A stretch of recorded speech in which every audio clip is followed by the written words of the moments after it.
to change the title though. Yay!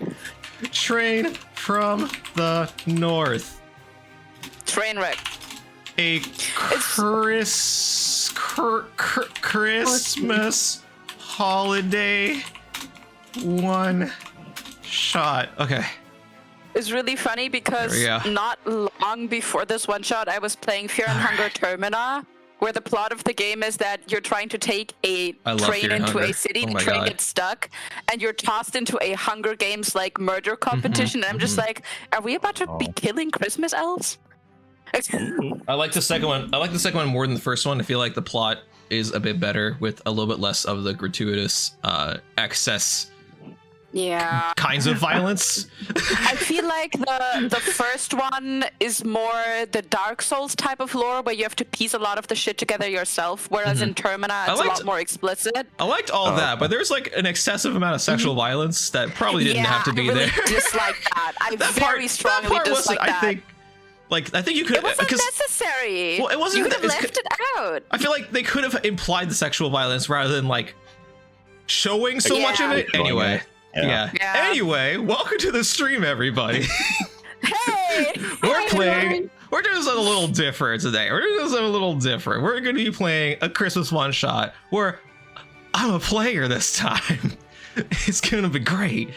So we let Velvet get out of the GM circle for a little while. Just for a little while.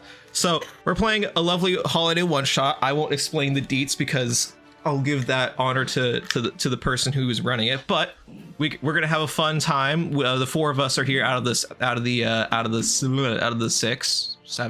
seven of us. But we have our people here with their nameplates and everything, and I'll let Mackenzie take it away. Easily Muse, take it away. What are we playing today? Wonderful. This is called Train from the North. This is a Christmas holiday themed one shot centered around you, the wonderful elves that have put in so much work over the holiday season to make sure that Christmas Town and the holiday and Santa and all the reindeers and all the presents, that everything just runs seamlessly. This year, tough year, lots of good kids. It took up a majority of your time. Some were 12-hour days. And in response to this, the clauses and the corporation, if you will, that is essentially Christmas, has rewarded everybody with the following benefits. You will receive 50% additional on top of your normal salary. You have all received gifts of your choosing. And there are 2 activities happening this year that you will get to attend based on your choice. You can either stay in Christmas Town to celebrate with the festivities there. Food, drinks, games, dancing, lots of fun done from 8 a.m. to 8 p.m. all the way through a 2-week time span of just pure enjoyment. Don't even have to worry about cooking or anything like that. Everything's provided for you. And if you don't want to go, you don't have to. You can just chill at home. Or you can get on the train. And the train is going to take anybody who wants to go down to the Bahamas for a 2-week vacation. This year, you have all chosen to go on the train and go to the Bahamas. And lucky for you, the clauses are going this year. They rotate on each event of which one that they are going to attend. And their job, because you took care of them for the entire season, is to try to help take care of you. Mrs. Claus is the one who drives the train, and Santa tends to walk around socializing with people, helping with things in need. You can spot him in the kitchen, helping with cooking. You can spot him on the dance floor, cutting a rug. You can spot him sitting down, having a cup of cocoa, just willing to talk to anybody who wants to talk to them. But this year, you 4 are going to be the ones who are attending on the train. So on roll 20, from left to right, I would like you all to introduce yourselves, starting from the left. Okay, so starting from the left, I guess that's me first. I think. Oh wait, is it reversed? Is it reversed? Are you reversed? Are you talking about on the stream left or on the? Oh shit! My bad. My bad. It's on roll 20. My bad. Sorry. Proceed. We're fine. All right. Was the intense looking motherfucker? looks so good. So I know. I'm Zero. I am playing Johan Ho. He is the Secretary of Affordable Alternatives. Oh my god. And he's enjoying some time off after creating more than 3 billion alternative cheaper toys and stocking stuffers. It's great. Word. Is that all? Did we want to do the? Yeah. All right, let's go ahead and do that. I've got something in store for you all that will help segue into the next person here. God. Oh my god, it's so green. What is going on? There is so much green. So much green. Didn't expect the whole thing. It's fine. Proceed. Boyo, this is such a nice train. So much better than the train to Busan. But look at this diagram from all the leadership in the corporation. Uh-oh. At the very top, we have Santa, of course. Good man. And right by his side, we have Mrs. Claus, of course. But then, lesser known to everyone is the Christmas chain of command. And after Mrs. Claus, we have Alan Gumdrop, the Speaker of the House of Gingerbread. The Santa Pro Tempore of the Senate, Dylan Kringle. Dylan Kringle? Then the Secretary of Production, Pepper Mint. And then after the Secretary of Production, we have the Secretary of Magic, Hermione Granger. It's canon. It's canon now. And then after the Secretary of Magic, we have the Secretary of Secrecy. We have no idea what they look like. Oh my god. Then we have the Secretary... No, not the Secretary. The General of Joy, Mariah Garland. She gets locked in ice every year. And then, of course, the Secretary of Reindeer. Oh no, I missed one. You don't get to come on yet. The Secretary of Christmas Cheer, Bubbles. The Secretary of the Reindeer, Rudolfo. And then after them, we have the Secretary of Luxury, which we're gonna skip. And then I just find it very strange that this diagram has 11 people on it. Such a weird number to stop on. But I'm going to fix that by adding myself, 12th in the chain of command, the Secretary of Affordable Alternatives, Johan Ho. That's me. That's my graduation photo. And I am so glad that the Secretary of Luxury is not on this train. I was told that they were on another train. So with that, and that wonderful transition, and probably a bit of heartbreak to our 12th in command, let's talk to our second person, also known as the 11th in command. The 11th in command is probably not even sitting very far from Johan. He's like 2 rows back sipping tea, but Johan is just like, I don't see it. I'm gonna close my eyes, and he can't see me either. You all know him as Felice. His legal name is Noel Navid. But Felice is probably one of the oldest people in this whole company. He's been your co-worker ever since you started being a co-worker here at all, and he is the Secretary of Luxury Toys. Coming from a long line of artificers and toy makers and artists who have studied crafts across the globe to deliver the most beautiful and intricately made products to the especially good children, possibly from especially wealthy parents. Santa Claus does not disclose. Regardless of that, He's really nice. He's the kind of coworker that is so nice that you're like, are you secretly gossiping about me behind your back? But whenever you ask your coworkers, no, he's complimenting you behind your back. He's just genuinely loving the business, and he's loving the vacation. He's sitting there in his little old man sweater with his old man hairdo and old man glasses, enjoying himself, and fiddling around with the little toy bird that perches on his shoulder wherever he goes. Absolutely love it. Great. So we do have two higher up executives that are on the train today, and working under previously number 11, now working under number 12 is our next person. Yeah. Hello. My name is Scribble Jingle Snap. I'm a toy architect or a tinker architect. My job is to design toys underneath my bosses. Used to work under the luxury division for about a couple decades. Then I decided it wasn't for me. Just the work culture wasn't my speed. They didn't really appreciate the management or the lack thereof, and so I moved on to to work under I think Johan is his name, Mr. Ho. Work under him in the cheap toy division, and I gotta say, no improvement whatsoever. Not any improvement whatsoever. You know, I'm supposed to make toys by C-6.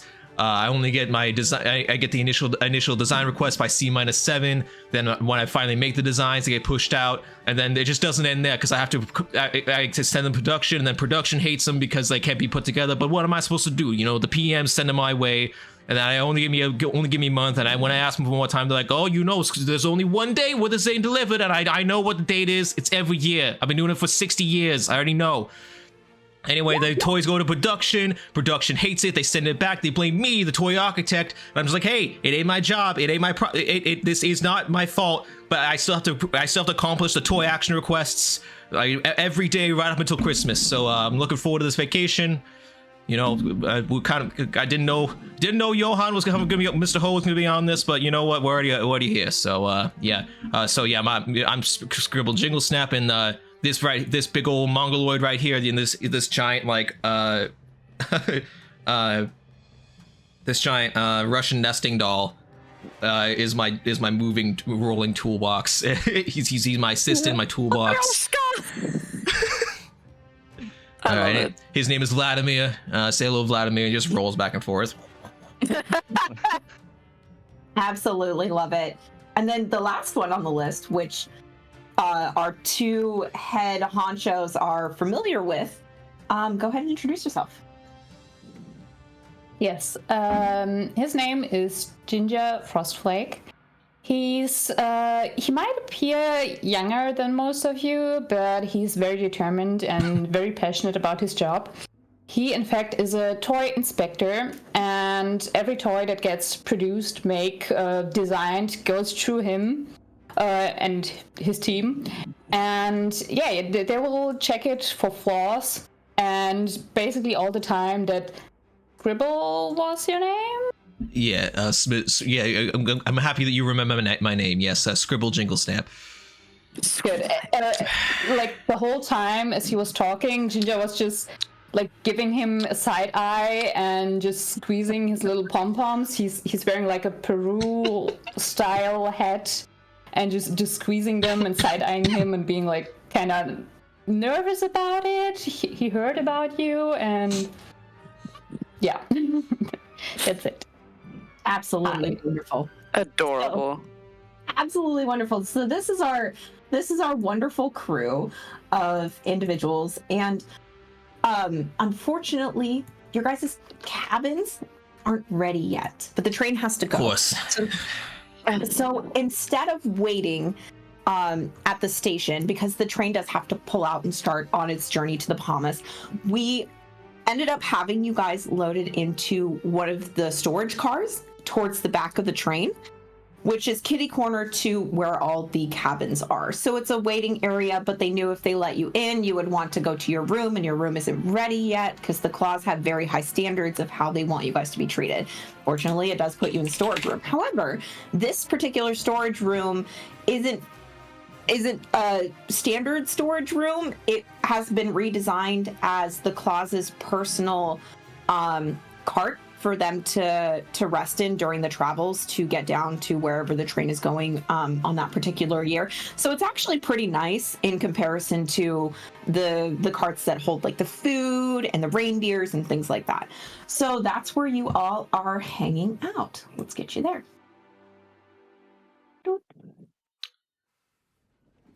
Ooh. Wonderful. Lovely. Both Is my it bosses cold in in this. here? Well, It's actually not. It's kind of like a gentle warm. So I'd say maybe 68 degrees Fahrenheit. I don't know what that is Celsius. I'm sorry. Ooh, it's fine. I can calculate. My bad, Velvet. I was scringle. Fuck. What? Wonderful. Love being in the same tiny room with both my bosses and someone else I don't know. Who are you again? Point at Ginger. Ginger. Right, Ginger. Nice to meet you. My name's Scribble Jingle Snap. Ninja. So I heard. Inspector General. Oh, he's so cute. How tall is Ginger? Is he like tiny? He looks Like- very small. 120. Oh my god. Oh, he's tiny. Oh, that's cute. I love it. It's so adorable. How tall is the rest of you guys? Since we are playing some Christmas elves, size may vary. I was thinking about that. Like, for Christmas elves, it seems like the train's like scaled to us, right? Like as medium creatures. Mm-hmm. So I'm probably average for a Christmas elf. A Chinese Christmas elf. I would What be. does that mean? I would be. I have no idea. I would be about. I would be tall for my age. Tall for my kind. But because I hunch over and the weight of the oppressive workforce has reduced the space between my spinal columns. Oh my god. I'm 6'3". Can you guys be normal? You're just 93 unbothered. centimeters, Scotty. So for context, guys, the elves in this world are run medium-sized creatures. They're normal height, but the prominent figures like the Clauses or any of the other local kind of legends, if you will, Jack Frost, Frosty the Snowman, things like that, would be qualified as giants. Ooh, Right. that's crazy. Love it. So everything in this cabin is just slightly bigger than what you're traditionally used to because it's got to be able to be comfortable for the Clauses. It's kind of the same going through the train. Some chairs are bigger than others because Mr. and Mrs. Claus need a place to sit down. But overall, it's more scaled towards you guys because this is a trip for you. While you're all hanging out in this area, possibly talking, possibly not, because your bosses and former bosses are in the room, and a elf who is particular, I think is a good way to word it. Why don't you all roll me a perception check, please? Oh my god. Let's go. Right.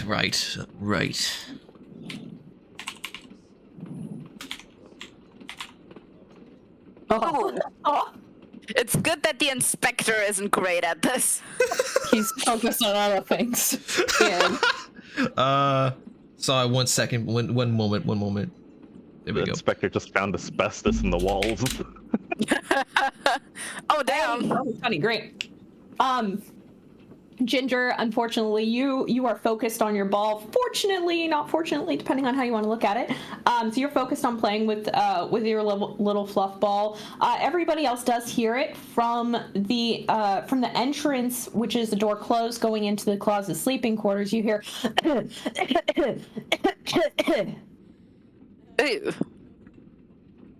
Oh, Yikes. jeez. I start rummaging through Vladimir, like, where's I put my mask?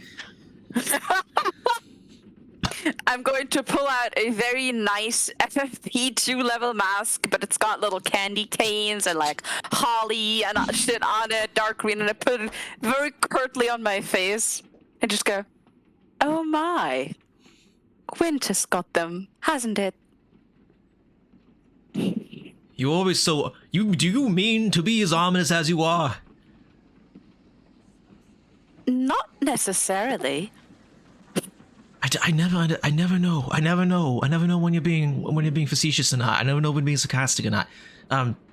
Anybody else need a mask? I pull out like a baggie full of like masks, just like full of those like this surgical masks, just like a bundle of them stuffed into like a plastic bag.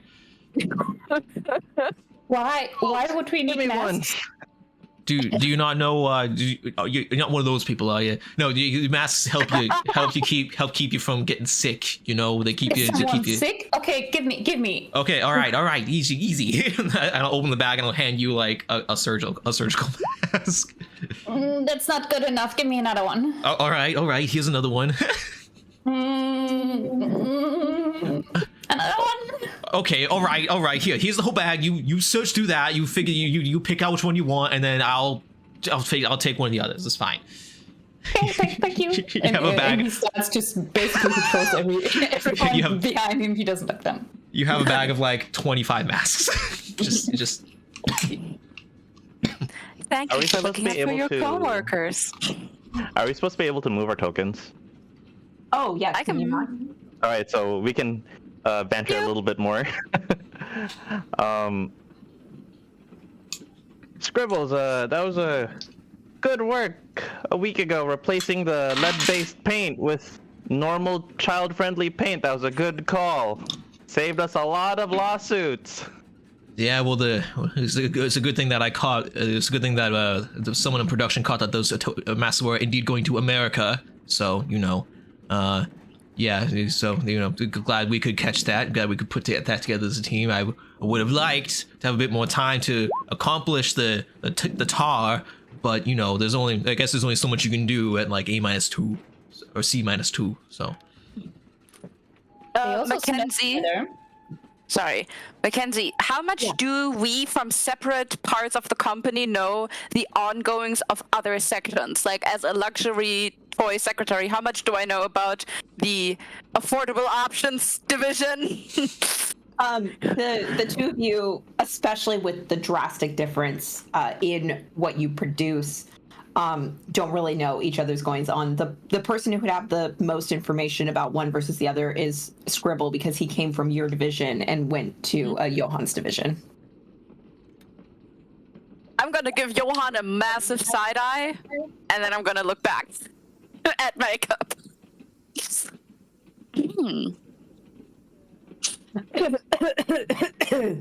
Okay, this is sound pretty bad. Does anybody want to go check on him?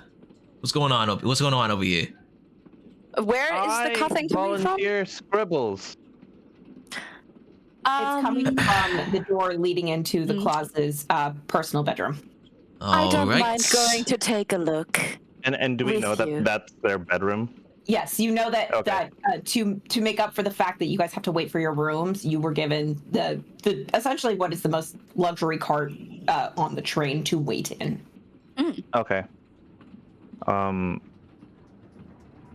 Also, are we on first name or last name basis at the company? I'm so sorry. You would all be on first name basis, considering most of you have worked together for a particularly long time. And the only one within this group, Scribbles knows both of you pretty well. You both know him pretty well, and you both, as heads of your department, know Ginger pretty well. Mm-hmm. I have no idea who this Ginger person is. You have no clue. Never seen him in my life. So what do you work? Production? I'm just like looking at Ginger. You work in production, right? No, not anymore. All right. I do inspection. Oh, inspection. Okay. All right. What toys do you just do general inspection or? Oh yeah, I expect every toy. Like every toy. Yes. Every single toy. Wait, we only have one inspector for every single toy. No. Oh, okay. Sorry. It's just, But I would have believed it. I like to work a lot, and kind of do like to inspect basically every single toy. Wait. You do get you do get overtime for you do get paid for all this work, right? Like you don't like just on your own just walk through and like look at these toys in your off time, right? Oh no. Okay, kiddo. Okay, all right. Let's figure out what's going on this hand. We're gonna have a labor talk later. We're gonna have a little talk later. So Gribble, stop talking about the union again and come over here. Mr. Ho, I'm not on the clock, but I will, out of respect, come over and help out.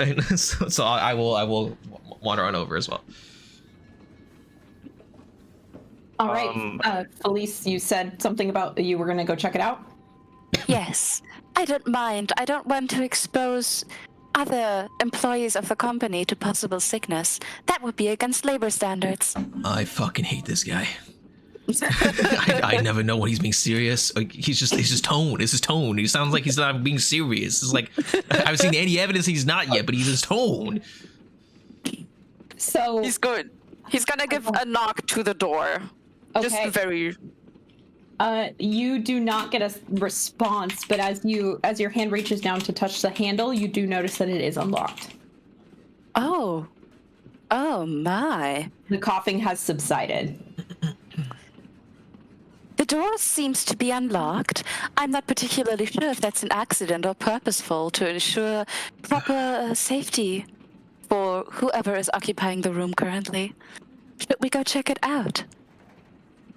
Well, I think that's a good idea. Oh, whoa! What? Why are you only? Oh, am I the only one not on? No, have you been sucking the candy cane a little bit too hard? This is the private room with the clauses. Scribbles. That's where the coughing came from, or not? Mr. Claus! Noel Navidad is coming in to check on you. And then,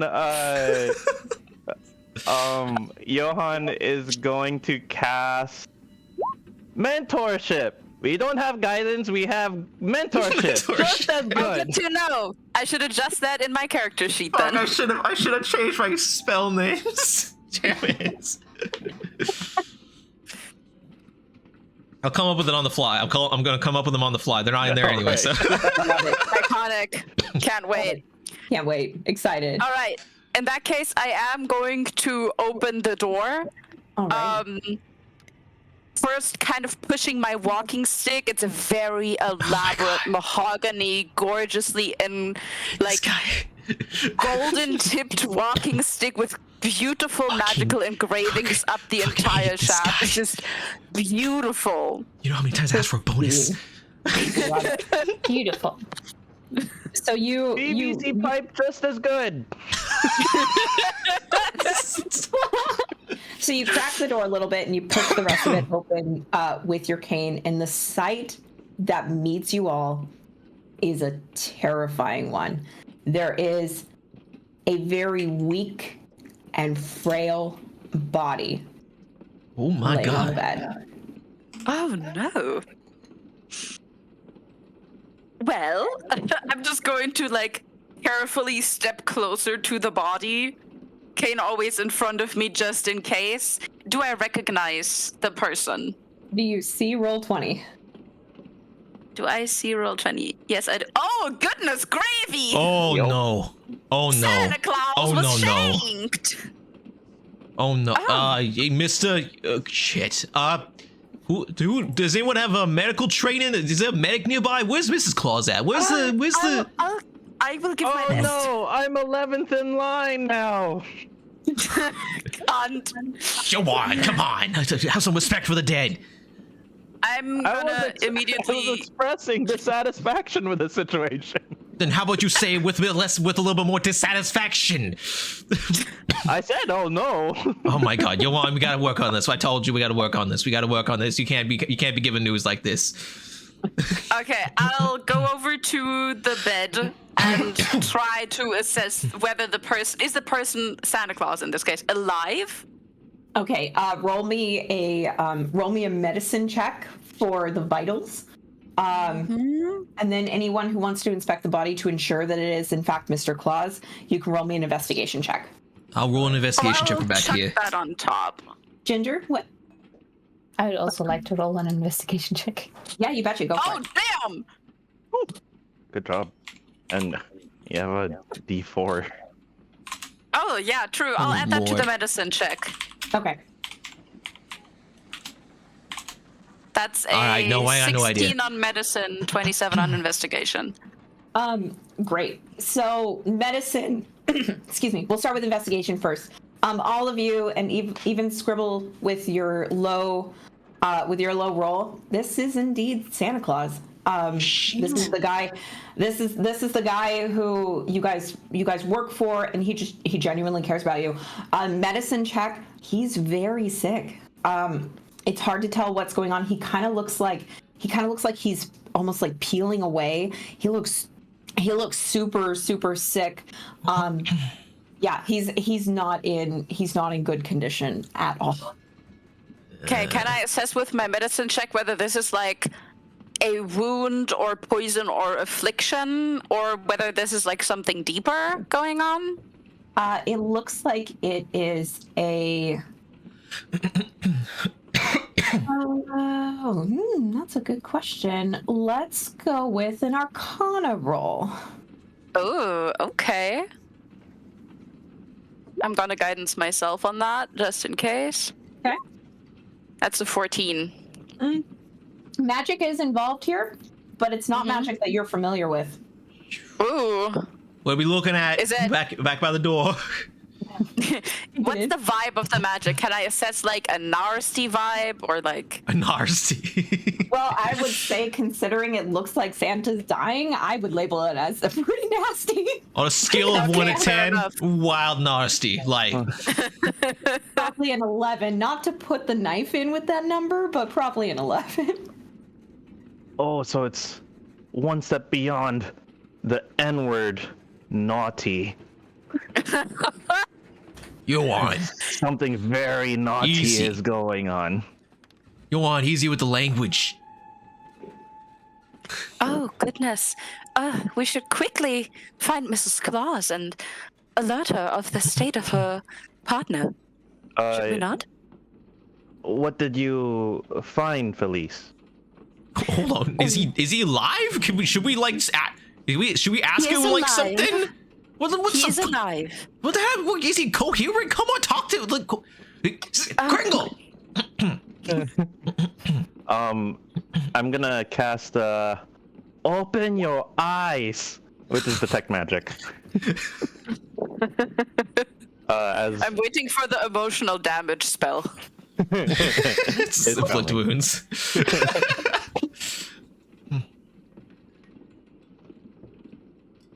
What magic does he detect?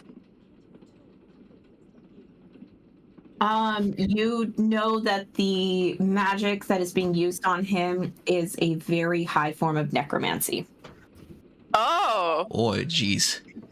Ooh. That's not good.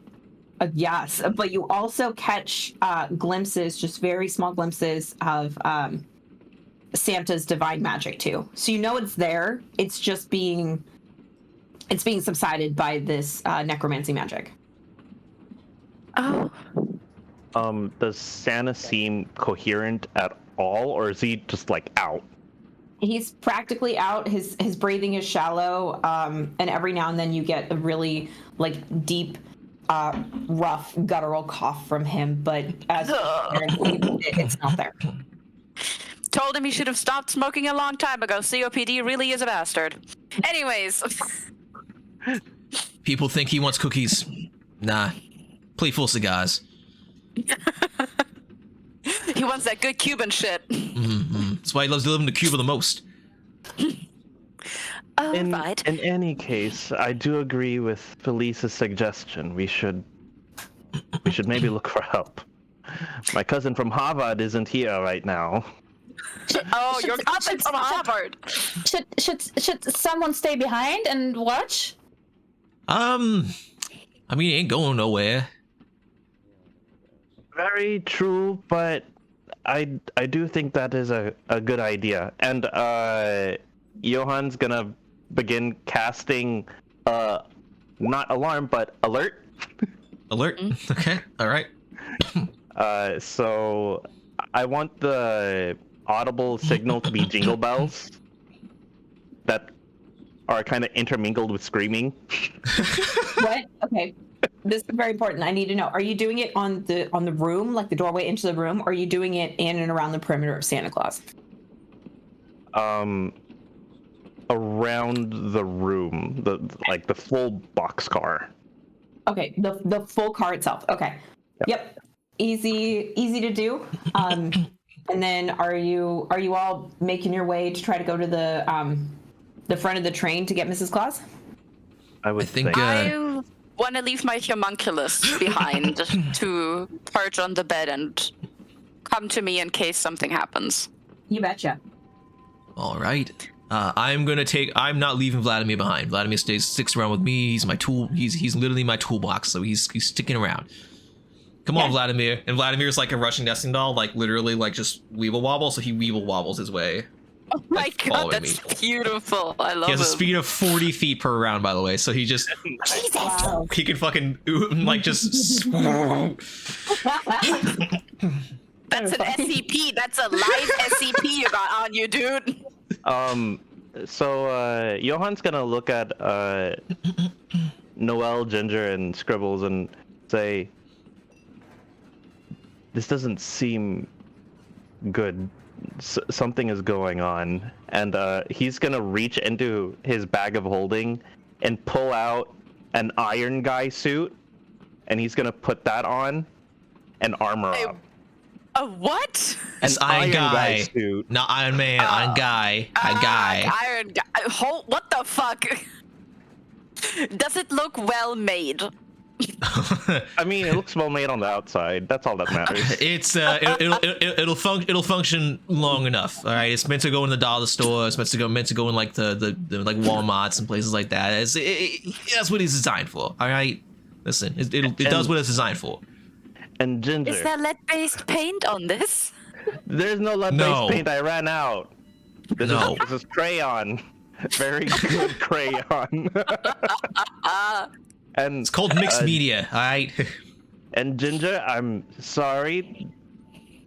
I'll apologize in advance. He takes out, like, you know those foam fists that are like Hulk hands? Mm-hmm. That you go, Hulk smash! Johan takes one out, but it has brass knuckles here, and then on the back it says rejected by Ginger. God. I will return this to the pile where it belongs after we're done with our train trip. I brought it for self-defense. All of the pepper sprays were confiscated last year. Jesus, are we arming up right now? Oh, is that what we're doing right now? Jesus. So I was like, fine. So I'll like, Vladimir, open up, and Vladimir will like open up like Russian Esnil, and then I'll just take stuff out of him. Not a bag of holding, just literally just like my storage container. And I'll bring out like this like Tinker's outfit. It's just like it's just a leather outfit, like a bunch of belts and stuff that have a bunch of metal tools hanging from it. And this is my integrated tool, so it's like has integrated like tools like lock picks and like little tiny tinker tools, chisels, and little hammers. And then I take out like a hammer that has a little wire attached to it. And it's my magical returning hammer, and it's just like a wire attached to a spool on my arm. Absolutely love it. Pull hiking it up. The pants go well above my belly button, just like well above. just suspenders and everything. All right. Ginger is squeezing, like squealing a little bit, like high-pitched squeal when he sees the glove, and starts just like squeezing his pom-poms, and slowly just reaches to his belt, takes out a little hammer, and be like.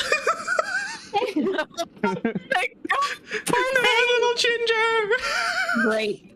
So there is no gearing up on my side, but you best be aware that the scale mail is underneath the outfit. It's just very well made, very smooth, very form-fitted. God, I fucking hate this guy. It's very luxurious. Perfect. Yes. So as you guys armor up or set up or panically pull out a hammer, whatever you need to do. You guys make your way through the carts. Like I said, the cart attached to the Claus's cart is the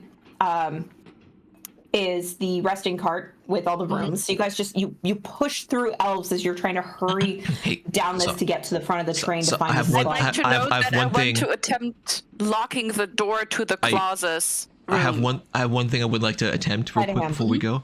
Sure. Is there something subtly on Mr. Claus I can just swipe real quick? Just kind of sneak steal real quick. Like a little sleight of hand, like a little sleight of hand pocket real quick. Give me a sleight of hand. Okay, all right. What's everybody's passive perception? 15. 14. Yikes. Can't lock the door. 24. I am too stupid to operate a lock. You cannot lock the door. 24. Scribbles, go ahead and roll me a D100. All right, sweet. 72. 72. Okay, so you got a pocket-sized. You got a pocket-sized container that is full of candy canes in the shape and design of cigarettes. Oh my god. I look at it, I smell. Oh, this is a good shit. You fucker. You told us this was a clean. You told us this was a clean trip. You fat fuck. And I just fucking pocket it. So you guys hurry through the cabins. Unfortunately, you weren't able to get the door locked, and somebody walked out of that cabin with a little bit more than what they walked in with. Oh, I'm gonna enjoy myself this trip. Oh yeah, I'm gold for you. So you hurry through the passenger cabin, pushing other elves out of the way. You don't want to put too much of a panic into everybody, but you are making haste. And you end up in the second car away from where you originally started, which is the party cart. This cart is full of food and dancing and music and grand old time, and I will take you guys there now. And why couldn't we wait in there? Why did we have to discover a murder? I feel like I was set up. I'd like to note that during all of this, police seems just so calm. Tranquil as the surface of a lake, just doing his nice old quick step straight back with his cane, smiling, greeting people on the side. Nothing is wrong. Everything is fine. Just never calm. This is why we never trust you. You're too calm. Me and Mr. Johan are both like, I'm just beside myself. I'm just like, I cannot believe this is happening. I was already looking like that, so it's just a continuation. Like, I just can't fucking believe it. I can't believe the situation I'm in. You guys have made it to the food and party cart. Can we talk about the music? So I'm assuming these are all like kitchen elves. Just like, hey, how's it going, guys? How we doing? Hey, and you get like 6 or 7 different hays. Okay, all right, one at a time. I asked one person, which is, how's it going? You looking good over here? Yeah, speak up. Oh yeah, we're doing great. The buffet is all set. We can make you drinks here. The dance floor is boogieing. We've had people dancing on there for hours. They're having a blast. Hours, eh? Okay, all right. That's all right. What's your serving drink wise? What's up with that? Oh, we've got a couple. We've got the sugar plum. We've got the tipsy mistletoe, and we've got what's the other one? Jimmy, what's the other one? Oh, the other one is the Jack Frosty. The Jack Frosty. Okay, all right. Sweet. You see anybody walking this way? By and by. I mean, there's been a ton of people that have walked by. I mean, towards the big man's cot. Anybody like enter through that door? You seen?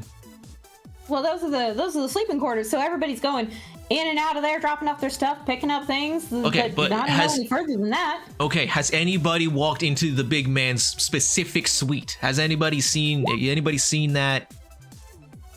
You seen any of that? I haven't left the kitchen. All right. There. You want a drink? How long you?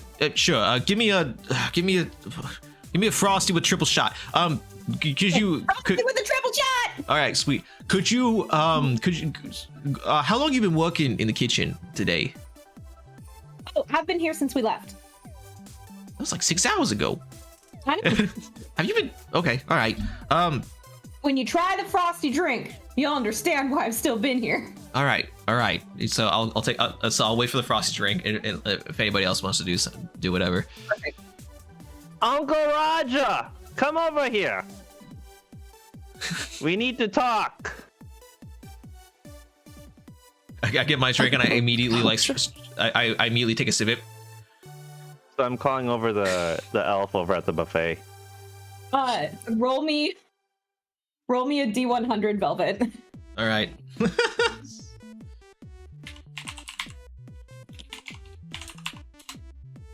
Oh, okay. So you oh gosh, what was Hold on, that was an actual roll. That 43 is the actual roll. There we go. Oh, Excellent. Okay. I accidentally typed SN.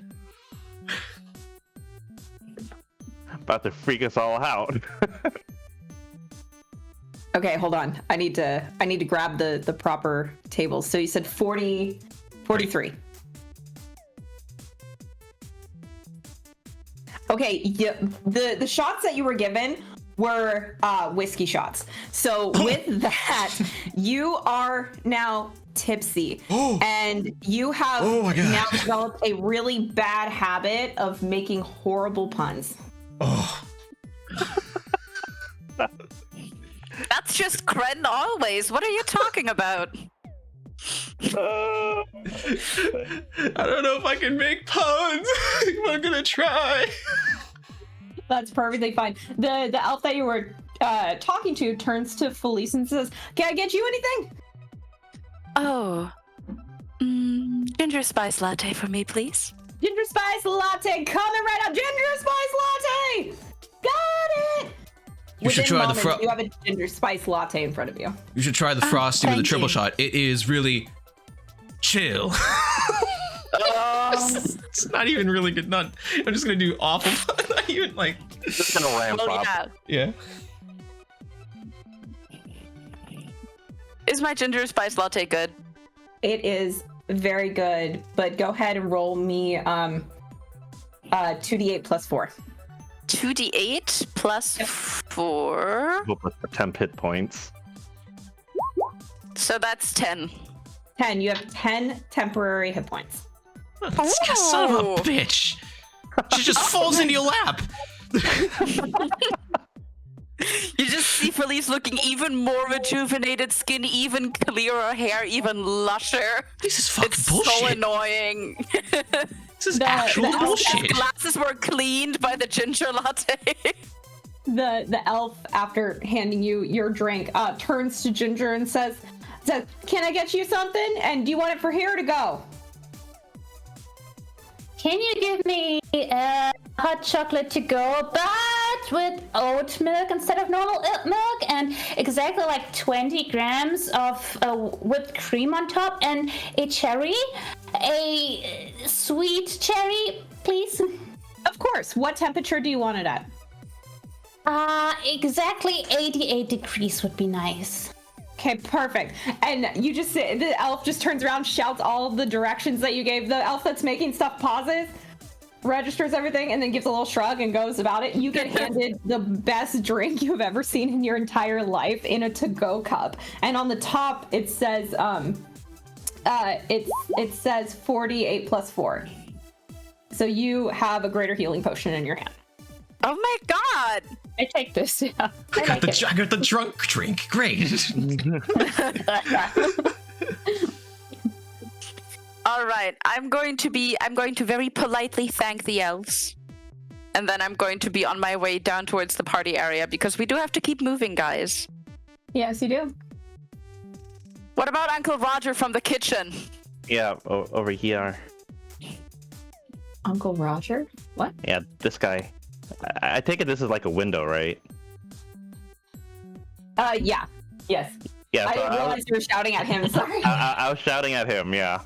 Okay, so he's like face deep in this buffet. He's just eating. Yeah, he's just like shoveling it in his mouth. He hears a shout and he stops and he like turns around. His face is just covered in like cupcake frosting and he's got sprinkles all over his face. He looks like he's having a great time at this buffet. Okay. Uncle Raja, how long have you been here? What time did the train leave? Is that when you got here? Yeah. Serving food. Oh my god. It's great. Okay. So did you get here exactly when the train left? Well, I mean, I had to drop off my stuff in my room because my room was ready, and then I came here. Okay. Did you see anyone when you were coming from your room to here that looked suspicious? Here, I'll cast mentorship on you. You know mentorship. Okay. You feel a little bit of pressure, like like you're doing something wrong. You need to do better. I didn't see nothing. I saw the buffet. Came straight to the buffet. You gotta try it. And he'll turn around and he'll present you with this unbelievably beautifully crafted cupcake with a white center for the frosting, and there's just sparkles and glitters of golden right along it, and then there's a candy cane sitting on top. There's some kind of pig pun here. I just can't think of it right now. Yeah, I'll take that. I'll take a bite, but I'll continue talking. Okay. So you didn't see anything, but this is really good. Go ahead and roll me 1d8 plus 2 for temp HP. Really good. Okay. I'll walk over and I'll grab like a muffin. Like where's like a bran muffin? Like really plain looking, like no sweets, no nothing like that. Just like really plain looking bran. I need something to help absorb the immense amount of alcohol I just drank. So there are bran muffins, but they are designed. They actually have like hoof prints stamped into the top of it, so it kind of looks like a reindeer put its hoof on it, but you know it wasn't actually a reindeer. But that's how they've designed the like basic bran muffins. All right, I'll eat like one of the bran muffins, just nomming down on it. Awesome. Yeah, you get through one, you're starting to feel a little better. You ate another one, and you've sobered up to the point where you can control yourself, but you still have like a little bit of the head spins where you're like, oh, this isn't too bad, but you're back to normal. I'm terrible at puns.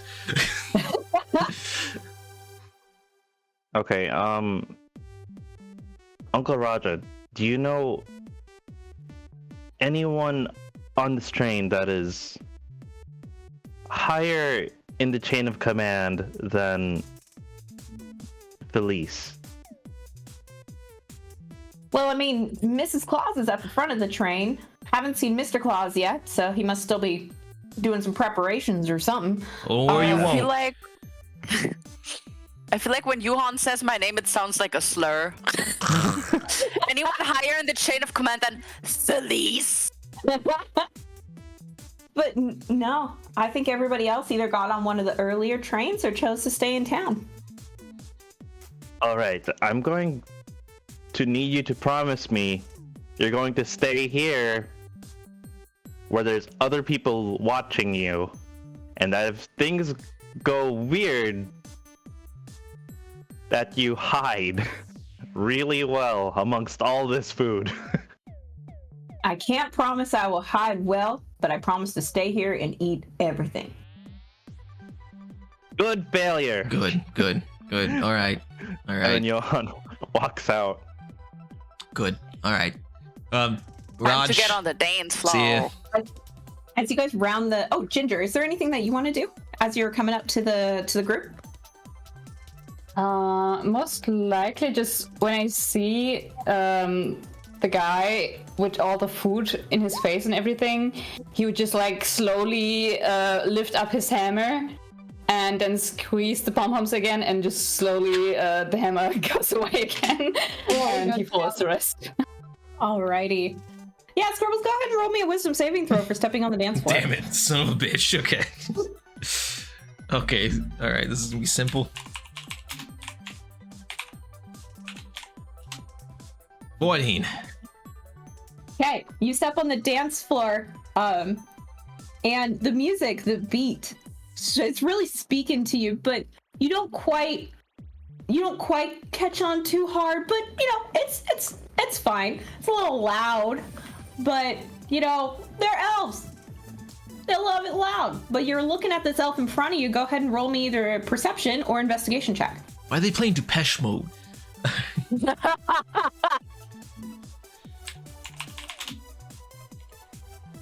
I'm gonna do in perception or investigation or insight. Yep, whichever one. Okay, all right, perception. I'll do perception. That's fine. Right. 6. Whoa. This elf is busting a move.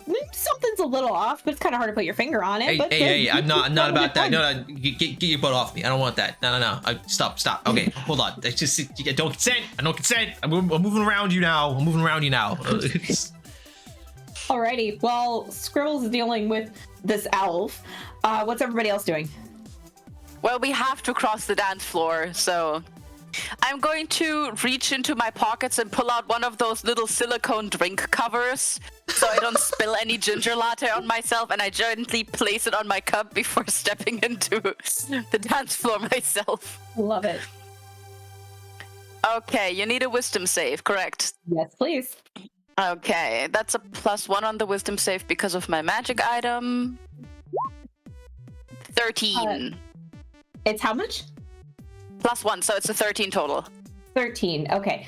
As you step on the dance floor, the music's pretty good. You kind of start head bopping along, but everything seems to be fine. Ginger and Johan, what are you guys doing? I would slowly follow after Felice. Alrighty, you go ahead and roll me a wisdom saving throw as well.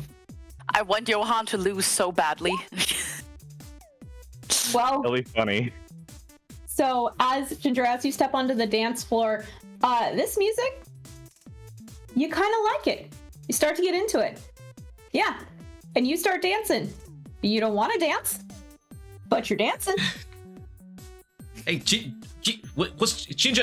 Are you? Hey, Ginger, hey. We're trying to walk across the dance floor. We good? You good? You need help here? Is this your kind of jam? You like Depeche Mode? I don't like music. Yeah, let's go. Oh my god. Wait, so if I know Ginger and I know Ginger doesn't like music, doesn't it look weird that Ginger's dancing? Yep. Okay, may I make an insight check or a perception check or something? What are you trying to deduce? And we'll go from there. Okay. Did I notice the change as soon as Ginger stepped onto the dance floor? Yes. The movements aren't subtle dance movements. They're pretty like involved with the music, and while it's not the same style of dance that's going on by the other people on the dance floor, the erratic and bigger movements that Ginger is doing, it falls kind of in line with the erratic and bigger movements that the other elves on the dance floor are doing. I'm gonna just okay, I'm gonna assess the room then. Okay, go ahead and give me a perception check. Okay. And since this was kind of like a thought out thing, could I have mentorship on that? Yep.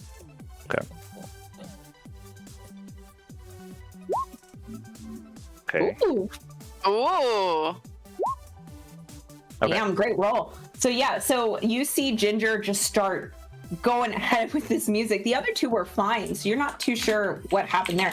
But looking around the dance floor, you notice that all the other elves are dancing in this erratic, kind of chaos-style dance.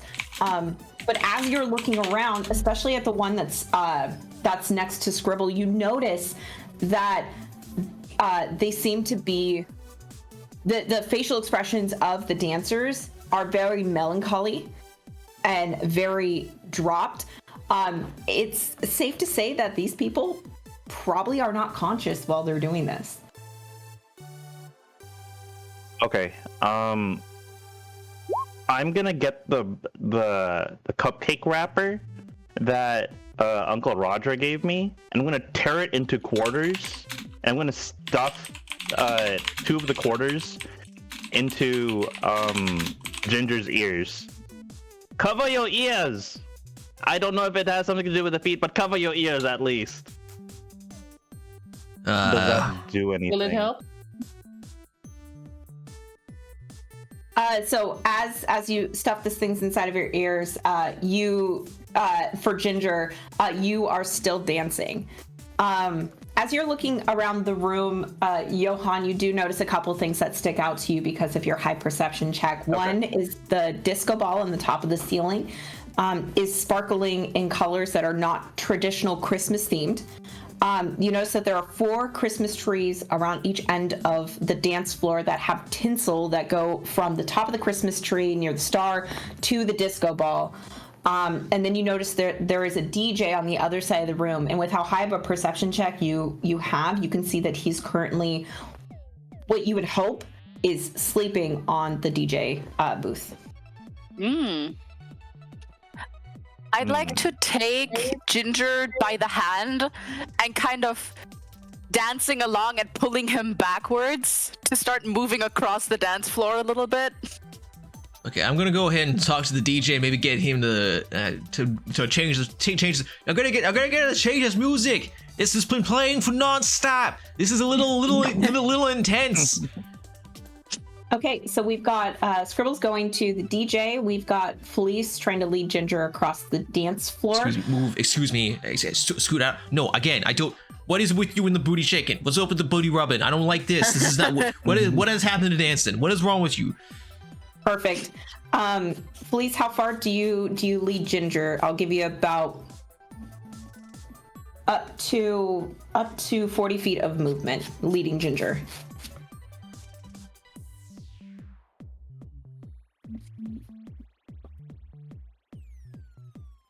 Felice? What? Sorry, what?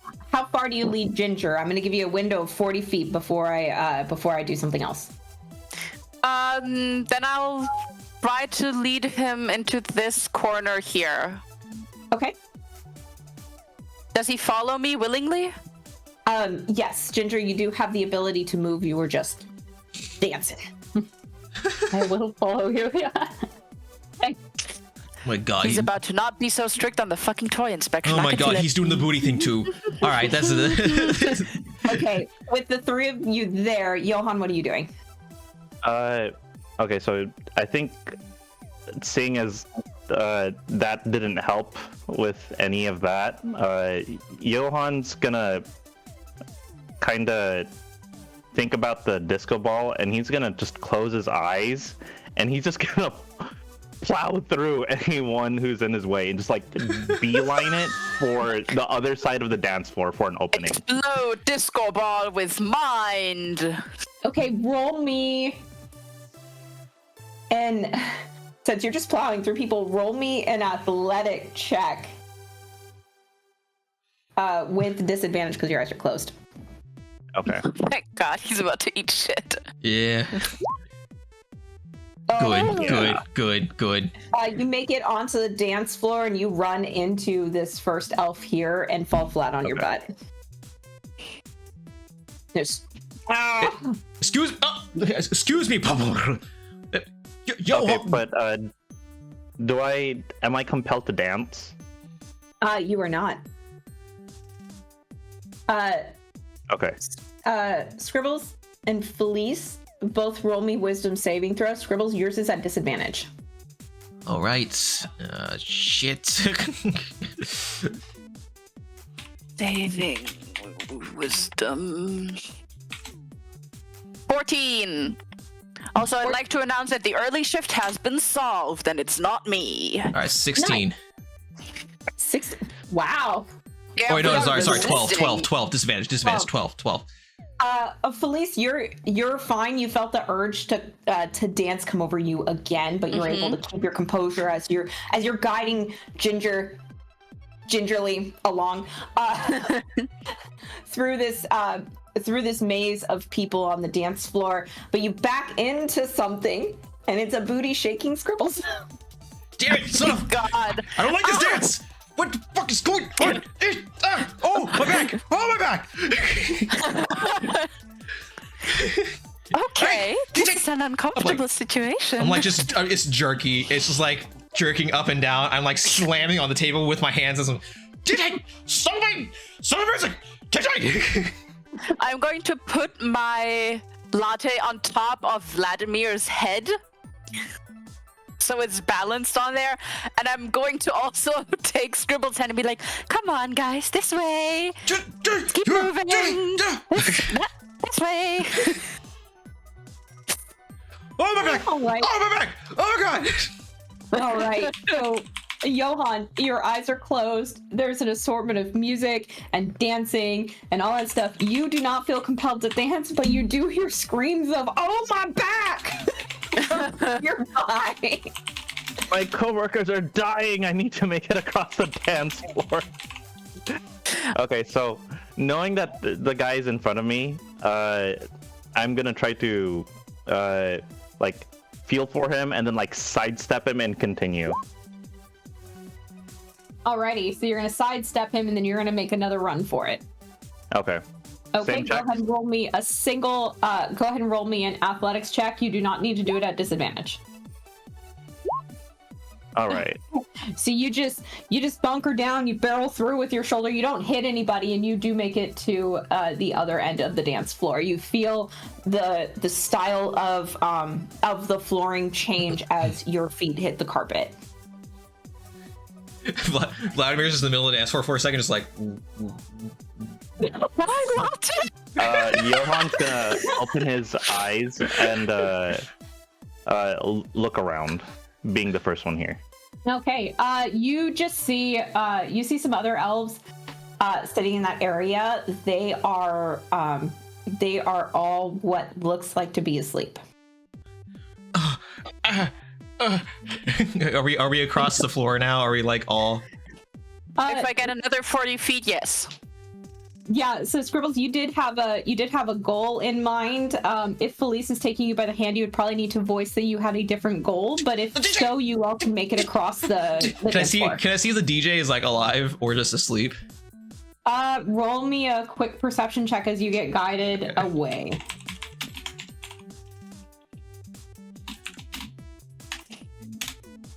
Eight. Hard to tell. All right, I'm gonna tell. You slammed on the table and he didn't move. I'm gonna tell Vladimir to just like literally just hit him, just knock into him, just Vladimir, hit the DJ, hit the DJ. As Vladimir moves to hit him, he doesn't hit him super hard, but he hits him enough to actually knock him off the table, and the DJ does not move from the ground. Oh shit! All right, Vladimir, come on. Vladimir does this like quick little, and he just probably like knocks into a couple people that are dancing, just as he like weeble wobbles his way across the dance floor. All right, humor me as you guys all get to the end. Felice, give me one more wisdom saving throw. Oh my god. Pray for me, everyone. 16. You pass. You push Ginger. You push Scribbles off the dance floor, and as you two step off the dance floor and are facing the opposite direction, you guys are relieved from your dancing. And Felice, as you're standing there, you turn back around to take a look at the dance floor. Roll me a perception check.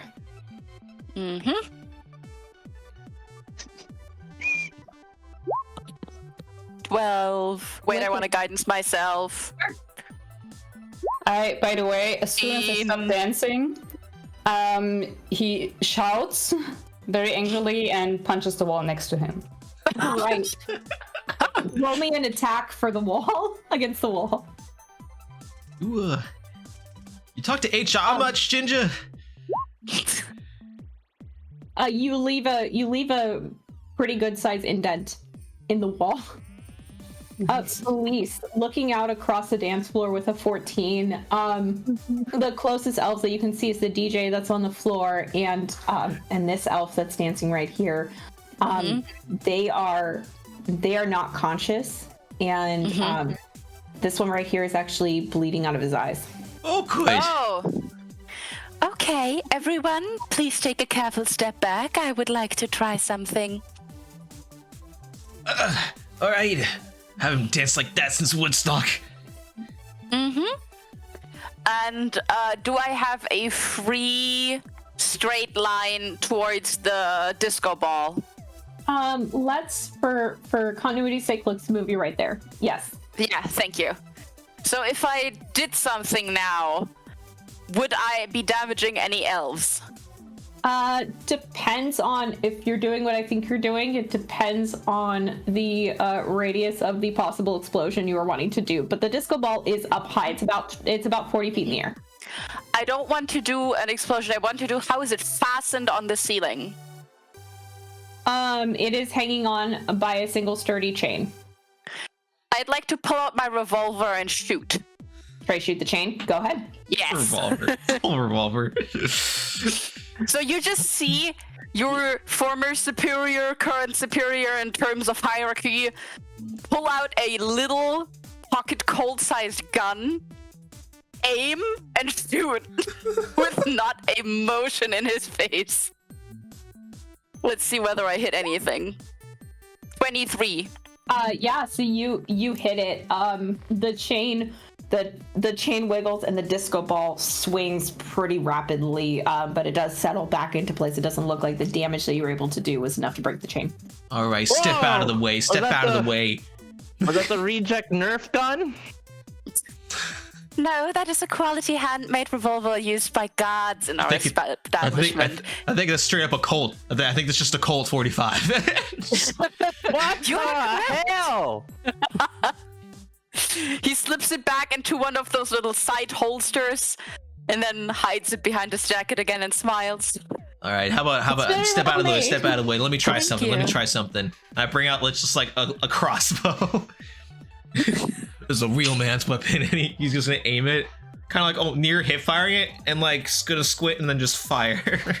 All right, roll me an attack. All right. Also, Mackenzie, would you like the gun to do fire 18. or piercing damage? Because I don't care either way. What makes more sense to you? Oh. Piercing damage. Okay. Yep. That'd be 18. Oh, solid. Yeah, you make contact with the chain as well as you follow Felice's lead to try to knock the chain. Go ahead and roll me damage. 7. Ooh, Nice. that's nice. One of the links has broken. Nice. It's just... anyway, I started blasting. Yeah. All right. What do you guys want to do? I'm gonna try to finish the job. Okay. Okay. Roll me whatever attack you'd like to do to have the chain. He pulls out a Nerf gun. With a flaming shot. Hello, cast flaming shot. Oh, is it? It's this I button. wasn't using magic on purpose. It's fine. There you- He does this. It's fine. Flaming shot. Okay, great. Roll me damage. Or roll me to hit. I wonder why it doesn't. Oh, because it's over here.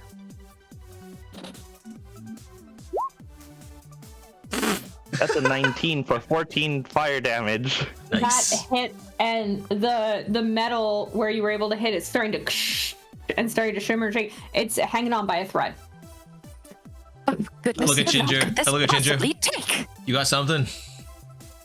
I also want to throw something, yeah. All right, sweet. And he reaches into his bag and just pulls out a little Lego brick and throws it against the chain. Do it. Roll me an attack. Is that like a magic brick or something? Or It's literally just a brick. sweet. I think that would also It is just be a like whole strength. solid stone brick. Have you ever stepped on one of those? Might as well be soul. Ginger, if that Lego brick doesn't do it, I have a lot of Mega Blocks that you could use. Your mom buys you Mega Blocks instead of Legos. You take that back! That does hit. It's a stationary thing. It's not moving anywhere. Roll me damage. Sweet. Yay. Yay. Please let that be the one. Love it. That is the one. The chain, as it was melted, gets hit by the Lego. The Lego seems to pierce through, causing the disco ball to drop and shatter along the ground. As it does, the magic that was coming from this disco ball dissipates, and all of the elves on the dance floor drop. Does the music stop? The music does not stop. Okay. But their dancing does. Can I use my mage hand to just slowly, or have Vladimir along with mage hand drag one of the unconscious elves over to us, just the nearest one, like the unconscious one, just. Yep, we got that guy. All right, is he alive? We looking good? Let's check. Judging by the blood coming from his eyeballs, he's not okay. All right. I mean, I can cast mending on him, but Mending, that's beautiful. Can I do a medicine check or an arcana check to determine the source and extent of the damage done? Go ahead and roll me a medicine check. Okay. I wish it would have been arcana. Man, heartbroken. Nope. Not happening. It's hard to tell, but they say dancing fever is really contagious this year, and people dance till they drop. Okay, can I tell whether he's... First of all, can I tell whether he's being stolen from right now? Yeah, roll me a perception check with advantage because you are inspecting the body. As somebody else is trying to look through the body, roll me a sleight of hand. 30. 30. Wait, how is it 30? That's a 16 plus 14. Yeah, so I have double proficiency. I have double proficiency, and because I'm wearing my armor, I add my intelligence mod as well to my sleight of hand checks. God damn it! So it's 4 plus 4 plus 6. Well, I can't tell that he's being stolen from. Can I tell whether he live? Whether the guy's alive? Whether he will live if I just leave him. He's dead already. Sorry. So no. Oh, okay. You know what? I think that we should just leave this here and hurry on along because this is not great, and what's going to follow is probably going to be even worse. Let's try to stay positive, everyone. I know it's difficult. Yeah, we're gonna get out of here. I mean, I'm eating 4 gold on love ladder, 2 pieces of leather. Yeah, we need just like literally stuffing into my like breast pocket. Yeah, we should get out of here. Nothing more we can do. Johan. All right. Johan just flips him upside down. Oh my god. Hello. I don't. Again, no response. All right. Well, I think we should proceed on. Hopefully, Mrs. Claus has some better news. I look over. I see this elf like sitting in the chair over here. Hey, you. Hey. They are unconscious and snoring. Oh okay, shit. I'm gonna try to shock him awake. Someone's using your rice cooker with no water. Nothing. Please. I'm personally offended, but yes, there is no response. Okay. Someone Let's keep needs to pay moving, for everyone. this. Let's go. How's a rice cooker? Ginger, is there anything that you'd like to do before we move forward? No. I think I'm okay. Just following nervously. You got a little drywall on your hand. You good? All right. Love the nervous laugh. You guys Wait, actually, what's that? let me think. Sorry, I need to. I'd like to I'd like to use my magical tinkering. And I'd like to fold a very elaborate little paper origami dragon and toss it across the dance floor. And one of the properties I can give it is that I can record a message that then plays upon arrival. Okay. And I would like the little paper dragon to land by the kitchen staff and just call loudly, "Do not enter the dance floor. Do not enter the dance floor." Can they send it back with a response? Or no, they cannot, unfortunately. No, it's just a repeating message. Okay, perfect. Yep. So they get the message. You don't know what their response is because it's too far away to tell. But with that, Johan folds a small paper airplane, sends the same message, but says, "Always so extra. Always so extra." I would like to note that folding the dragon and folding the paper airplane took the same amount of time for both of these people. That's perfect. I love that. I love that so much. So the four of you hoof it to the next area. In the next area, pun kind of intended, is the reindeer cart. Here, they take one reindeer with them whenever they go on one of these excursions. Oh shit! I don't like that it's a token. Because there is a chance that if the train breaks down, the way to go back and get help is going to be quickest done via reindeer. So this year they brought Vixen. So Vixen is sitting next to the Christmas tree in his cart that's designed for the reindeers. And you hear him kind of go, he does not sound good. I missed the music from the last card. I prefer it much over the silence in here. I can't remember. Was Vixen one of the better tempered ones, or was that good old Dolphy? I know Dolphy was like iffy. Well, you kind of count by the order in which they are called off, so I would say medium temper, perchance. My favorite was always Donna. Okay, so we have a pretty good chance that maybe he'll be friendly. Johan's gonna step forward, his full movement and take a dodge action. Okay. So what's that, like right here? Yep, that should be about 30 feet. Yeah. Vixen! Is there anything anybody else wants to do during this time before I narrate further? I will also approach carefully and take the dodge action. That's a pretty good idea. Okay. Ginger? I would approach and try to hide behind Felice. Considering your size, I think that's half cover. I think I'll just go ahead and move right about here, and I'll go ahead and tell Vladimir, like, "Hey, Vladimir, let's do a little bit of divide and conquer. Now let's have you company our illustrious boss for a minute. Yeah, make sure he doesn't do something that would reduce me a paycheck."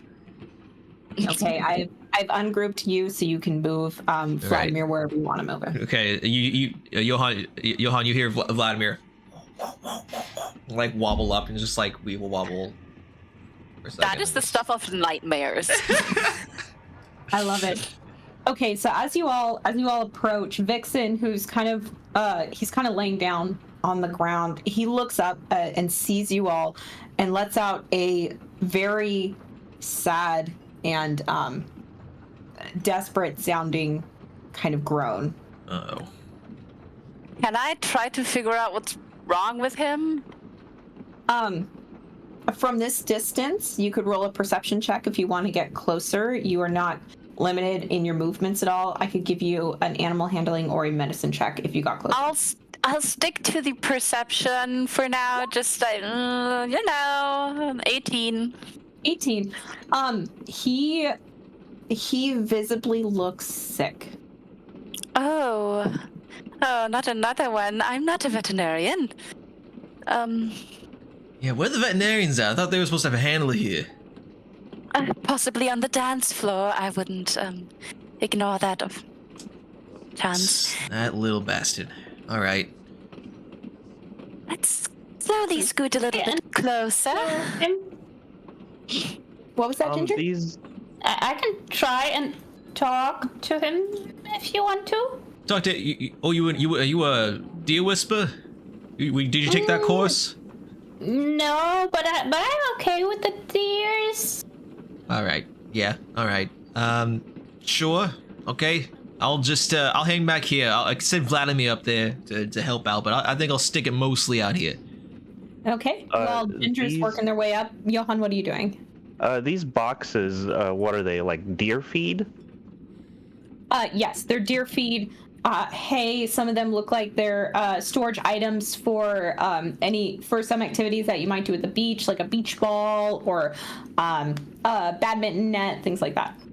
Okay, Johan's gonna reach inside and grab like some reindeer food and hand it over to Ginger, seeing that Ginger's gonna walk forward. Okay, great. And then Johan's gonna say, "Be very careful. The last 15 elves that got skewered by a reindeer did not survive." How tall are the reindeers in relation to us? Are they also giant? Yes. Oh! Okay, let's go. They are big creatures because they need to be able to pull the big sleigh for the big giant. Fair enough. All right. I mean, I have a helping hand. I can use the helping hand to bring the hay up to it instead of like us doing it. Certainly not a bad idea. All right.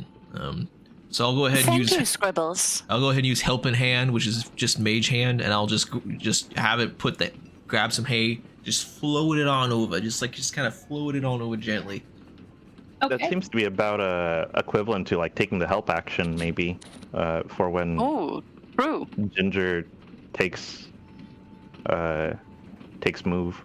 Yeah. So we'll treat that as the help action. So Ginger, are you going to get closer to Vixen? Or are you going to stay further away? The ball's entirely in your court now. What are you doing? I will get just a little bit closer and just try like, hey, buddy, are you okay? Do you need help? The way my helping hand works, it's kind of like it's like a little like mechanical glove, like a puppet hand glove on like a fishing line that I just kind of like whip out and it just like kind of hangs there. My God. I use that to control the hand, like. Love it. Vixen Waiting for Scribbles Ocean Gate. Vixen will look up from kind of just like bobbing his head and kind of looking down the ground. He kind of looks up at you. His as we all know, animals have emotions. It definitely looks like he's been crying. He looks weak. He doesn't look visibly hurt, but the tone in his voice and the way he calls to you says that he is hurt. And as the food kind of comes floating towards him, why don't you go ahead and roll me? If you want to get closer, you can do an animal handling with advantage, medicine with advantage, or you will have perception with advantage because of the help from the helping hand if you stay there. I stay here and do the perception. Okay. Perception with advantage, please. The mage hand is like I'll also give you guidance. The mage hand is literally just like slapping the hay on top of the head of the reindeer, like, come on. With advantage. Perfect. And then go ahead and roll with me guidance. Stunning. 19. Wonderful. It's a really bad sight to behold. Vixen looks awful, and as the hay kind of like bounces against his forehead, it gets his attention finally, and he looks up and he kind of lets out a as he reaches up. His tongue reaches out to try to grab some of the hay, pulls a little bit from the hand, and then you see the whole body just start to Oh no. Oh god, I can't wash. Wait, can reindeer even throw up? Seeing Ginger and Felice behind him, and seeming to have an understanding that you want to help, he turns away and looks back at the Christmas tree behind him and just projectile vomits all over the Christmas tree. Oh god. Vomit, however, is something that you've never seen before. It's a weird, slimy, green, black mixture of... It looks really toxic. It looks really dangerous. And as poor Vixen throws up on this Christmas tree, both he and the Christmas tree start to shake and violently jerk from left to right. Vixen's fur starts to fall off in patches, landing on the ground. He looks like he's starting to wilt and rot away. You're not sure what's going on. And as you guys start to kind of clench watching all of this happen, the Christmas tree also starts to shake and shimmy, seeming to find ground that you weren't originally expecting, as both of them start to shift and transform into... go away, decent Vixen. It's this guy's turn now. They start to shake and transform into some vicious Yule creatures, and I need you all to roll me initiative. Oh my god. And you can do that by clicking on your token and then clicking the initiative button. Boop. Hey! That's the best initiative I've ever had! You might have to enter mine in a little. No worries, we'll do. I also don't know how to do that. Oh, yep. You have to select your token and then click initiative as you usually would roll. Where? And then it adds that to the... You can just select your token on the map, and then you go into your character sheet and click on the writing of initiative all the way up top.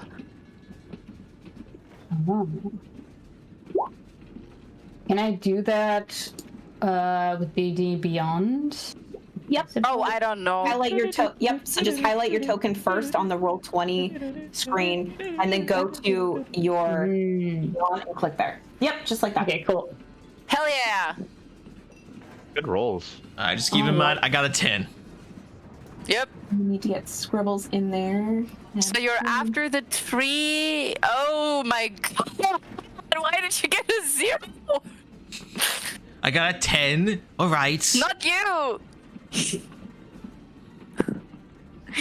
That's so sad.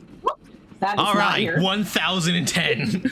I'm going 10 turns before each of us. I'm going first through 6th. Wait, I need to minimize it a little bit so it's not in the way as much. There we go. Oh boy. Okay. Battle music for us. Okay. Hell yeah. Okay. Let's go.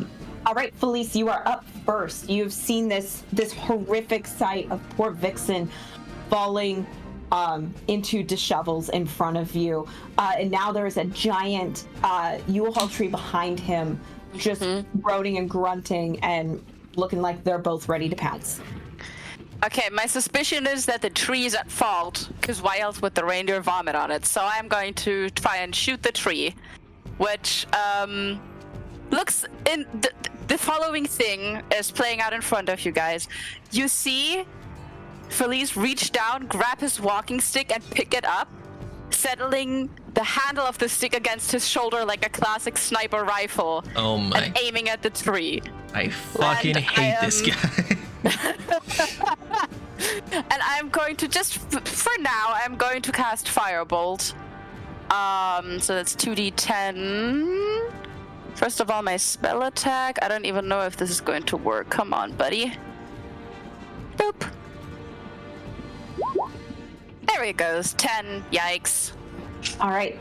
And you're aiming for the tree? Yes. That does miss the tree. That is a shame. What's with all of you and these fire spells? We're toy makers. What the hell? Well, you know, sometimes you have to have other tools at your disposal to try and help yourself, just in case. What are you going to use that on? All right. Okay, let me see if I have anything else to do. Not right now, actually. Oh, happy that we don't have the safety inspector here, too. He was on the dance floor. We don't talk about the sniper stick, okay, guys? Did I miss a meeting or something? Am I supposed to have? Who learned these? Who taught these things to us? Awesome. All right. Okay, and how high is the box? Because I still would like to use my movement. Okay. The box. They're decent sized boxes, but you could get on top of them pretty easily. Okay, if I use my full movement, would I be able to move over to the box and climb on top? Yep. Okay, then I'm going to be doing that. I stand on this corner of the box. Okie doke. Sorry, Ginger, I'm not a frontliner. Alrighty. Good luck. Speaking of Ginger, it is your turn. What would you like to do? He starts to panic a little more and just squeezes and be like, no, we can do something maybe, and goes through his bag and pulls out a little bag, reaches inside of it and pulls out like a bigger Lego like construction. Oh no. And he tosses that onto He tries to aim directly at the deer, or maybe at the Christmas tree, since Felice was shooting the tree. Mm-hmm. Can I make like an attack on that and then say what happened? Yeah, of course. Because it is a trying thing. Okay. Of course. Can you be a little bit more specific for me? Are you aiming for the Yule tree, or are you aiming for Yule Vixen? So are you aiming for the tree? Perfect. Yep. Go ahead and roll me the attack for the tree. Okay. Against the tree. That's a 9. That is a 9. That misses, unfortunately. The Lego skids through the tree branches and lands on the other side. Okay, that's okay. As soon as it hit the ground, though, the Lego brick starts to transform. My God. And instead of the bricks, you basically see like a speed Lego build. And out of the little bricks, you can see a giant, or like a normal-sized X-beak toy being built and joining the battle.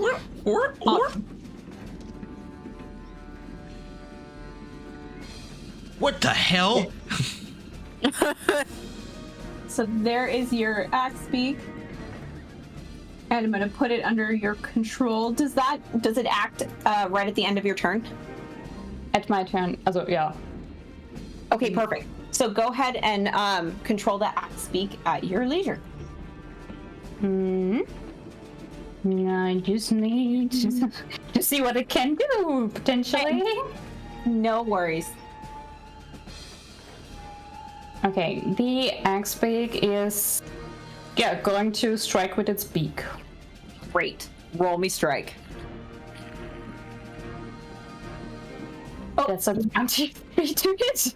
You have it on Whisper. 23 does hit the tree. I don't know why, but okay. It's all good. Why does it do that? You might have the GM button selected when you're opening up the dice area. I didn't. But did I? Well, an axe to a tree, No. You would think that would be somewhat effective. No, it's 4 points of damage, but I don't know why it just did the GM thingy. Nah, no worries. But you've seen it. It's good. Yeah, you're all set. So yeah, your axe beak deals 4 points of damage. It carves into the base of the tree of one of its legs, and the Yule tree shakes its foot at it as it's being attacked by something that was the first thing to damage it. The Yule tree is going to turn and do a slam attack on your axe beak before hitting it. No. No. That is 26 for 12 points of damage. Oh no! All right. We gotta get creative It's here. still alive. But yeah. Great. Well, since it's still alive. Sorry. 21 to hit for 8 points of bludgeoning damage. It's not alive anymore. It is not Yikes. alive anymore. Bang. So it shows up, it does its damage. So that is the 2 attacks from the Yule Tree, and he turns from the shattered Lego that's on the ground and starts. Is that difficult terrain now because of the Legos? You know what? Yeah, because I think that's iconic. Oh good. Oh good. Oh good. So we'll go like this. That's difficult terrain right there where he was splattered.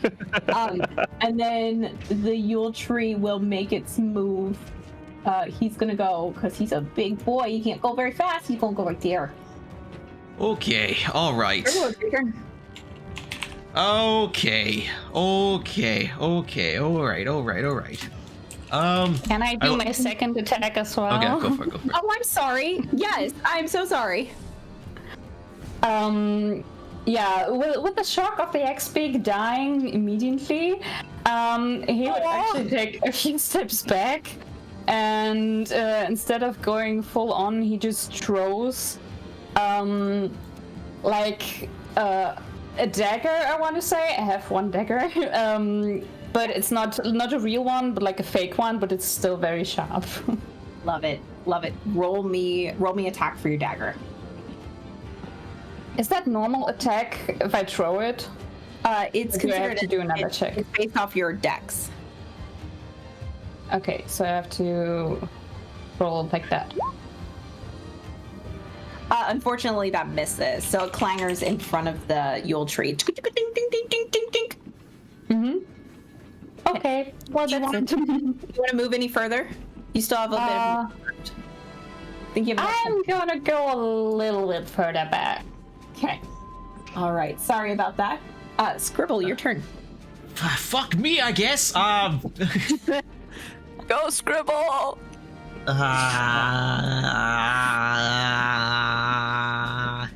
Okay. All right. So we need a little help here. I look over at Johan. Johan, are you gonna get up close and personal with this thing, or are you just gonna hang back a bit? I'll get up close and personal. I will send them to Jesus. Right.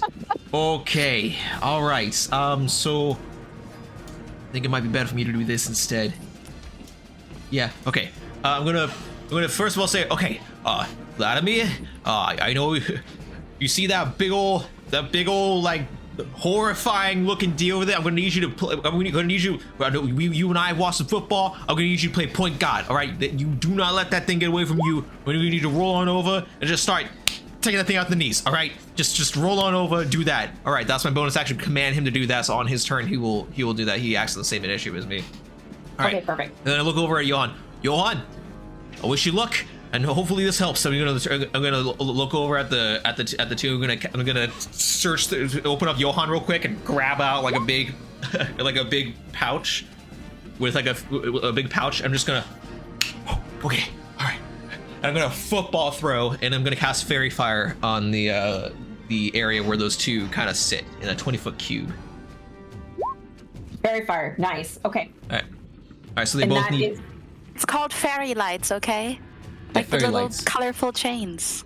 Actually, it's called glitter bomb. It's a glitter bomb. That's what it is. It's a glitter bomb. All right, I need them to roll dexterity saving throws, DC 15. Actually, it's called point out shame. Point out shame. We have different. Someone comes from a weird family. Damn it, son of a bitch. So Yule Vixen saves and is not covered in the glitter, but the Yule Tree is covered in glitter. All right, well, you got your assignment. Go get him. All right, and so then at that point, Vladimir is going to go run over, and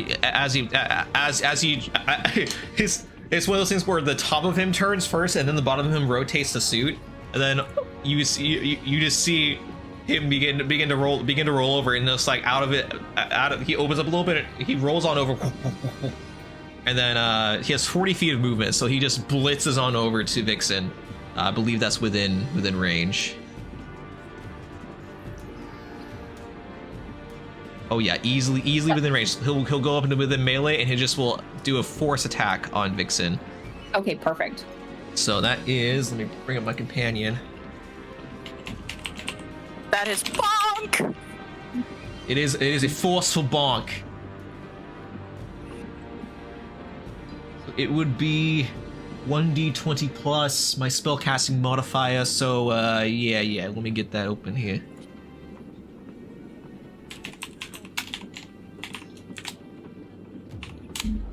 That's a 22 to hit. That hits, Vixen. All right, cool. All right, so that's gonna be 1d8 plus 3.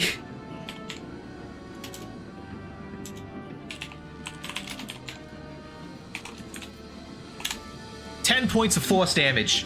Nice, well done. As he rolls up, he just gets faster and faster, and then just literally bowls into his knee, just.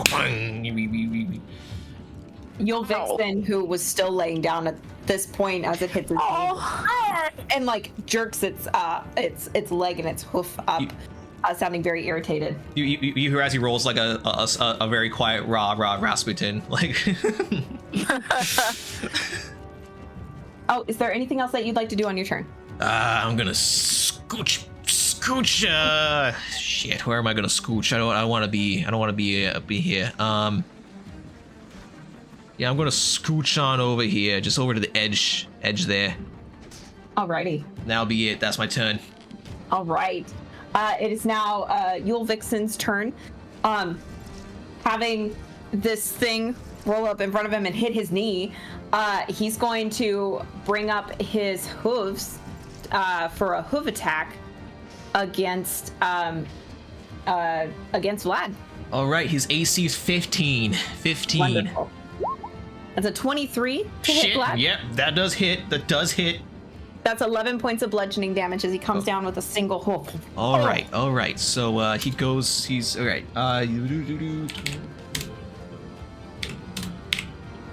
Okay. All right. Okay. All right. Got it. Vixen gets one more attack. As he's going to stand, he's going to try to hit the thing with his antlers and knock it away. Gotcha. For an 11. That does not hit. So you bop him with he bops him with the hoof, and then as he goes to hit him, he's still weevil wobbling, and he just kind of misses a little. Awesome. So Vixen is now to his feet. He lets out just a big boisterous cry. It sounds like a mix of anger and despair. Like he's hurt, but he's also really pissed. With that, Johan, it's your turn. Okay, Johan is gonna step forward as far as he can, which is gonna be, I think, yeah, you know what, I'm gonna step right there. Your attacks will have advantage against the big tree thing. Okay. And Johan's gonna kind of bash his hands together, and you're gonna see like this brief flash of flame as I activate my Crimson Right. Crimson Right. All right, roll me to activate your Crimson Right. Ooh. All right, 3 damage, and that is going to be a fire type. So now my Hulk knuckles are kind of wreathed in flame. All right. Okay, and then as my action, because they're slightly out of reach, I am going to cast the spell Flaming Shot on the tree. Got yourself some advantage. Awesome. Yep. Okay. Roll me your Flaming Shot cool. with advantage. Ooh. With advantage. Okay, so 24. 24 does hit. That is 12 points of fire damage, and as you can tell, it's a tree. Should not come as any shock that it actually deals more damage than what you had originally thought it would do.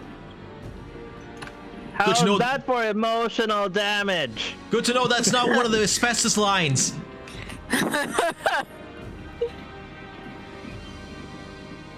All right. So Is there glad anything you're else a that you'd real like- tree and not synthetic. Yeah, actually. That's all my actions. I've used bonus action and movement. Perfect. All right. Elise, it is your turn. What would you like to do? Blast. Blast! Blast them! Who are you aiming for? Again, the 3, but I still get advantage, correct? So You that's do. a 24? Yep. Okay, perfect. Since I'm using my arcane firearm, that's an extra d8 damage. Hold on. There we go. So that totals... Oh, great. 18? But I'm guessing times 2. Yep. Wait. Hold on. Question. I'm an elemental adept in fire, and the feature says that I can treat any one die that rolls a 1 of fire damage as a 2. Does that also apply to the arcane firearm bonus? Because it's still fire damage. It would still be considered fire damage, so I feel like that's very reasonable. Okay, so that's a 19 then. Yippee! Nice. Good shot. Which doubles to a 38? Yep. Nice. Nice. Is there anything else that you would like to do on your turn? Do you want to stay on that box? Do you want to move back? Do you want to get down? I'd like to move like towards the center of the box so that I'm harder to reach from the floor. Sure. Yeah. That's all. I think I'm keeping my aim on the tree. How'd you get that thing past the metal detectors? Perfect. All right. Ginger, you are up. What would you like to do?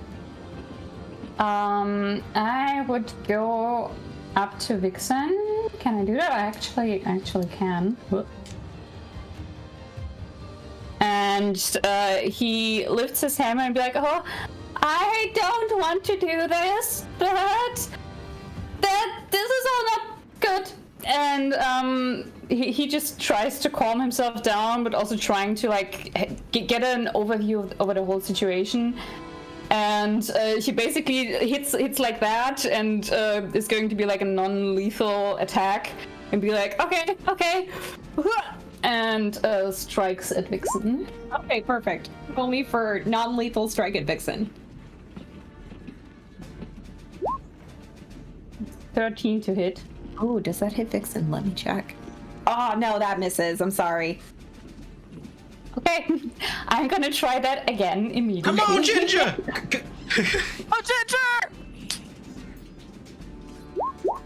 That'll do it. Yeah! Right, roll me some damage. 14 damage. Nice. Nice. That's how we do it. Great shot. So your first one, you come down with a swing. Vixen, in his howling rage and despair, moves out of the way. But your second swing comes across like a baseball bat, and you just clock him right in the jaw. You definitely got his attention. There is no doubt about that. Yay! Is there anything else that you'd like to do on your turn? What that I'm not for. Seeing that he didn't go down immediately and is still standing, he's starting to get more furious that it didn't work out as he wanted. Oh, no. And you see him squeezing the little ball and squeezing it, and as he just rips it off and starts to scream, and with that he enters his rage. Yes!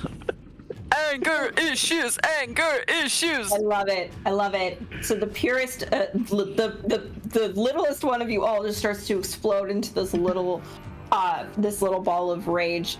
Inspired by Rumpelstilzchen. And I believe that's all you can do on your turn. Is that correct? Mm-hmm. Wonderful. Oh no. That moves to the Yule Tree. The Yule Tree is going to make its move to here. So it takes one step forward and is face to face with Johan. Praying for you, buddy. And leaning Don't down, believe you. getting right in your face. Okay. He's gonna try to take a chomp at you. A chomp. God Yep. damn. So he's gonna open up his jaw. It's gonna be I only have it labeled as a slam attack, so I didn't want to make too many. But it's same thing. So he's gonna try to basically just like nom down on you. All right. 17 to hit.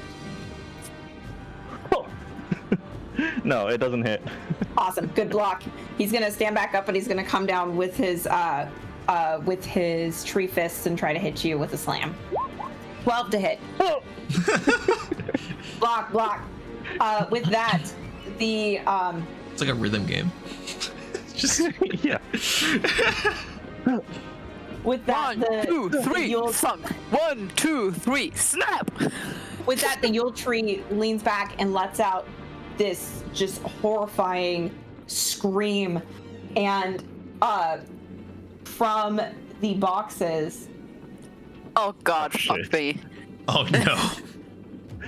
We didn't think there were things in the boxes. No one looked in the boxes. That's a you problem. I looked We in the looked into the boxes. boxes. Where's the knockoff now? You reached in. Oh my God, not on my box. Thank fuck. Oh God, is that Freddy? Yeah, it looks like Freddy. So the evil toys of Yule jump out and are going to also join the fight, and they will join in at the end of this turn. Okay. At the end of the turn. Since they are the same size as our tokens, how large can we estimate them to be? You can put these at smalls. I just didn't get a chance to shrink Okay. the tokens because anytime that Okay, I move fair enough. them, they That's- freak out. All right. Also, So hello, these are like- Nosy. The size. Doggo. All right. Alrighty. Beggars. So that's the end of him. Scribble is your turn. After Nosy is done. Okay. Scribbles, kill them! Scribbles. Okay, sorry. Damn. Okay. We're working. We're working here. We're working. Okay. All right.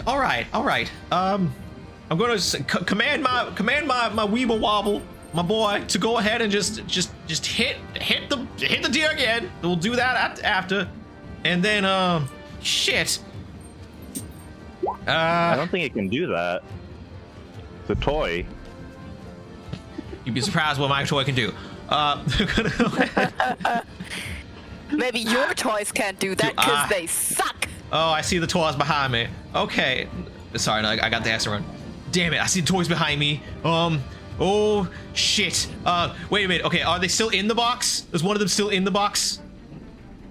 How Is big one are of they? them? How- So they've how- like thrown open the lid and Okay. are in the process of crawling out. Okay, how many toys are there?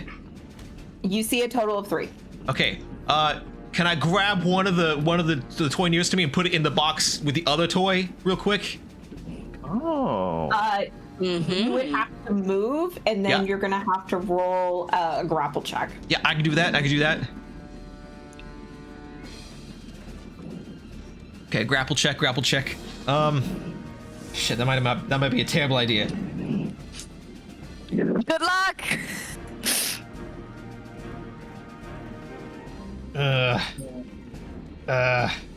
Okay, how tough do these things look? just before I commit to this. I mean, they're teddy bears, but they're falling apart. They look broken. They look torn. They right. look beat to crap, Scrap. but they look like they're holding their own. Scratch, try to pick this bastard up. I'm just gonna take my hammer. I'm just gonna climb on the box, take my hammer, and just start bopping this thing on top, on his head with my magic hammer. Love it. Roll me ball. Whack-a-mole. Oh, I'll fix you, all right. Okay, so.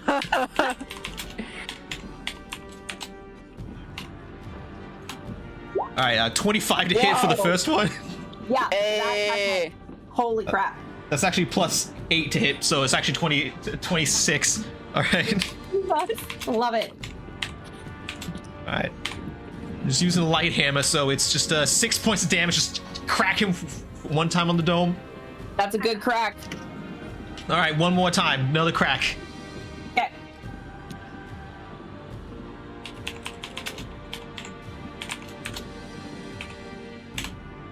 Ah, shit. Oh. Natural 1. Unfortunately, your first crack goes through, and the teddy bear kind of falls back, like in surprise and a little dazed. And your second swing comes down and hits the area where he'd fallen back Shut from. up! We got bears! Okay, so is the, I'm just gonna, can I use a free action to just close the lid real quick? Just try to, can you just close the cinema lid? You could jump on top of it. Yeah, I'm just gonna jump on top with my movement. Roll me a. Let's just do a straight dex check against his strength Cool. check to keep the lid open. Gotcha, all right, we can do that, that's fine.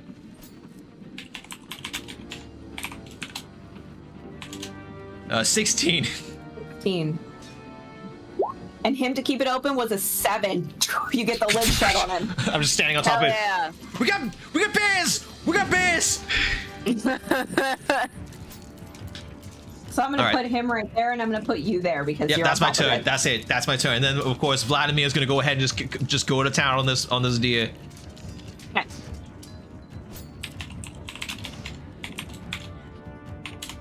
Uh, 26 to hit.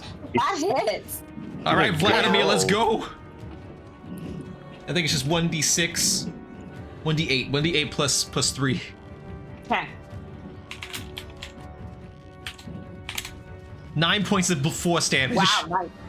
Nice. Just rock it back. It just rocks back and then bam, headbutts it. That's amazing. That's amazing. All right. That anything else on your Russian boy turn? was No, probably that's an it. XKGB agent.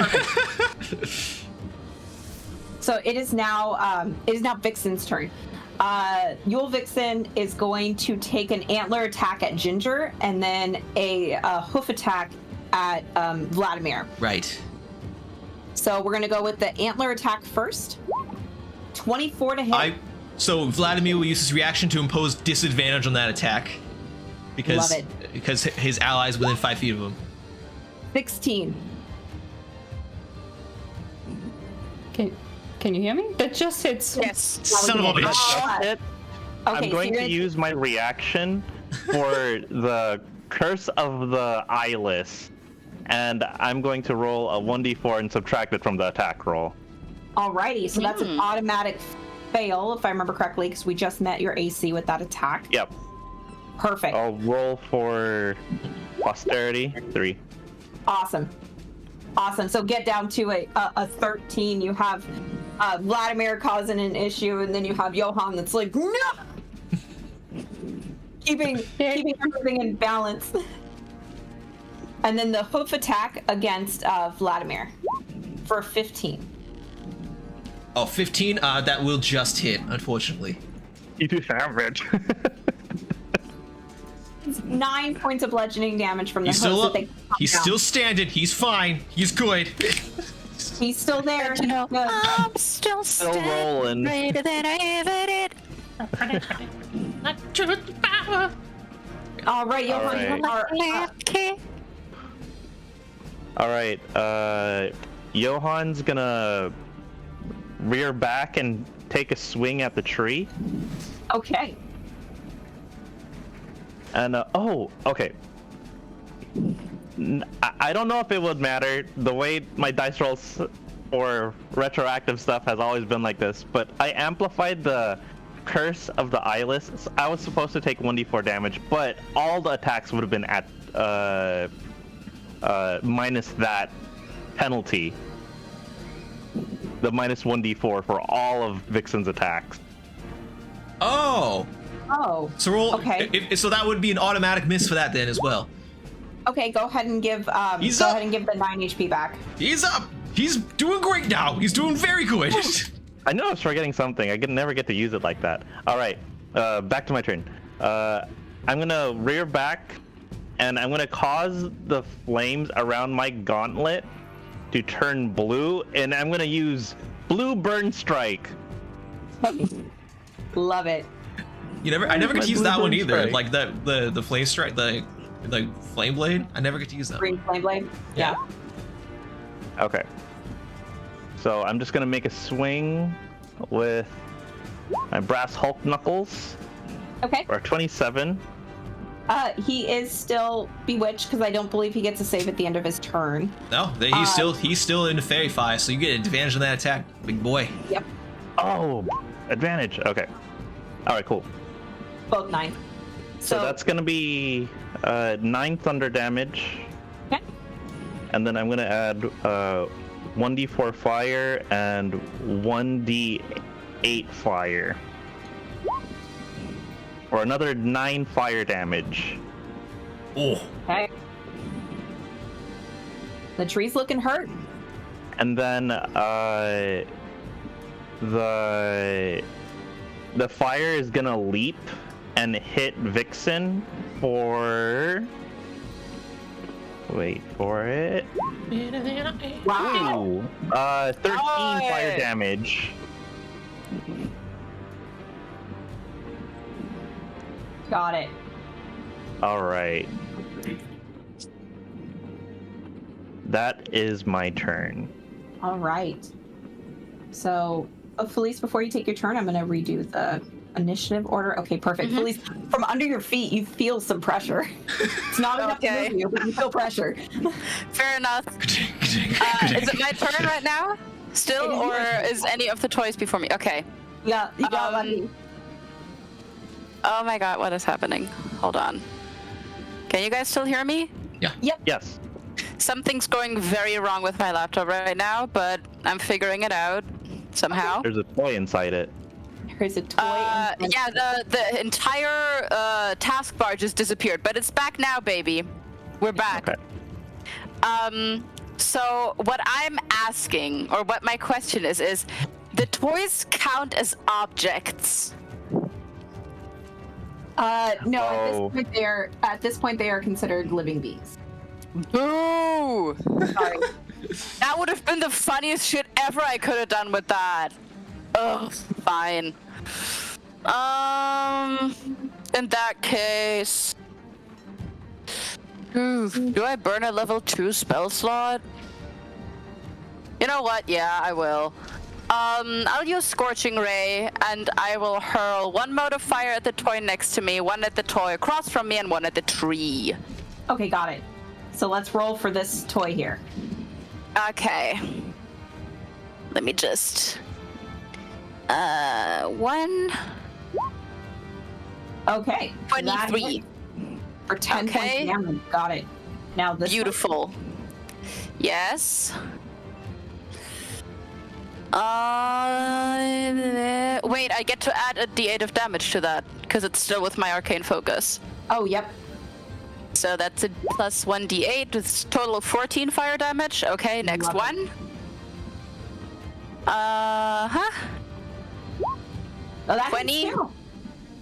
Okay, plus 1d8. Or do I only get to use the arcane firearm once per turn as a damage bonus? I'm not sure. It's only once per turn. Yeah, it's only once per turn, so. Other artificers, correct me if I'm wrong. Nope, it's only once per turn. It's my first time playing an artificer, but that's completely fine because 11 is enough for me. And then a third ray with advantage, if I remember correctly. That is correct. 21 hits. And there is a 1 in there that I am going to bump up to a 2 with my elemental adept. Okay. So that's a total of 12 of 24 to the tree. Okay, the tree looks like it's knocking on death's door. All right. Well, I guess it's time to knock on wood. Don't. I should have given you the pun. You didn't even drink the drink. Could you please cut the tree down? We're working on it. That you would like to do? Would you like to move or would you like to stay there? Honestly, I'm actually pretty happy that I'm blocking one of the toys from coming out. I'm going to be homophobic here and stand on the box. Okay. All right, Ginger, it is your turn. You are in a rage. What would you like to do? Yeah, I'm lifting my hammer up and just be, this is not according to plan, and slam against Vixen. Okay. That's a 22 to hit. That hits all the damage. Let's see it. That's 14 points of damage. Is that plus your rage damage? Is that plus your rage damage? Because you get rage damage as well? Yes. That is beautiful.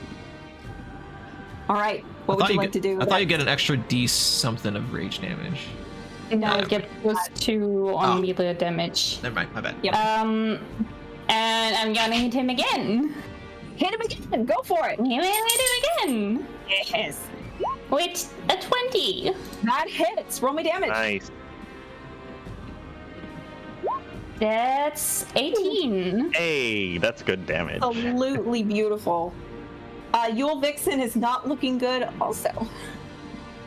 And with a last bonus action, I'm gonna hit him again. Do it. Before you roll, let me ask you. Before you roll any damage, let me ask you. Are you doing lethal or non-lethal damage? Non-lethal. Non-lethal, cool. Roll me your non-lethal damage. Okay.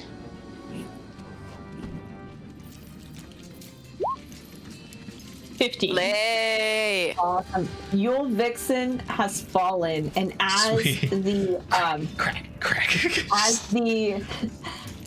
as he falls and kind of crumples to the floor, his breathing starts to change. It starts to be less erratic. He doesn't seem as panicked as he was before, and he actually reverts back to the Vixen that you knew before, but is completely unconscious at your feet.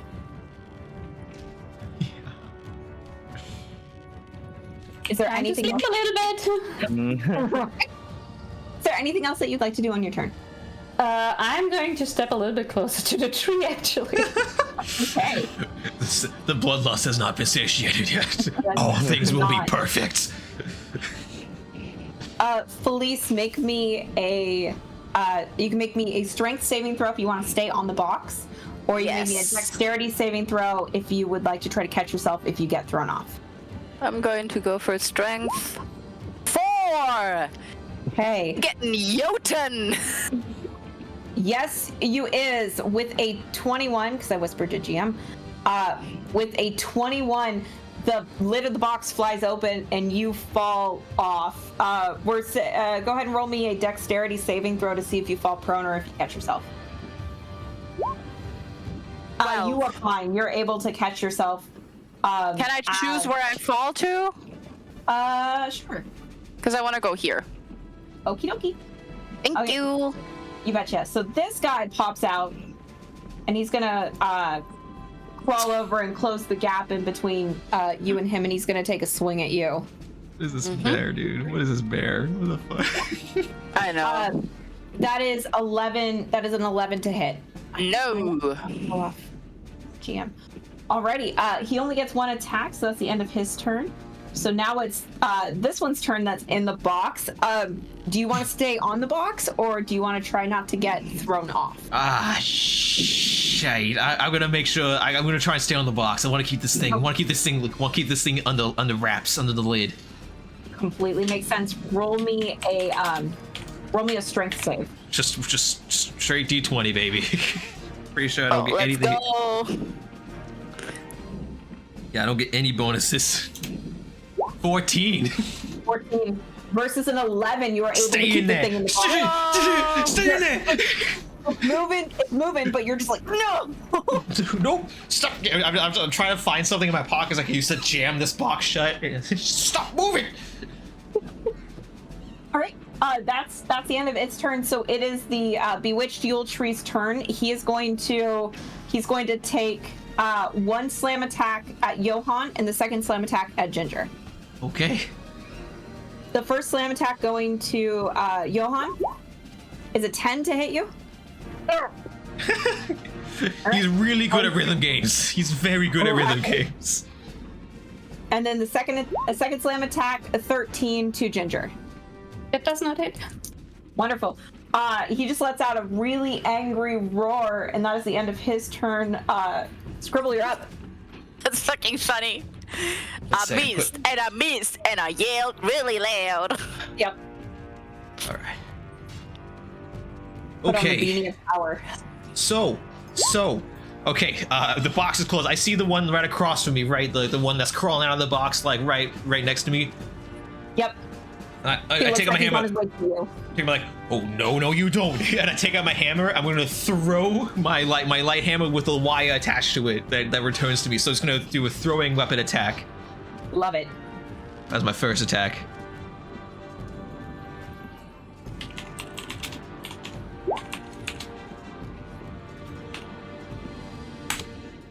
Uh, 13 to hit. That misses. Sorry. So your hammer goes a little bit too far because you were predicting him to be further up, but he stepped into some hay and sunk down. All right, there's a zzz sound as it comes back to my hand. I'm gonna try again. Got it. Do it.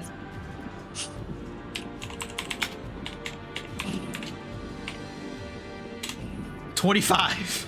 That hits. Oh wait, Roll me shit. damage and Sorry. everything in the face. That should have been +8. Does 14 hit? 14 does not hit. Okay, just making sure. Okay. Good check. 4 plus, I believe it's 5. Yes, plus 5.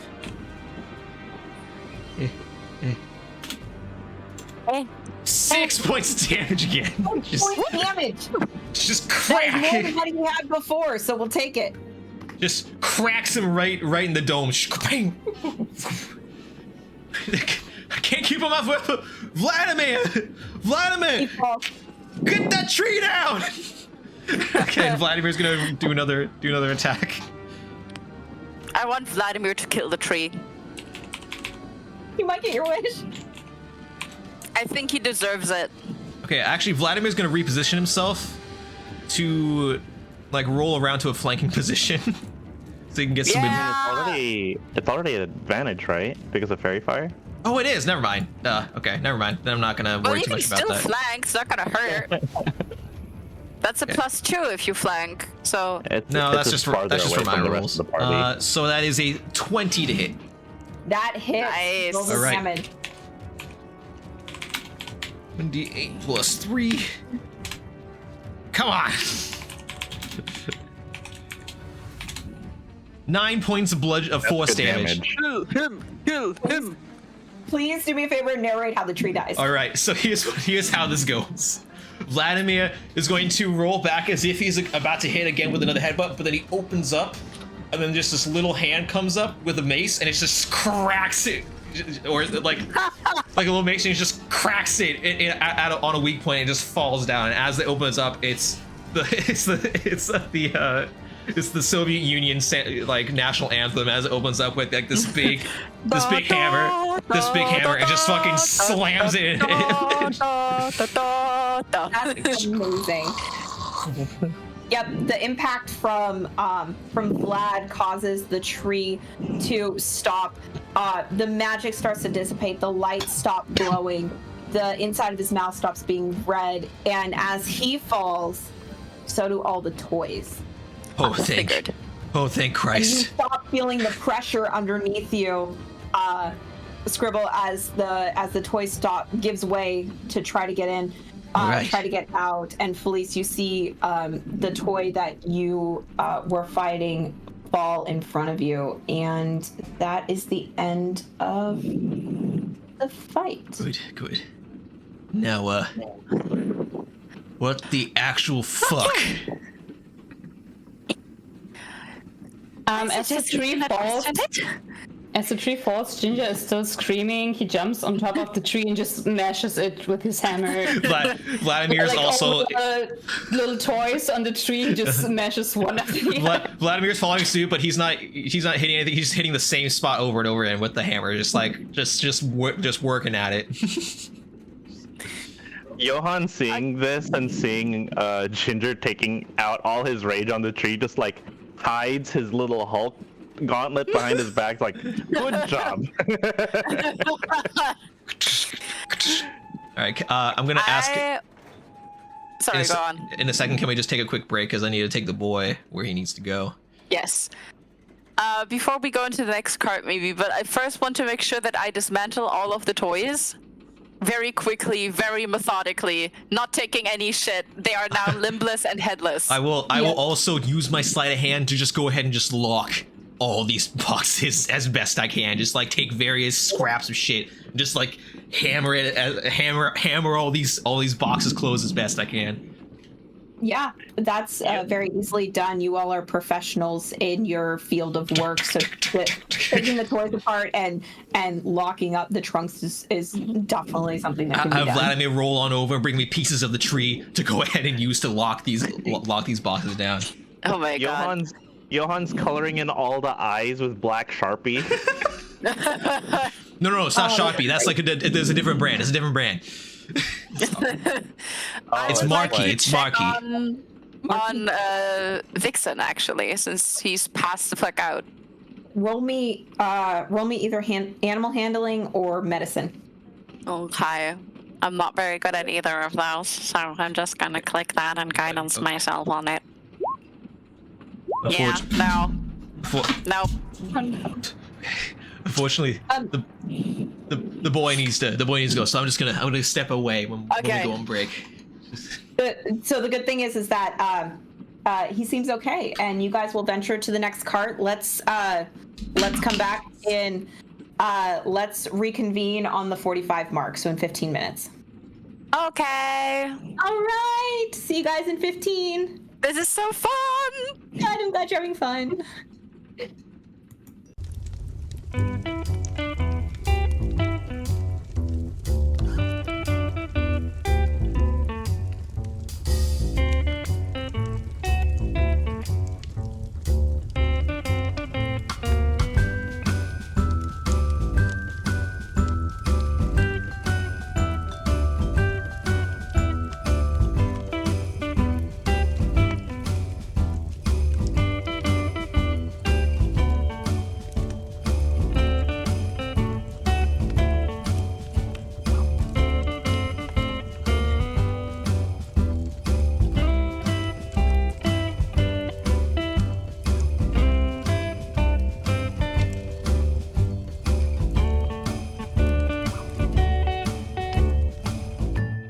Truly. A paladin with commitment issues, so he ended up being a fighter.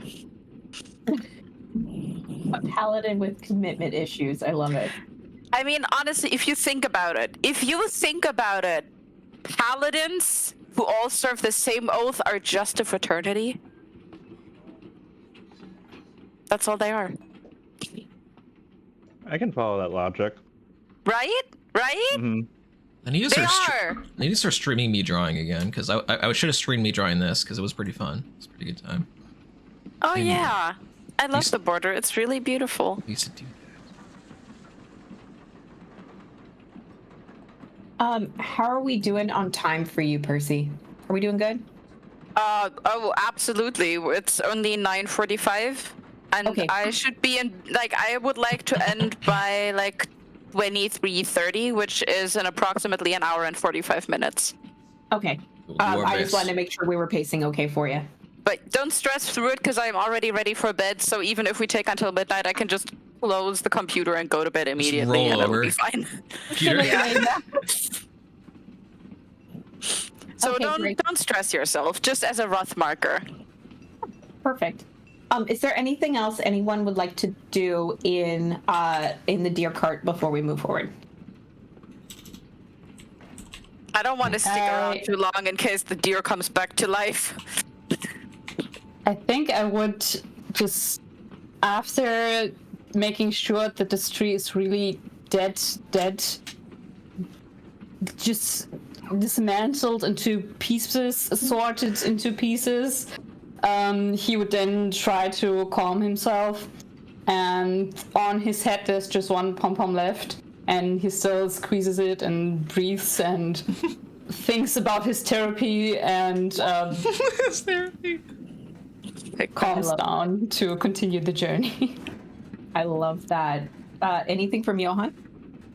Johan's making a Lego tank out of the remnants of the axe beak. That's so I love him. Oh, that's a good thought. Love it. And what about Scribbles? Anything from you? I am mending my buddy. I'm casting mending on him, which will heal him over time, pretty rapidly to full health. Every I think it's every minute or something like that. I can do it as an action. I can just heal him as an action. So I'm focusing on that for now. Sorry, I was talking with the wrong accent. I'm so used to my southern accents that I do all the time. That's true. That's very true.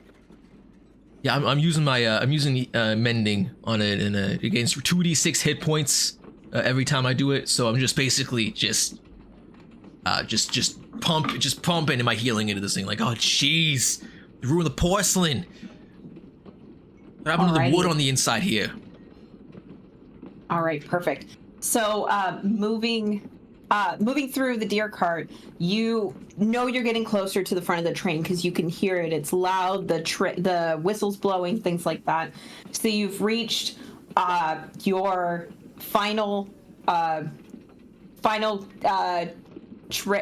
area of the train before you will reach the train engine area.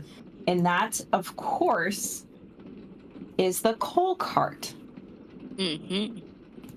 The coal in the cart rotates between an orange and a fiery red. It is already hot. Oh, good. And you guys All can right. figure out a way to get across to get to the train's engine. Well, isn't this disgusting? Well, who can throw who the farthest? Pretty sure. I don't think Vladimir's resistant to fire. No, he ain't. Okay. Well. Anyone got like a little dimension door handy or something like that? Any of us that useful? I could try to ice the cold, but I'm not sure how productive that would be regarding moving the train forward.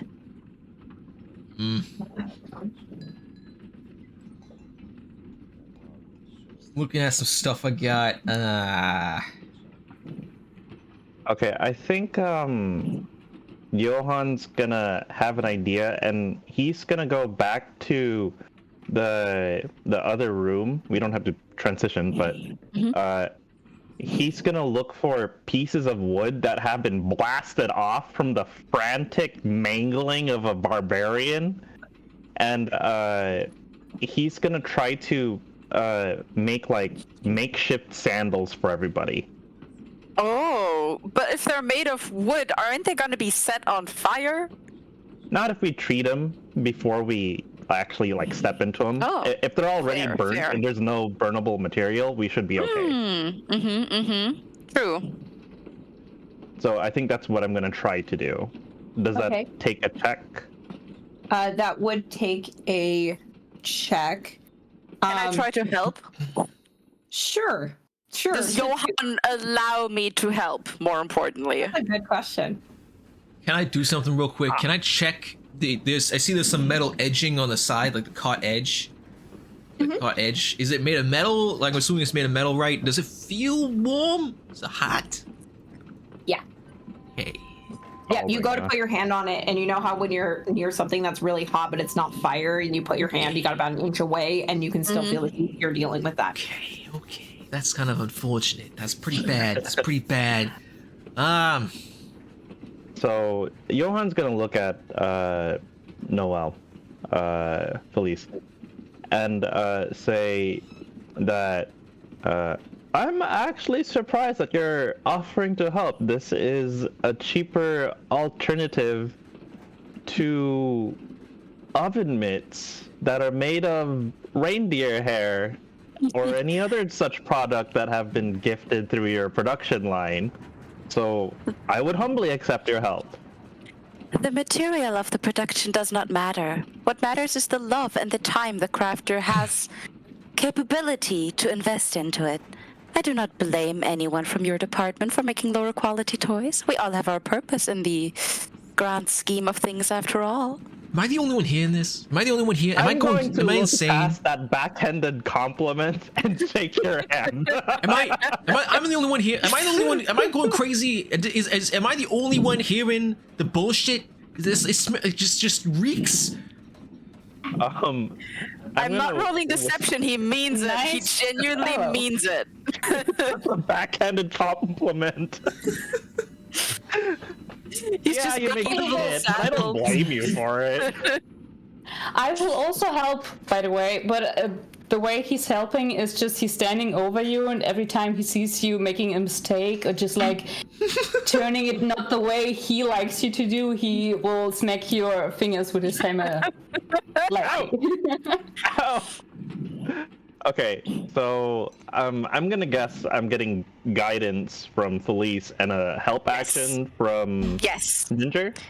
And you're also getting a help action from me, so you're getting dual help and guidance? Does that even work? Okay, so This is going to take two different checks. Okay. So what is your way of treating the wood so it does not catch fire? what is my way of treating the wood? Okay, I have an idea. I think could. I would probably just like it's kind of like cooking a steak. I'm putting it on like the metal railing and letting it sear and scorch, so that there is like charring on every surface of the wood blocks. So it is worth noting that the tree that was dismantled was severely damaged by fire already. Okay. So finding pieces to be able to make enough shoes for everybody is going to be difficult because it was taken out because of fire. Oh, the boxes. They're not going to be as sturdy as the tree. Okay, well, I made the joke, but I'm not sure it's true. You can veto it. I made the joke that reindeer hair oven mitts were a thing, and you just said that like there were clumps of hair falling off Vixen. I do agree that I made that joke, but I don't think there's. I have an idea. There's a reason why won't work for reindeer everyone. hair would be fireproof. But I got an idea. It won't work for everyone. It might give us a bit of distance. Can I send Vladimir to go get the 4 toys that were in those boxes? Actually, just crack open the boxes and grab those toys out. Okay. All right. Okay. So he brings the bears. I take the toys. So these are like a little insulated, right? They're like fur toys. They're like fur toys. What are they made of? They're like fur and. There's fur on the outside, and then on the inside they're made of cotton. Gotcha. Okay. All right. So they probably won't give us a lot of time, but it might give us enough to get partway across without too much damage. And then I size up. Is the toy about the same size as my foot, or like big enough for a foot-like object to fit in the belly of one of these toys? I would say that that's reasonable. All right, great. Cool. Okay, before you step onto the coals, I'd still like to try and ice a straight line to at least alleviate some of the fire damage you're about to take. This is a combined effort. Because I have Ray of Frost, it's a cantrip. I can just pump that shit out nonstop. It's not like it's a limited resource. Good. I am going to basically try to make shoes out of 2 of these teddy bears. Okay, got that. This is why I couldn't have my broom off flying. My heart is broken. Yep. There's your answer. I'm sorry. Fair enough. It would have been so cool. If you need any material scribbles, you can use the materials that I was going to use to make. And the leather straps that you stole off of that poor fucking dead elf. Those. I have many materials. Vladimir has me covered. Like he opens up and there's like a you know those tackle boxes that like unfold. Like he has like one of those that like unfolds like a tackle box, like multiple shelves that'll unfold like little compartments and stuff. And I yank out like rivets and leather and just start like making like I take out my knife. It's like a letter opening knife, and I just cut open the belly of one, and I take out some of the stuffing, and then I put my foot in. This seems like one of those 5-minute craft Walmart hacks. It is. I'll put my foot in, then I'll literally just take out like a roll of duct tape, and I'll tape it to my tape it to my foot. Well, that's all nice and well, but how is the rest of us going to fasten those? I mean, I don't have duct tape. Once you give them back? Well, fair enough. Listen, this is more of a test run anyway. We only got 4 of these, so there's made 2 pairs of shoes. So, I have an idea. Okay, all right.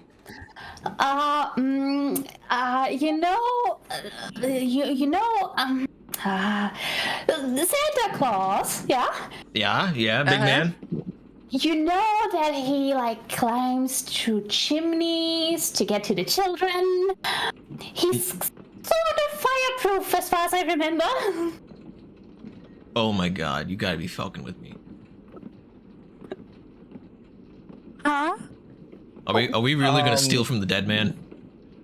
I don't think we're gonna steal from the dead man. I think we're going to steal the dead man. No! Oh my god. This is a worse idea than my shoes? No, This is a better idea than my shoes? I I take the shoes? How are we going to transport him over here, even if we were to use his corpse as a bridge? Well, we could use his clothes. His clothes at a 5 proof, right? So like, best friends. Okay, well, we could use his live. We could use the live man's clothes, right? We could just use his clothes, right? No, it's not his clothes. It's himself. Oh, it is him. Oh, that is quite unfortunate.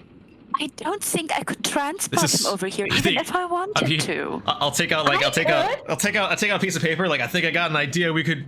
Wait, is that deer alive, by the way? Yes. Okay, then I think we can make a ram shack, and I'll make a drawing of like Santa with like reins on him attached to the reindeer, and it's a Santa sleigh. It's like, these are some rudimentary plans. But we could probably make something like this work. Could we at least try the more humane option first? What was the humane option again? The teddy bears. Shoes. Okay, yeah, let's try the shoes and then we'll try the fun option.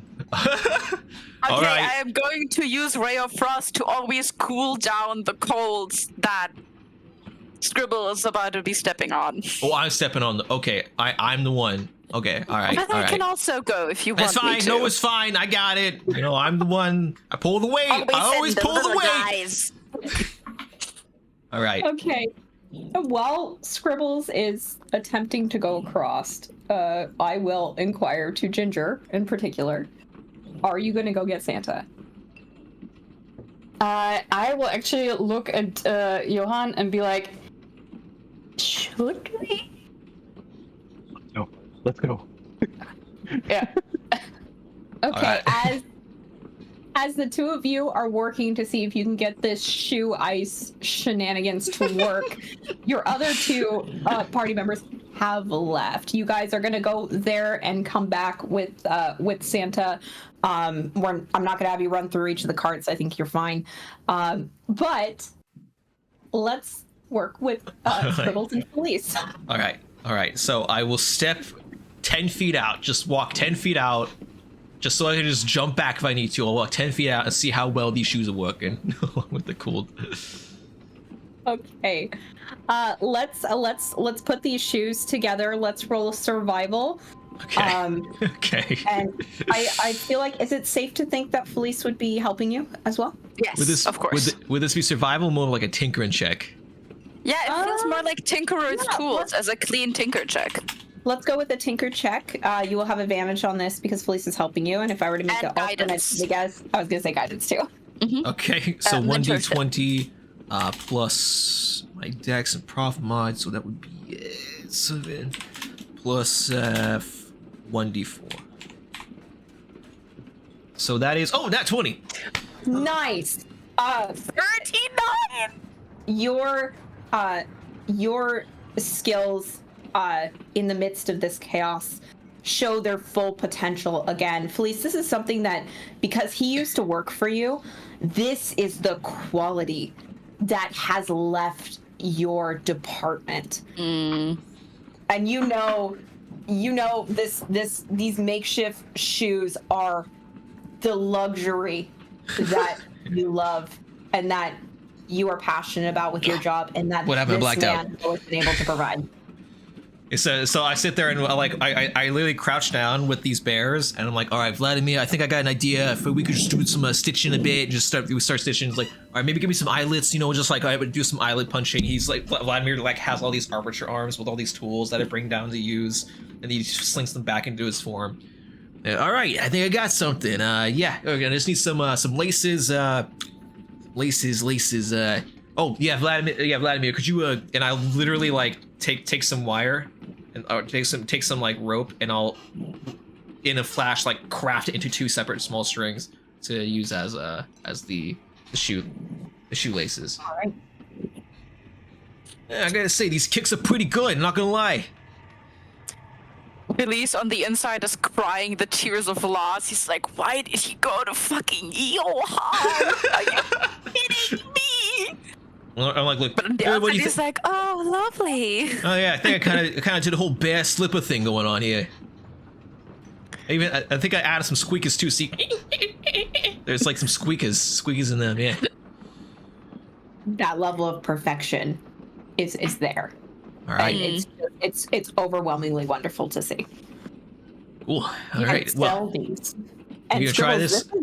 This has been a while since you've had a kind of a passion project for you to work on. This is beyond passion. This is survival. This is instinct now. And you kind of even take a second to look at your masterpieces that you've made, and you're like, this is my craft, man. Okay, now we're getting somewhere. Is it hot in here? Yes, it actually is. Can we hurry? Oh yeah. Okay. I slip the shoes on, and I'll start like traversing 10 feet out just to see how well the heat holds up. I will cool those 10 feet of coal like in front of him as a clean stripe. Perfect. The first step, you seem to feel fine. The second step, you can start to feel a bit of heat breaking through the ice. Okay. 5 more feet out. I think some heat's to be expected. Getting a bit hotter. Okay, 5 more feet out. I keep cooling in front of him, but he has to like walk spread-legged so I don't kill him. Okay, little high. Okay. Are you going or do you go back? Okay. Does it feel like every 5 feet I will take fire damage, or if I bliss through fast enough, I will be fine? It seems like if you go further, it's going to get hotter. Okay, It seems like kind of even the centerfold of it is just excruciatingly hot to the point where you look down and you see the ice is starting to melt, even though you're standing on it. Okay, no, I know when to quit. All right, so I turn around and I just like hop back. I just like try to touch as little as possible onto the goals. Yep. I will cool in front of him and like hold out my arms to help him jump the last bit. All right. So as Felice is reaching out and grabbing Scribbles and bringing him back to the safety, that is when your 2 other counterparts show up. As he does that, I would like to roll a sleight of hand check, please. Thank you. Okay.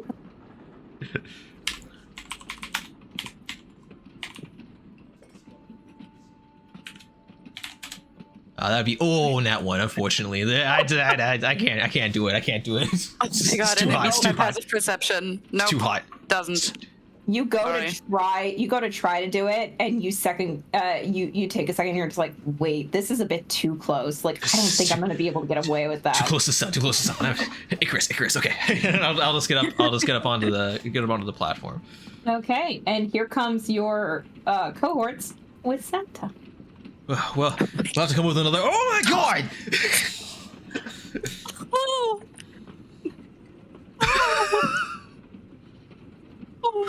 What would you think? This is going to be amazing. How is our relationship with Santa as employees? Poorly now. Especially as a long-term employee. I am fully faithful that he will not burn.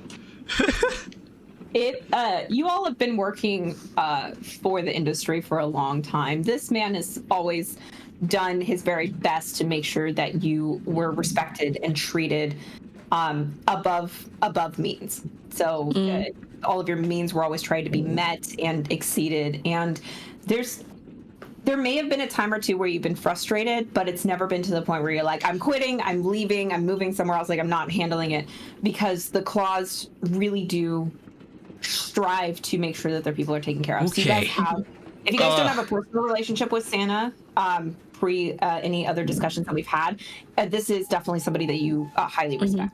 Do I get Vixen? Do we make the sled? I can make the sled. No, I can't do it. I can't. I mean, we have the harnesses. We can tie them up and get Vixen to pull them across for us. That is possible. Is a flying reindeer. Can Vixen not just fly us if we wake him up? He's a floating reindeer. Could I see what happens if I use a flaming shot on like a distant piece of coal? Like to see if it's just like, it lights Santa. up or it explodes.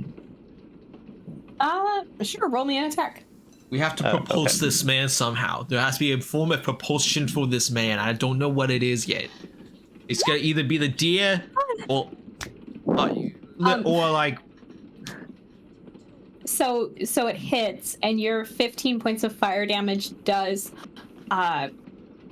make the coal splatter and explode, but you see it like shoots up and then lands back down, and it's definitely excellent. I have an idea. Wait, I have an idea. Hold on. I have an idea. I have an idea of how we're gonna propose this man. Felice, does your bird thing? Is it a construct that can be healed, or is it just like a weird little homogeneous abomination thing? Oh, fair enough. I mean, the bird would have come along since we relocated Santa, and his order was to come to me. Right. Yeah, and your bell would have gone off as soon as you guys walked through the area, but it did not go off the entire other time. Mm-hmm. It's a normal homunculus servant, so I can mend it if need be. Right. Okay. So we have 2 individuals that we can repair as we go that can pull this near-dead fat man across the coals. I think we can all fit on him. I guess you just have to pick the spot you want to be on. All right. Okay, so should we create harnesses to tie? Yeah, I think we need to make some harnesses. Okay, let's see if they can drag our combined weight first. Well, good news is my boy Vladimir already has like a little toe strap. So we just kind of we can just kind of he just pops the toe strap out. We can tie it around one of his legs. That's fine. We just gotta make a harness for the boy. While you two are talking, Felice is beginning to hyperventilate. Hey, Navidad, relax. Navidad. Hey, deep breath in. All right. Deep breath in. Johan suggests to Scribbles to tie it around his shoulders, because if you try to drag somebody like this way by his legs, this will be dragging this way, but the arms will be creating drag. Oh yeah, the coal. They'll be dragging the coal. That's right. Yeah, if you're dragging up this way, it just all becomes streamlined. You're right. So streamlined design, streamlined Santa design. Okay, so I resketch it. I am gonna make the sketch, by the way. I'm going to make a design sketch of Santa being a fucking sled. All right, so we draw it this way, kind of like a backpack thing, which is kind of hoist his shoulders up, and just kind of like drag him across. And what about his head though? Because his head is also going to start digging into the coals. So do we want to have him like face up or face down? We probably don't want to face down. Never mind, we do not want to face down. We don't want that mouth full of coal. But we need something to kind of push the head up, like hoist it up. Maybe like a. Oh, I got it. I'll reach to Vladimir. I'll bring up a ball gag. Use something like this. We can use this like a head harness, pull his head, like we just attach a harness to the front part here. We use it to pull his head forward towards his chin. That way it's kind of like just kind of sits up, so it's just his back sliding across. No.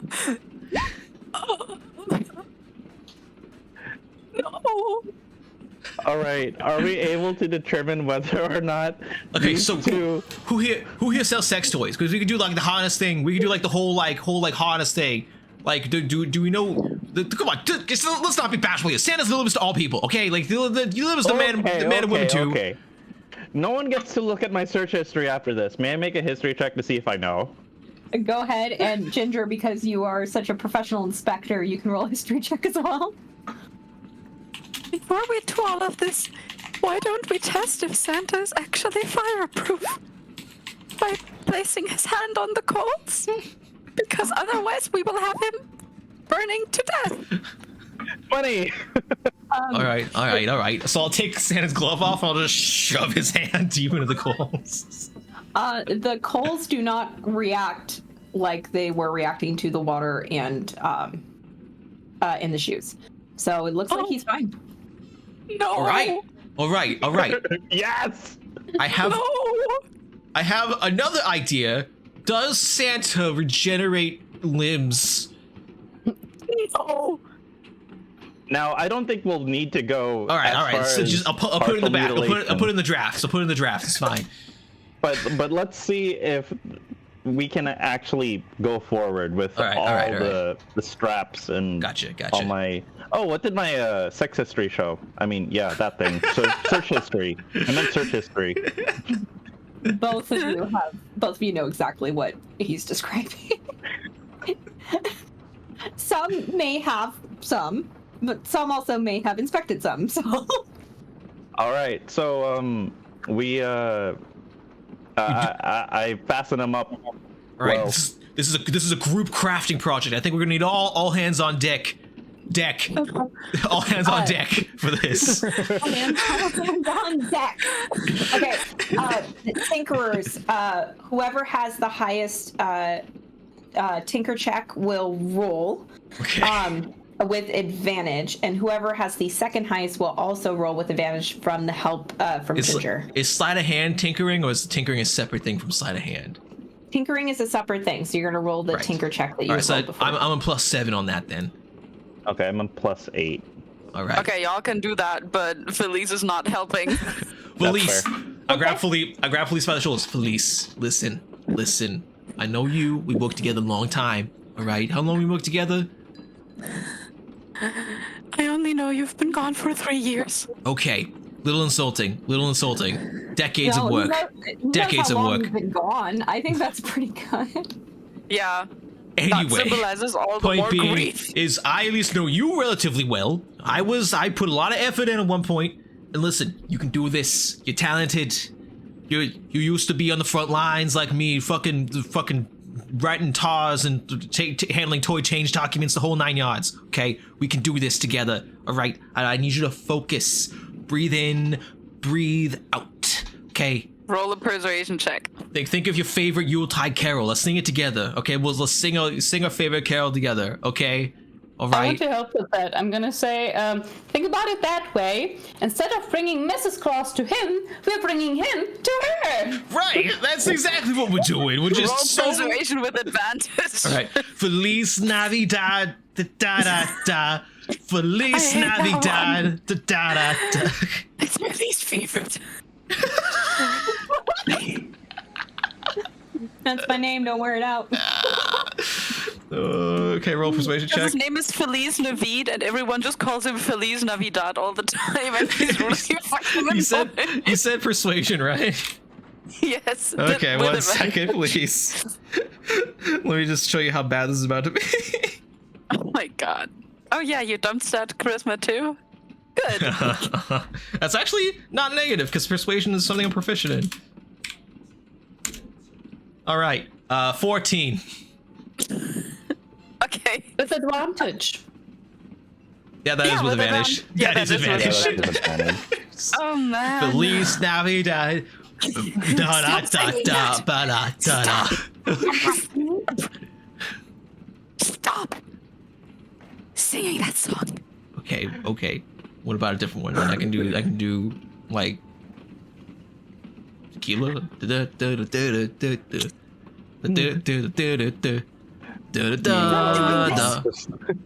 If I'm doing this successfully, you're coming back for half a year working under me on a project I've been wanting to do forever. Okay, hold on now. Hold on. This is a hostage situation. Okay, hold up. When they teach hostage negotiation in Tinker School? What the hell is this? I was in security for about 200 years. What happened to the Tinker Ethics class? You must have gotten like a terrible grade in that course. You have a ball gag in your little matryoshka doll. I think that's not an ethical issue. That is completely consensual. All right, listen. Not with Santa. Well, we will negotiate. Some terms about me coming back for a project under certain terms. More favorable terms. Agreed? Agreed. And thank you. Okay, 10 days of vacation time included. Okay, let's go. Is that it? Let's go. We roll Tinkerer's tools, correct? Yeah. So Yep. I think the best one we'll do with advantage. So we're gonna do two sets. Okay. So we're gonna do Johan with the help from Ginger, and then you with the help from Felice. Gotcha. All right. So 2d20. And guidance. All right, and mentorship. Yeah, exactly. Yep. Each of the checks gets a 1d4. All right. So for me, that is. Oh, thanks for the advantage. For me, that is a 19 plus 7, 26, 20. Well, 29. 29 29. 29, okay.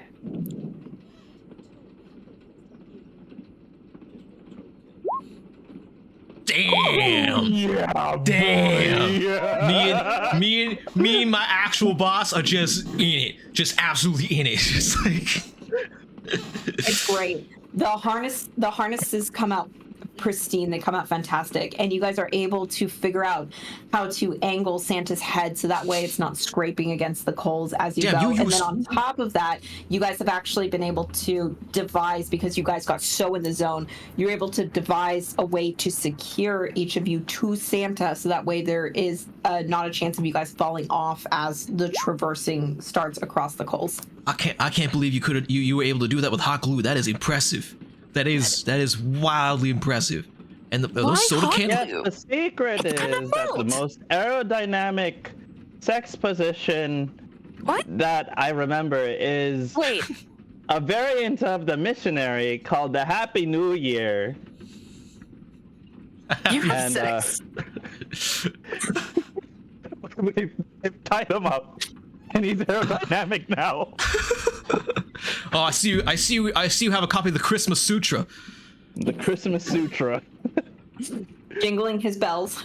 Jingling his bells. All right, everyone on board. Hold on, one last question. You are 100% sure that Vladimir is fireproof? No, but I can heal him as we go. Fair enough. All right then. I can mend him as we go. Yours flies, and mine we'll fucking just pull it. And I'm just gonna be on the end here, and I'm just gonna fucking mend him every time. And anytime I can, I'm just gonna be constantly pumping mending into this boy. Okay. All right. Homunculus to the front, everyone else to the back. All right. I am going to have to say, I think it's better if Vladimir just rolls with advantage, because I have a -4 on the strength checks of this creature. Yeah, Vladimir's got a +2. Oh, okay. if it's athletics, if it's athletics checks, he's proficient in those. Okay, we'll give him athletics with advantage. I'll have. Well, hold on. Because this is a little fucking Robin. I don't think it's gonna be doing much. Well, he's tied to it anyway. That was the direction that I was going to take to. So the advantage comes from the Robin being in the air versus being on the ground. So for being in the air, the Robin is going to assist Vlad by trying to point out areas where he should not travel to, so that way it can lessen the amount of damage that he would consistently get. All right, I'm gonna stop. I'm gonna play his motivational song. Hope you're ready. And I'm playing Rasputin on the flute. I'm going to sit up front and help with the mending as we go, because mending takes a minute to cast hypothetically, and I don't want that to bite us in the ass, so we can just both mend all the time. As we go. Yes, he heals 2d6 every mending. That's what happens with that. Okay. You should be able to maintain him to keep him from dying for this adventure. All right, come on, Vlad.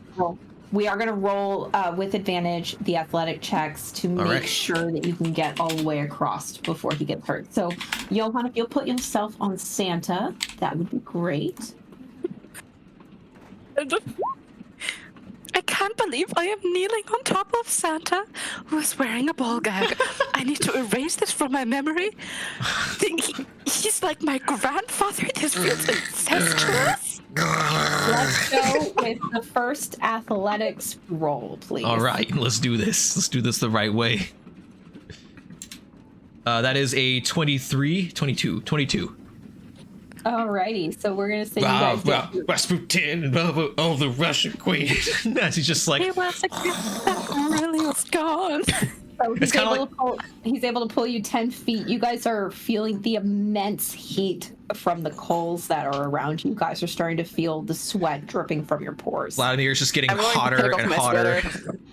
It's like, Jesus Christ. All right, come on, Vlad. Give me another roll. Rah, rah, Rasputin, lover's greatest love machine.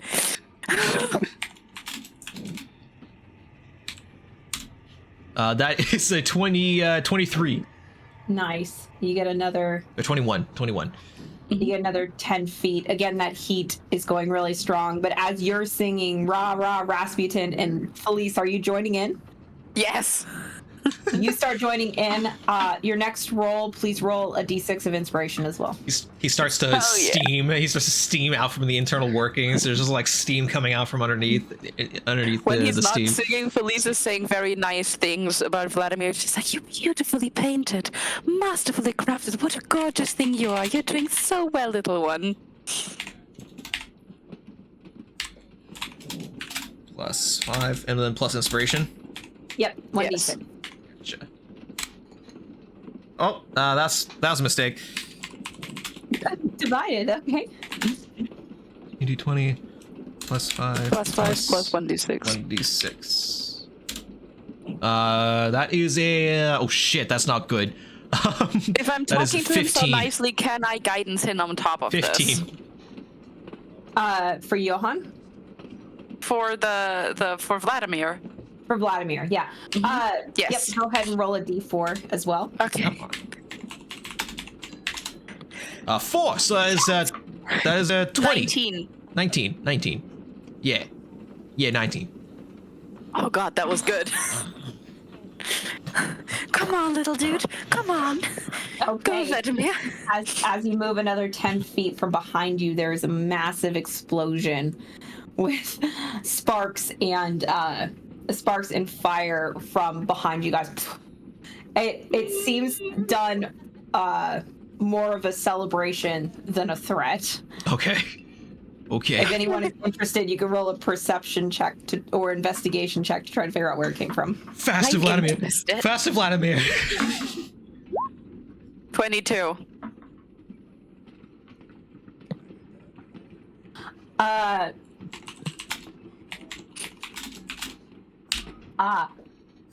So you do notice that you both do notice that this is actually coming from Johan, but as he lights and the explosion happens, you guys get an additional movement speed as a thrusting from the Oh my God. bad choice of words. I'm sorry.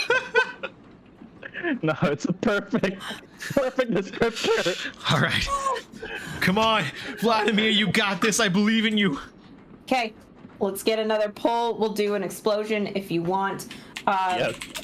Give me a good final roll with the inspiration from the singing. Let's get you guys across the coal. Rav, Rasputin. Oh, not 20, baby. So that's a 31. That's how we do it. Yes, the final pull from Rasputin, the cheering of his adoring fans, and the explosion behind him is giving him that badass that he does not look back. And you guys make it across. There's just a big ditch where Vladimir has been like rolling through the coal. He finally just shimmies up onto the. Actually, he gets to the wooden part, and then all of a sudden these like two like Mickey Mouse hand gloves attached to arbiter arms get up, and then just pulls himself up onto the wooden platform. That's great. I am going to stumble off of Santa the moment we make it to the platform. Just like, oh god. That was perfect. This bad. Johan gets up from like positioning his shield over Santa's crotch and continuously casting his burning bolt. It looks under. It's like, all right, we're good. This is just the scorched crotch of Santa. I get up onto the platform. This baby can fit so many elves in it, and I slap Santa's head. So as you guys make it to the other end, you do see the entrance to the train car. So for the purposes of moving you to the next map, I do need to know, do you guys take Santa with you to try to take him to Mrs. Claus, or do you leave him there? You don't know that we have him anyways. What yeah. So let's get him in there. All right. Okay. Let me get you guys over to the next pitch. Is there anything else that you guys want to do, or any conversation that you want to have while you're here before we go to the next pitch? Can someone cast mending on his pants? Oh yeah, I got you. He did not. I'll cast mending on his pants, make him decent, make him decent for the claws. All right. Alrighty. I will move you guys to the next map. For the sake of the size of Santa, I have shrunk him down so that he fits on the map a little easier because the scale's a little strange. So just a heads up. Oh shit! He's made a shrink wrap. He's made a shrink wrap. It's just compact. It's fine. All right. So you guys enter into the train. You enter into the engine cart. I'm going to need an appointment with the Santa House staff psychologist at the soonest possible convenience. His name is Mr. Jingle Bells. I can give you his card. Yes, please. It's the Jingle Bells. And you guys enter the train engine.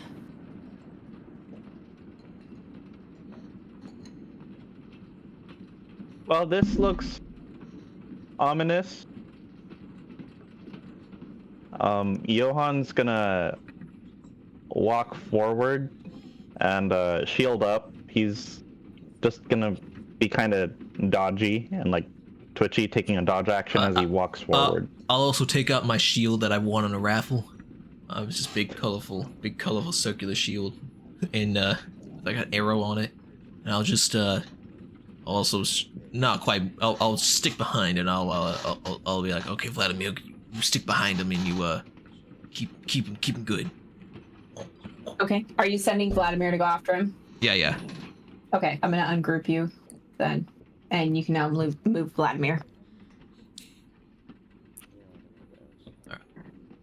All right. Ginger, what are you doing?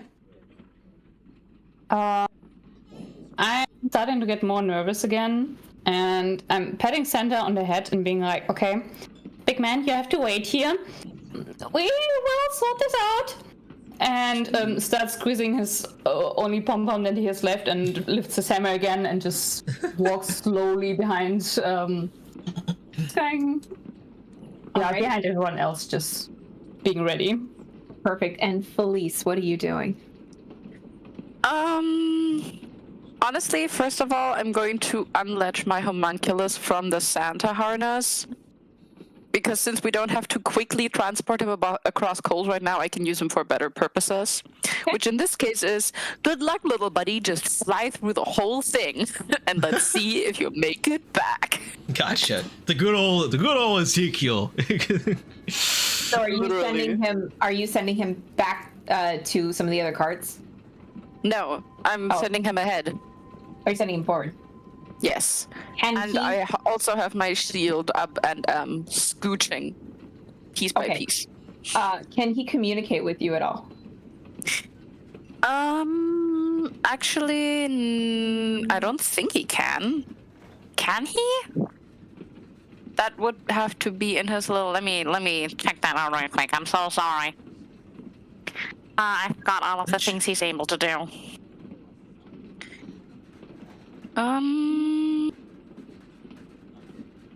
There it is. Yes, it speaks the languages. It understands the languages I speak, so I can talk to it. And it can, like, make noises, very rough voice box kind noises to communicate with me. Like, chirp once if there's danger, chirp twice if you're fine, stuff like that. Oh, okay, gotcha. Okay, so your bird takes off going forward. It stops here and goes in this direction and is making circles in front of what looks like a storage room. Okay. I'm going to start with questioning. One chirp means yes, two chirps means no. Is what I basically train him on. Is he safe? Is that the question you're asking him? Yes. First of all, are you safe? You get one chirp. Is there someone in there? Chirp. Are they alive? You see it kind of like flick back and forth again. You see the bird shrug. You get chirp.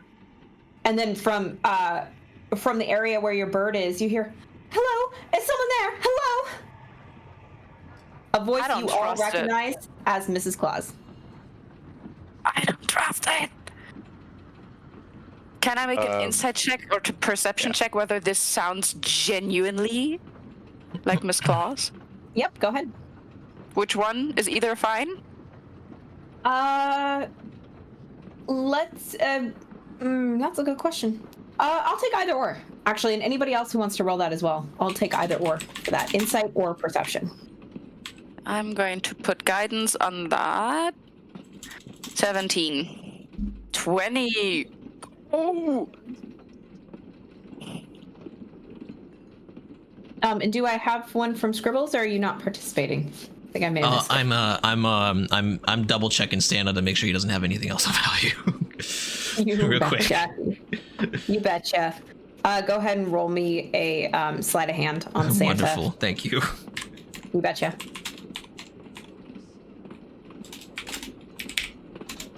That'd be 26. You find a flask. Sweet. Clean trip my ass. It genuinely sounds like Mrs. Claus.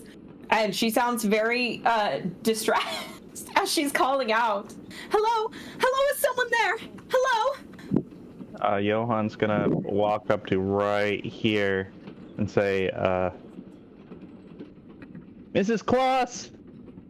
It's Johan from the Department of the Affordable Alternatives Department. I need to make sure that it really is you. Do you remember any of the work that I've submitted in the past year? Tell me something only you would know.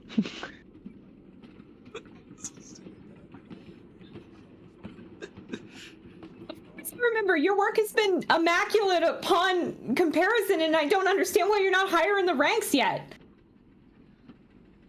Hold on.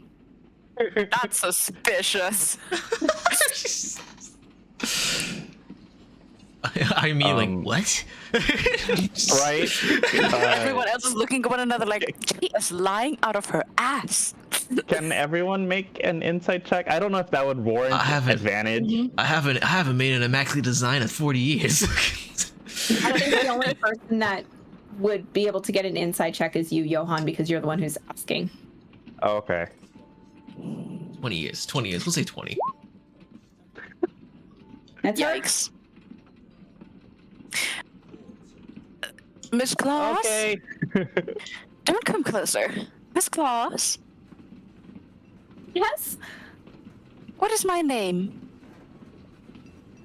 Which name are you referring to? All of them. He's not within sight, notably.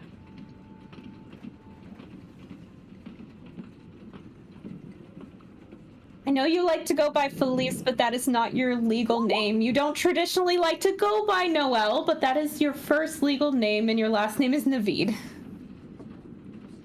Okay. You've worked with her for centuries. How could I forget you? You know, that is exactly why I asked. Inside check. Go ahead. Guidance on that. 21.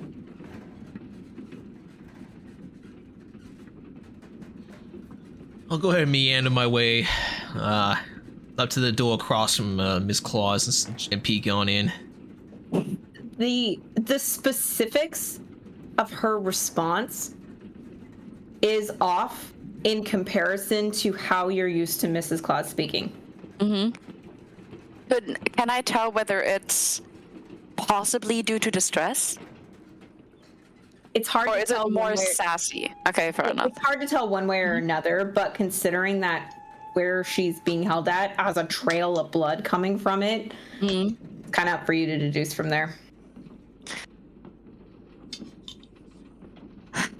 Is there prison bars or is the door closed? I can't tell by the look of the map. So it's like a storage area, but there's a there's like an eye hole slit inside, and you can actually, well, if you were, you would look inside and see Mrs. Claus. But as the questions are kind of rolling in, she goes, She goes, listen, we don't have much time. He's trying to hurt everybody on the train. I've never known him to do something like this before. I do not know what's going on.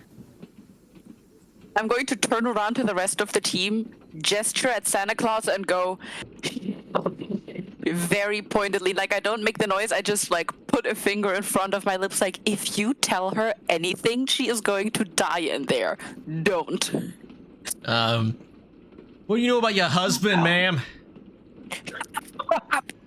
What do I know about my husband? Yeah. When's the last time you saw him? I boarded the train before he did, so before we left the house. Right. I'm going to smack Scribbles on the shoulder, just like, I'm not saying anything, relax. I'm just getting the information. Trust me. Mrs. Cross? I don't know if you recognize my voice, but who were you talking about? It's Jack, dear one, Jack Frost. oh, we're about to. Mr. Frosty? Where's Mr. Frosty at? He's in the... God, what's the name of that section of the train? She would know, but Engine? Mackenzie does not know. I don't know. It's just the engine room, I guess. Yeah. Control room. He's in the control room. He's trying to derail the train. He's doing God knows what in there. All right.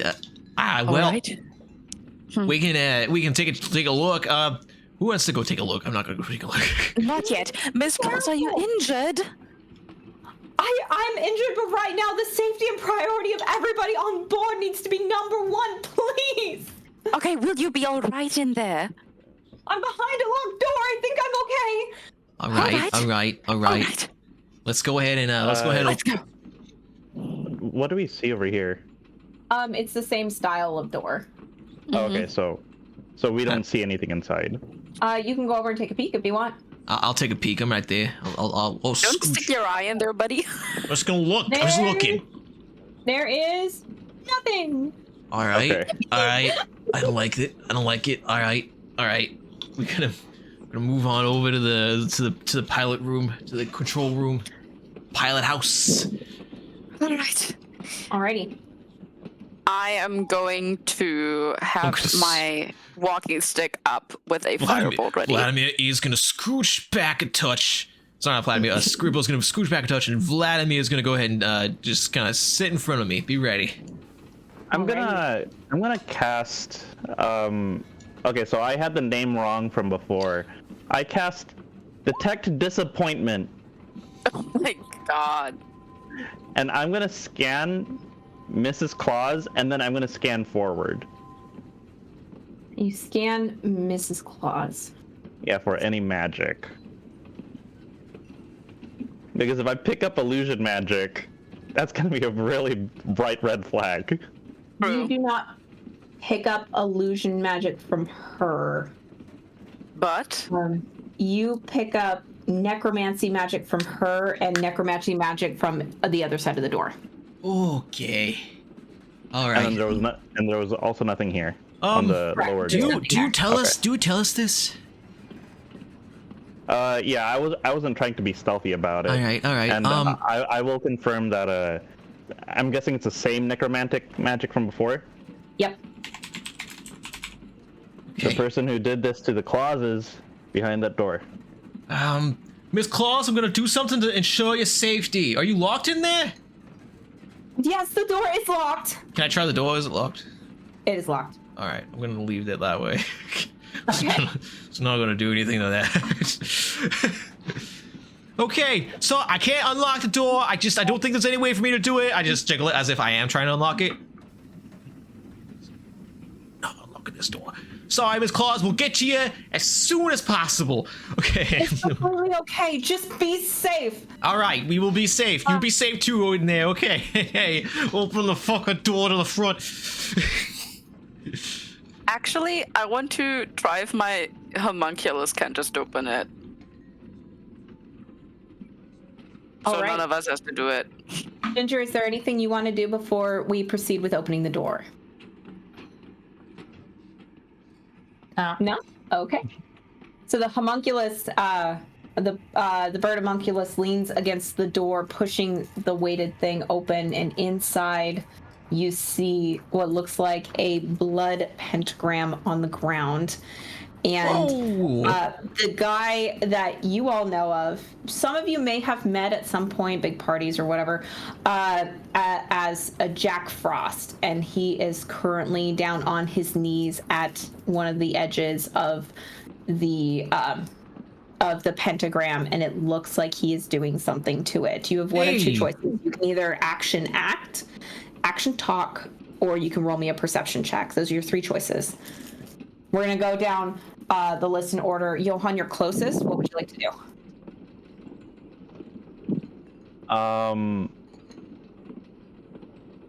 Attack, talk, perception. Okay, I'm guessing like trying to pin him up against the wall would be an attack. Yep. You'd be doing a grapple. Okay, so Johan would... Oh, grapple.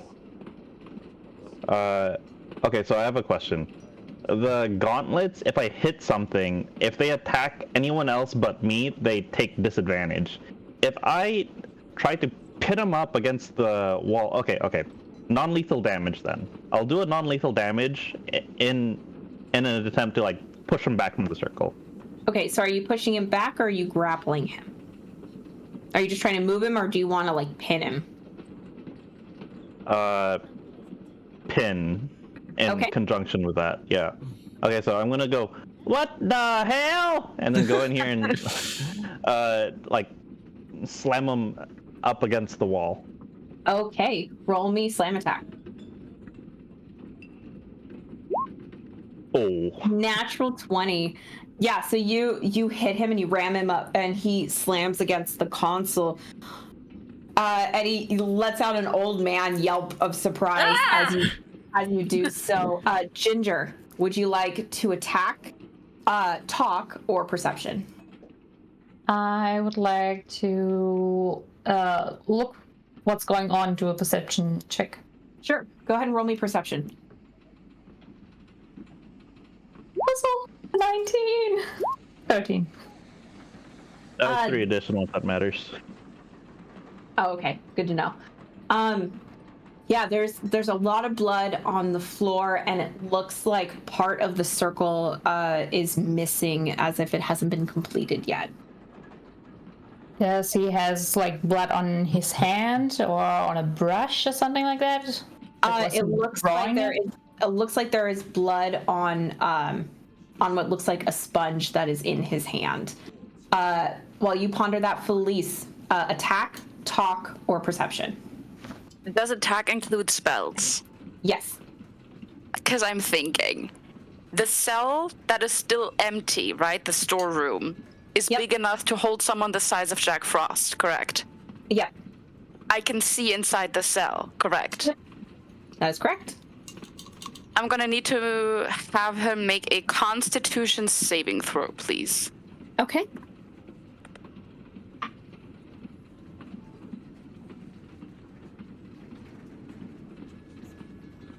Get his character sheet open. Con save. 23. Bit. Okay, he succeeds the save. That's very unfortunate. And I'm out of a slot. That's a boss level save. Yeah, that is a boss level save. I wanted to vortex warp him into the cell and lock him in there. And it would have been gorgeous. That would have been cool. Yeah. Attack, talk, shit. Or perception. I'm gonna go ahead and try to like assess the situation, figure out what the hell's going on here. I see a sponge. I saw a sponge. I want to do a perception. I want to see. Well, you know what? I'll just talk. Hey, Frost, what the fuck? What's going on? It's a very fair reaction. So Jack Frost, traditionally a very grumpy, doesn't like Santa. This is not new news to you about him, about his dislike for the clauses themselves. He would rather it just be winter all the time, and that he didn't have to deal with the holly jolly bullshit that comes from the clauses and from their industry and blah blah blah. So you yell at him about what's going on, and he goes, That's not Mrs. Claus. That's not Mrs. Claus. She did all this. She did all this. Look, and he's like waving the sponge like as frantically as he possibly can. What? Can I roll an insight check on that? Yeah, go ahead. Right. Can I also, or is that not on my turn? Yeah, everybody can roll insight checks on this. Johan, if you want to do, instead of an insight check, you could roll a perception because you can actually see the sponge. Okay, I would have done that then. Okay, that's a 23. Okay. That would be 19 for the insight. 19, 23, 22. Let's go. Those are great all around. You all have met Jack throughout your respective careers. He may not like Santa, but that doesn't mean that he's not involved with things that go on in the North Pole, but he's just fed up, grumpy. It's Scribbles have scribbled had ice magic. He's just done. There's a sense of urgency and a sense of honesty in his voice and the way that he's talking. Johan, you can see the sponge. The sponge, it seems to be full of not only blood, but it looks like some form of sudsy material. What kind of material? Sud. Oh. Okay. I'm going to take a step away from the door opposite Mrs. Claus. I don't fuck with that. Bump into Vladimir. Well, Vladimir is small and I'm an ally, so I'll just stand spread-legged above him. Does my detect disappointment spell, is it on Jack Frost or is it on the circle? It's an aura. So you're hitting both the circle and Jack. You do not sense the same magic from the aura as you do on Jack. Jack is considered I guess it would be is it evocation magic for elemental specific magic? Yes. Yeah. So you sense evocation magic from him, but you do not sense the necromancy magic that you sense from the circle. Considering her earlier really weird response to me asking my name, I am growing proceedingly more suspicious. Jack, what is that thing in the cell? Jack, still being pinned by your giant gauntlet and hyperventilating a little bit because he is an old man. He's like, that in there is Grilla. That is the mother of Yule and the eater of children. And you just hear a scream of rage and anger from inside the cell where Mrs. Claus is, and there is an explosion of magic that breaks off the door. And shit. In that, he has vanished. Damn. I should have prepared. Damn it! I should have prepared fucking see invisibility.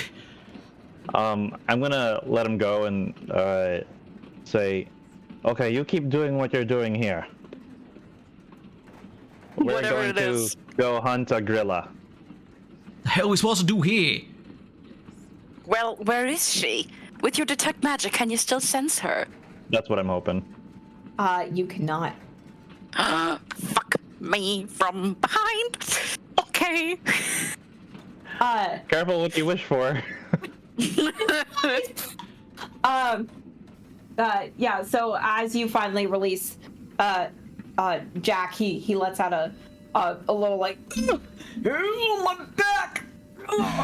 Yeah, I know it's kind of bad, but you just gotta kind of have to get a little hip thrust, just a little until you get the pop. You gotta hear the pop. Oh, there you go. Yeah. There you are. My guy. Oh my god. Okay, I've started working on cleaning this.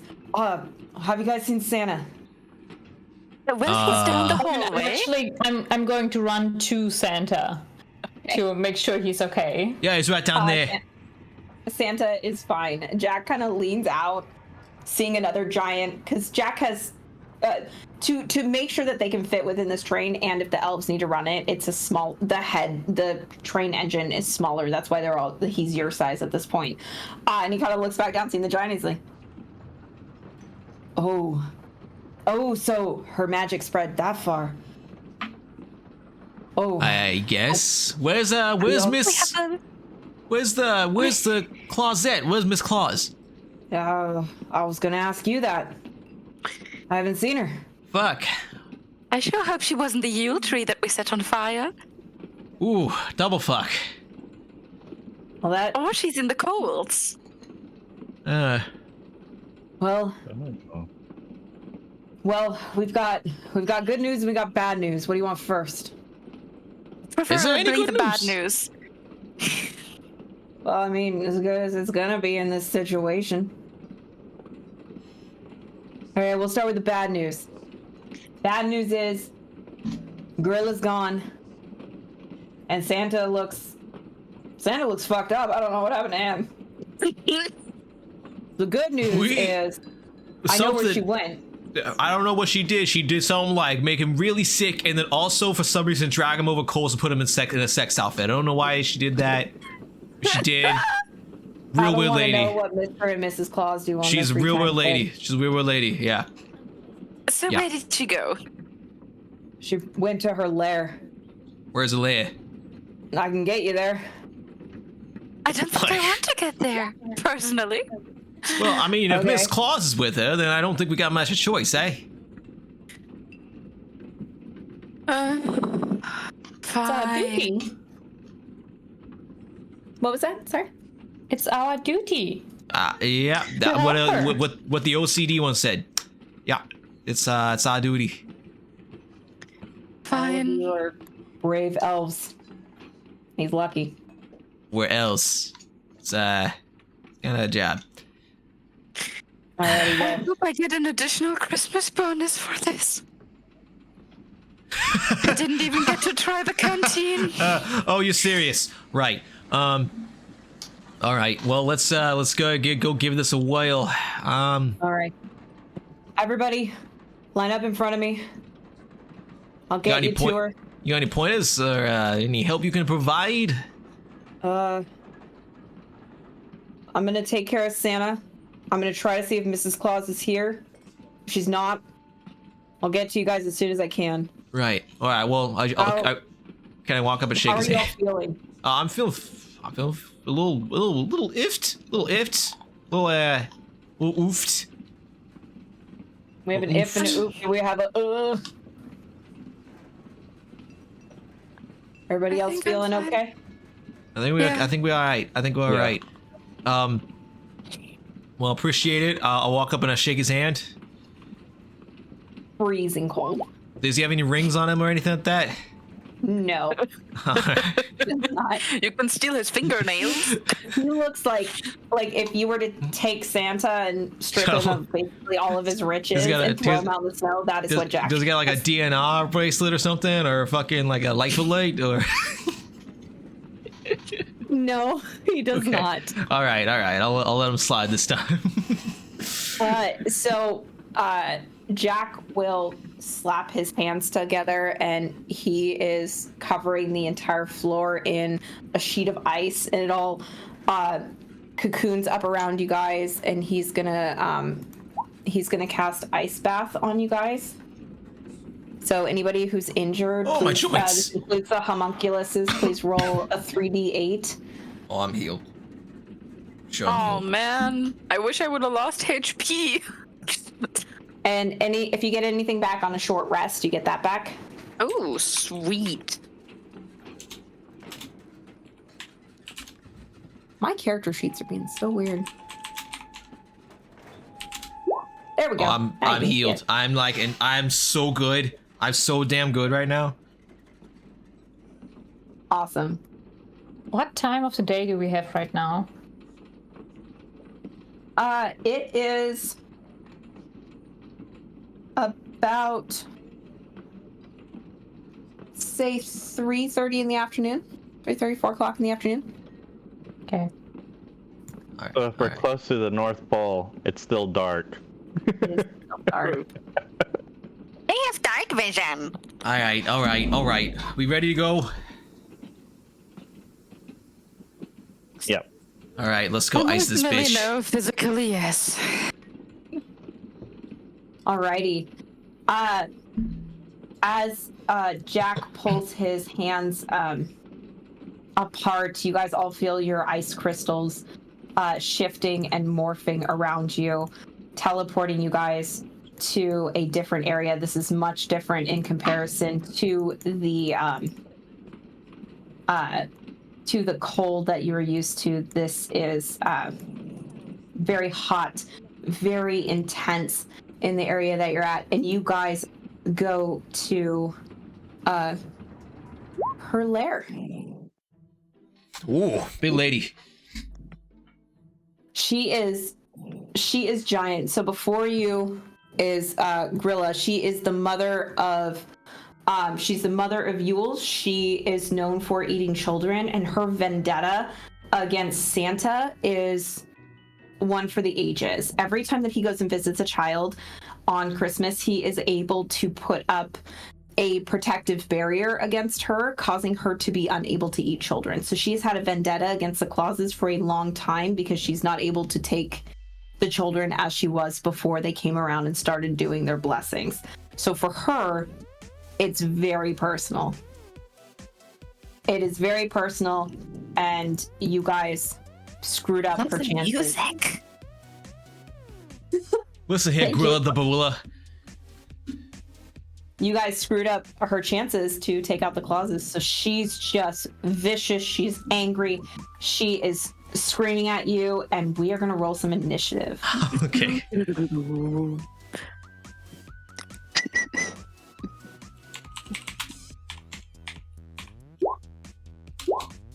Oh, shite. All right. Well, that's something. Our initiatives have been reversed. Truly.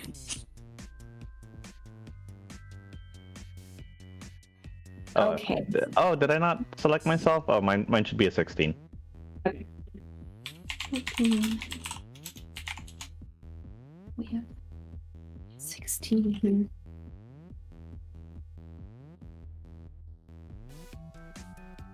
We have one more thing. One more thing. One more thing. Oh wow, that's I don't fun. know what that one more thing is. I don't like it. I feel very threatened considering there is not a lot of space to hide here, and I am a fragile little boy. You're a fragile bean. Yes. Fragile boy. I'm just a little guy. I'm just a little guy. I just wanted the Bahamas. I had my socks and sandals on, guys. This is cruel. I just wanted to rest. My sandals are all burnt. I don't know what's going on. Why the hell you have socks and sandals? No, right now he's wearing boots, but he's got them in his bag. So we're gonna use Yule Vixen. Don't mind him. Okay. We get 18. He's just gonna sit right over here in the lava. Lava, you say? The lava. It's hot as hell in here, guys. It is bad. I think one of the biggest failures of D&D is that when you become an elemental adept, that element's damage against you isn't negated. That's personally offensive to me. Yeah, it's not weird. Okay, so at the start of the round, let's have our wonderful DM of the Shattered Crown roll me 2d4, please. All right. Whatever it is, the consequences will be blamed on you. Why do you think I'm having somebody else roll it? I'm smart. Okay. 2d4. 2d4, please. Yeah. That'd be 5. Alrighty. 5 Son goes bitch. to Christmas past. Buttons.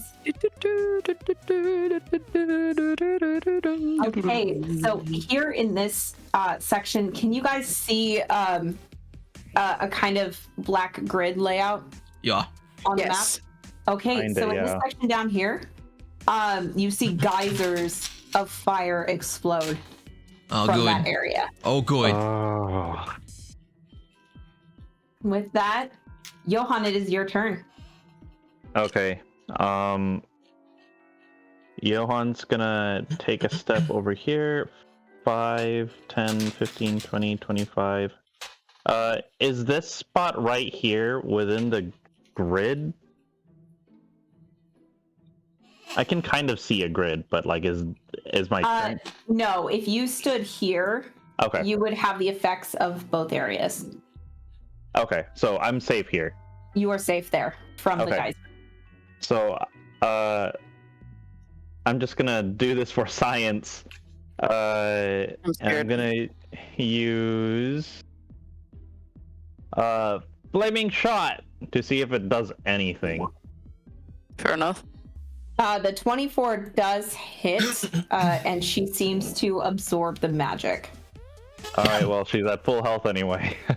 All right, that's okay. great. So absorb in a way of it helps her gain stuff, or just there is no damage being dealt. She inhales a deep breath and lets out a happy sigh.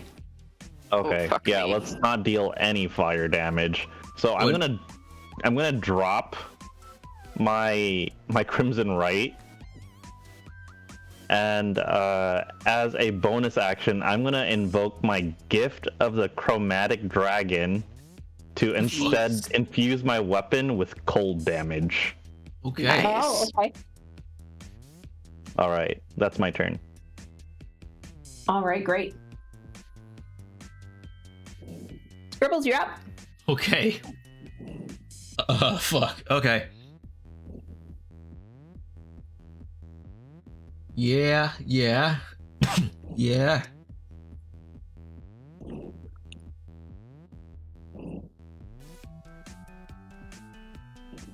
Okay. Yeah, we're gonna do something, I guess. We need to, she doesn't look good. I don't like this. We need to have some backing up. I'm gonna have Vladimir get like right next to my boss there. Let's move him up there, and I'm gonna go ahead and move. Fuck me, I guess right about here. Look at the boss like. So I see you're gonna get close and personal, right? You're gonna do some stuff. You're gonna do stuff, right? Yeah. All right. I'm gonna go ahead and lay my hand on you. I'm gonna cast Warding Bond. So your AC is increased by 1, and you'll take half damage. But whatever damage you take, I also take. So be fucking careful. Sounds good. All right. Arden has that. Never used it though. Let's go. All right. Shit. I think that's all I can do. I'm gonna put Vladimir. Yeah, I'm gonna leave Vladimir there. That's it. All right. It's Grilla's turn. She... Oh, sorry. Vladimir's taking the dodge action, by the way. That's a bonus action. Oh, you can take dodge action as a bonus action? Yep, he automatically does that if I don't give him a command. Oh, okay, awesome. I do need to check. Oh, not to stress anyone out, but I need to check the radius on something.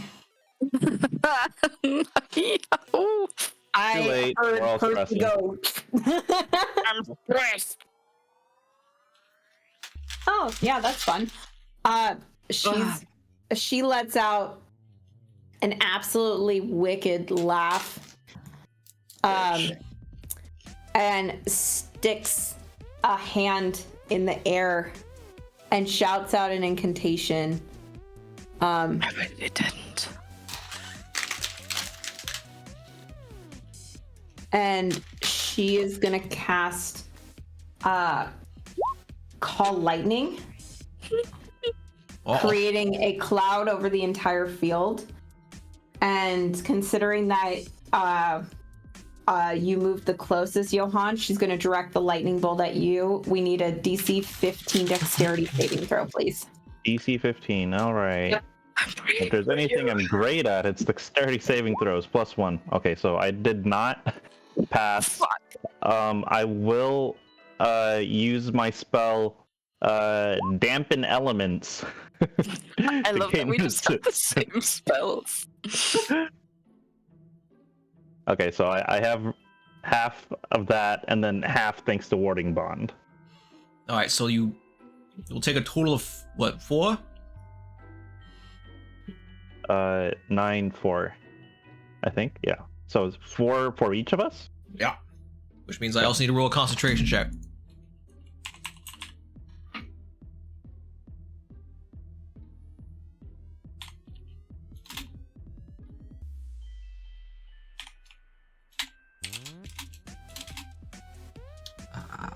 Five. Okay. All right, we're good. We're tight. We're good. All right, cool. So you were able to maintain concentration, and she will close the gap. Oh shit! Of distance.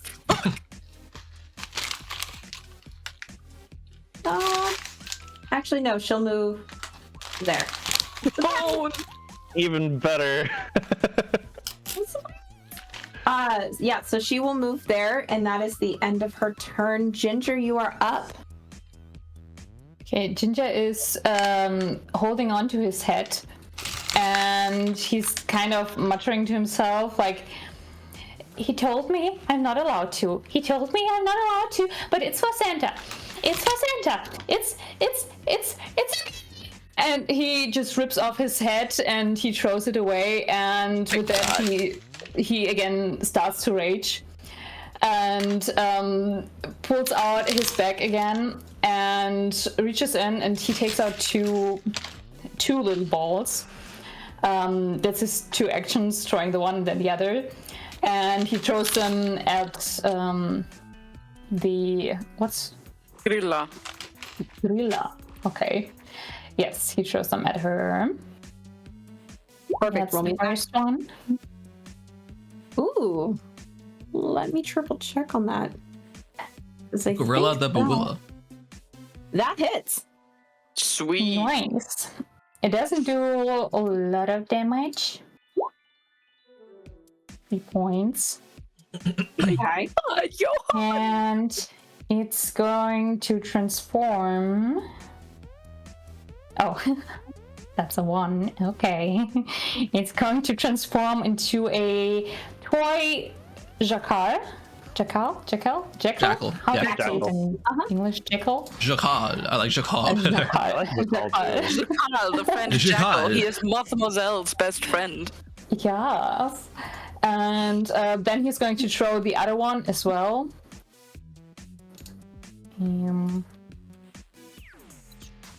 Ooh, that's so fun looking.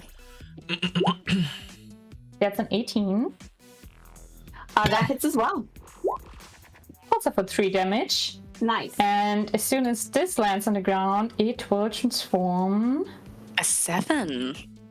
into a giant hyena. Nice. Toy. God. Toy version. Oh, it's so cute. What the fuck kind of noise was that? That's a hyena noise. The hyena laughing. Yeah, That was like a Pokemon call. Now we can Right? pull up the sheets real quick. So Yeah, Ginger's looking pretty Pokemon mastery right now. He truly is. Just the most pissed off Pokemon master, where she first hits the other Pokemon with the ball first as like an almost an insult. He waits on Route 1 for new trainers so he can absolutely obliterate them. Yeah, exactly.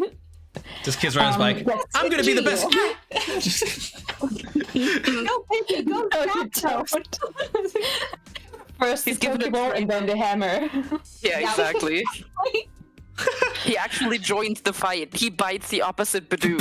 Ah! That's a rock pain like a Pokeball! Go, hammer! For ping! Ah! You didn't even try with that one. All right, and then the toys do get to go on your turn, correct? Yes, Great. they are both going to bite. It's All a right. 15 to it. Gorilla's about to fight an army. Gorilla's about to fight a little army. 15 just hits. Just hits. Awesome. It's a total of 2 damage. Total. Yeah. 2, let's damage. go. And the other one is also, and that's a 22 to hit and 13 points of damage. Nice. Does Gorilla flinch? She does flinch, yeah. Yes. Alrighty. Is there anything else that you would like to do on your turn? I would like to move like a little bit further up. Oh, perfect. And a little bit closer, and yeah. Perfect. So that'll give a +2 for flanking. Felice, what would you like to do? Not shit myself. Good luck. Thank you. I'm calculating stuff right now. Hold on, let me just... Yeah, I can move over there. I'm going to be moving back here, approximately. Wait, let me see. Can I take one more step back? I probably can. So I'm gonna be, you know, playing it safe. I think for now I just want to see what frost damage does to her if you do hit her, so I'm going to use Ray of Frost. Which basically includes me picking up my staff again, and this time the symbol's carved into it do not glow red, but in a bright white kind of tone. Nice. And I also realized that I get a +1 on all of my attack rolls because it's not only my arcane firearm, but also my infused arcane focus. All right. That hits for 12 points of damage. It Wait, doesn't my look D8? like... I'm sorry, what? My D8. Oh, yep. 16 points. Perfect. It doesn't look like it does any additional damage to her. Okay, fair enough. At the end of your... Sorry? First, my homunculus is going to track after me, and just as Vladimir takes the dodge action automatically whenever he is not being commanded otherwise. Thank you. At the end of your turn, she's going to take a legendary action, and she's going to swing at... Let's roll 2, 3, 4, 5, 6. Let's roll a d6. Whirlwind attack hits everything. Gonna take her swing at Ginger with her carving knife. That's a 9 to hit. Bless you. Thanks, it does not hit. So that misses. So that ends her legendary action. It is now the Lair's turn. Ginger, why don't you go ahead and roll me 2d4?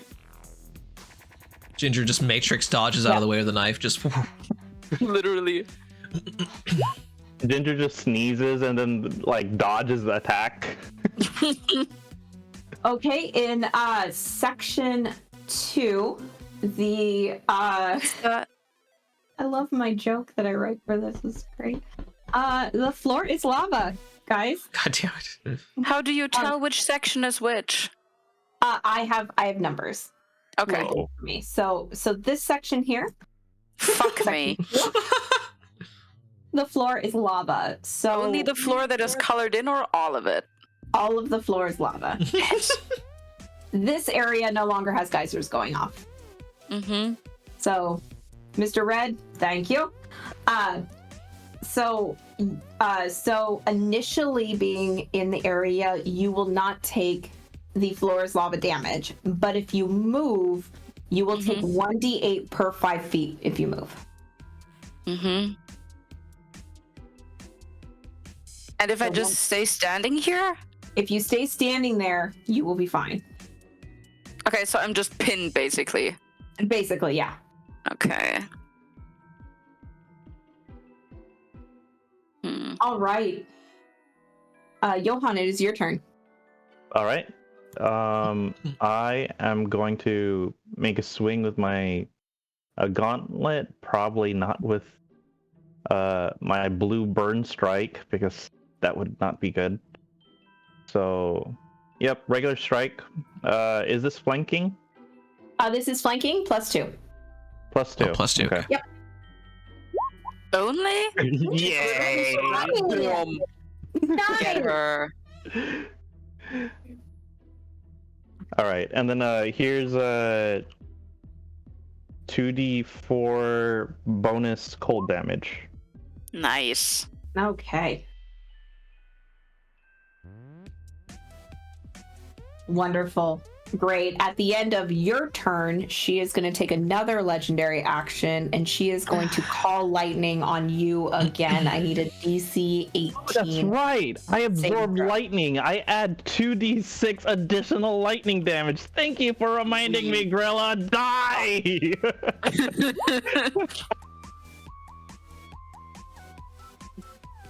Okay, dexterity save. God damn it. Yikes. And I won't absorb that one. Johan, for God's sake. So Okay, it's 12 points of lightning damage to you, and So I'm sorry, 60. it was a DC 15. It's a 6 to each. Oh, no, you're good. Yeah, 6 each. Damn it. Ow. So another concentration check for me. Yes, please. All right. That's +5.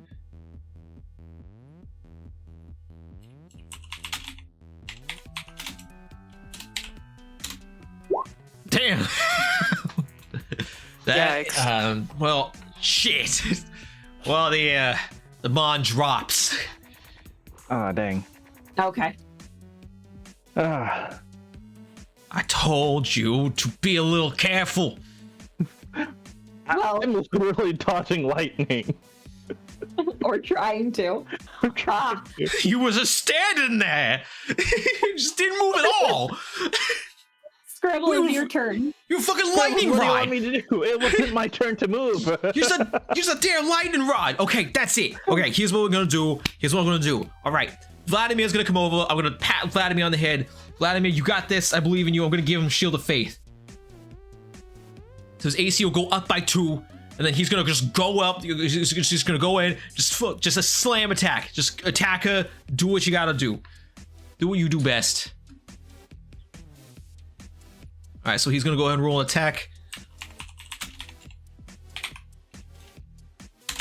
Plus, I think it's +7. 16 to hit. That hits. Nice, good. Okay, so it's 1d8 plus 3. At least her AC isn't hard to get. Thank God.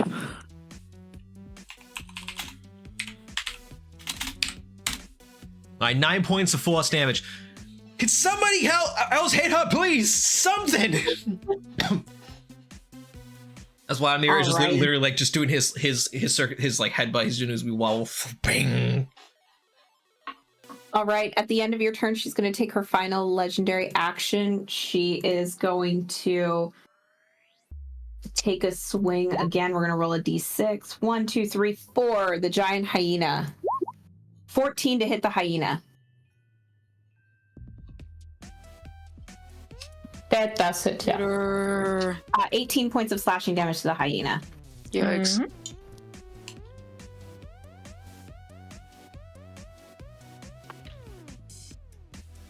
And that is the end of her legendary actions. At the beginning of her turn, she has 2 attacks that she gets to take. The first one is going to go against... it's going to go against Ginger. Carving Ginger. knife to Ginger. 12. It's not hit. Awesome. Second attack is going towards the hyena again. For 24 to hit the hyena. Oh my God. Mm-hmm. For 14 points of slashing damage. Okay. All right. That is the end of her turn. Ginger, it's your turn to retaliate. Yes, he will immediately swing up his hammer and attack. Love it. Over the kneecaps. It's That hit. 19. Roll me damage. 11 13. points. 13, even better. Love it. Yes, and he will repeat that. Perfect. Get him. 27 That hits again. for 15 this time. Nice. Beautiful. And a third time. Yes. Beat her ass. That's 13 to hit. I think that misses. That does miss, unfortunately. Okay. Even with flanking? +2 to flanking, +2. That barely hits. Ha ha! I gotcha. Nice. Okay. So another 38. And 10 damage. Perfect. Wonderful. Towards the jackal. Jackal. Jackal. Jackal. Jackal attacks. He's going to bite with a 13. That misses, unfortunately. Okay, and the hyena also going to bite with a 9. That Okay. also misses. At the end of your turn, she's going to use a legendary action to try to hit you for hitting her. For 15 to hit. That juiced hits. That's exactly my AC. Juiced hits. Juiced. Anthony, we can't hear you if you're saying something. I think you're muted. You're I muted. keep, out of habit, muting myself. We're used to being next to each other. I'm used to being next to Mackenzie. Okay, which means it just barely misses. I use an amplified curse of the eyeless. Alrighty. So yep, so it just barely misses. It's coming to make contact with you with the knife, and there's a ping from the back that just barely jerks that knife out of your face and out of the way. Is there anything? Your turn is done. So Felice, your turn. Does anyone need healing first and foremost? I'm not looking amazing over here, but I mean, if you gotta do so, I'm doing fine. Like, I think I got myself, but if I think the prio should be knock her down. Well, I can't really do much, unfortunately, other than do minor damage, so I'm going to focus on healing you, which the convenience of having this little homunculus is it can transport my spells that only have touch range. So it's going to take a seat on your shoulder. What the fuck you say? It's just a robin. It's a mechanical robin, and it lands on your shoulder, and you feel the warm touch of a hand, and I'm going to cast Cure Wounds. And that will be... Wait, I have to roll that by hand. 1d... That's a 4 plus my spellcast modifier, which is 7, which is an 11 HP for you. It should be plus just your modifier, not your mod plus prof bonus. Then it's an 8. Alright, cool. Sorry. Just unfortunately how it works out. Could have just taken it. You could have just got up and taken 8 points. 8 points. There you go. But now that little bird is perched on your shoulder, and I really don't want to move. So I'm just gonna, be here. Be here. And wait. And breathe. That's it. Thank you. Remember, Feliz Navidad. Do. Feliz Navidad. Do. The bird pecks your head. Stop it, shit. And as you are shouting this, she's going to use a legendary action to turn around and try to hit you with the knife. Me? Yep. Damn. You're making a lot of noise. How about a 12? 12 ain't even close. Ain't close. Not even close. Good dodge. Felice, would you please roll me 2d4? Please don't be me.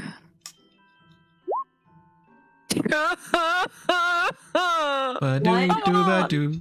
1. So this area no longer has the floor is lava. This area here is rough terrain, so it's half movement if you end up moving into that area. Oh god, Jesus, thank you. Johan, you're up.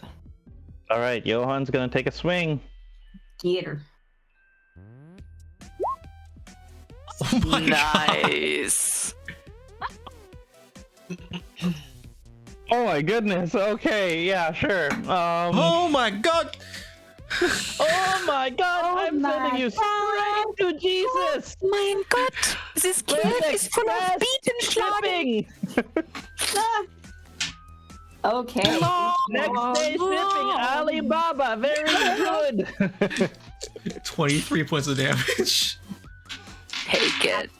absolutely beautiful. And then as a bonus action, I'm going to activate my armor and grant myself some temp HP. Okay. Sweet. For housekeeping, Felice, the temp HP that you got before is still up and running. Yes, that's good. I wasn't going to ask because I was just going to assume that I had them so you wouldn't say anything about it. I don't blame you for not asking, but I wanted to confirm with you that you're not asking is still correct. Thank you. Alrighty, is there anything else that you would like to do on your turn, Johan? Let's see. No, I think I want to stay here to continue providing flanking for Ginger. Wonderful. Alright, Scribble, you are up. Damn. All right. Okay. Look. Okay. Let's see. I have something goofy. For the call lightning. Right. Okay. I got something. I got some things. I could just do some swinging. We could just do some big swingings. I think that we could just do that. Yeah, I think I'm just gonna do some big swingings. Maybe double check something. Okay, it is concentration. Okay, so we'll not do any of that. I'm just gonna give a good little couple swings. Me and Vladimir are gonna do some in tandem things going on. Okay. Guess I'm just gonna go ahead and roll 2d20. Each of these will have +7. Mm-hmm. So that is 16 and like 25. 25. They all hit. All right, cool. For those both of those. So then that'll just be 2d4 plus 10. So that's fuck me. I have not rolled above a 1 on my damage with my hammer this entire game. Just bink. Oh. 12 points of damage. 12 points. Got it.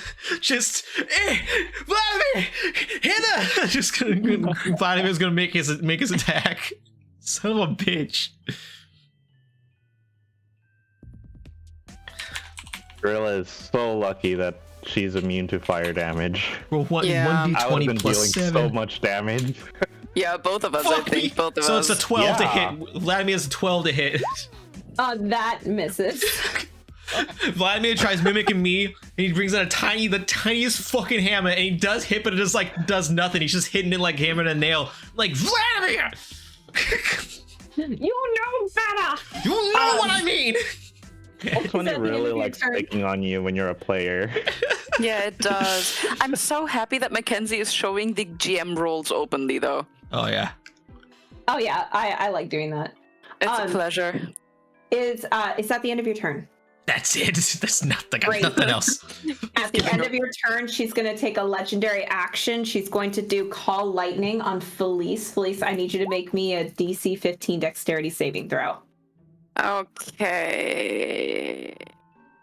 Let me go in here.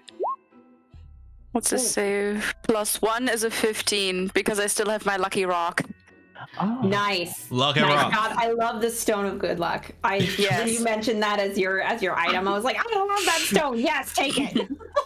Okay, so that would halve the damage already, correct? That would half the damage. Yes. That's okay, I'd like to use Absorb Elements on top of that. Okay. When I do damage, I round up. So, but I also do that for my enemies as well. So please round up on your half damage, and then go ahead and roll for your absorption. How does that work? So you should roll 0. Is it 1? Is it 2d8 for absorb, or wasn't it 2d6? Was it 2d6 or 2d8? 0? Oh, what? I'm sorry. Absorb Elements 2d6. Absorb Elements is I just have resistance if I activate it. Well, yeah, resistance, and then you absorb. Just a squeaking hammer. It depends on what level. First level is 1d6. Okay, then I'll use that. I honestly just wanted the resistance. Okay. Yep. So go ahead. On top of that, I get 3 stored lightning damage for my next melee attack. Awesome. And resistance, so that means the 17 is halved into 8? 8? 9. 9. And then it's halved again, so I take 5, I'm guessing? Just a squeaky hammer. I can live with that. Thank you. You betcha. So with a future note, just because we just learned this, anybody who's using absorb elements, if I remember correctly, it's the amount that you absorb that gets shot back. You don't get to roll dice on that. No, yeah, it is.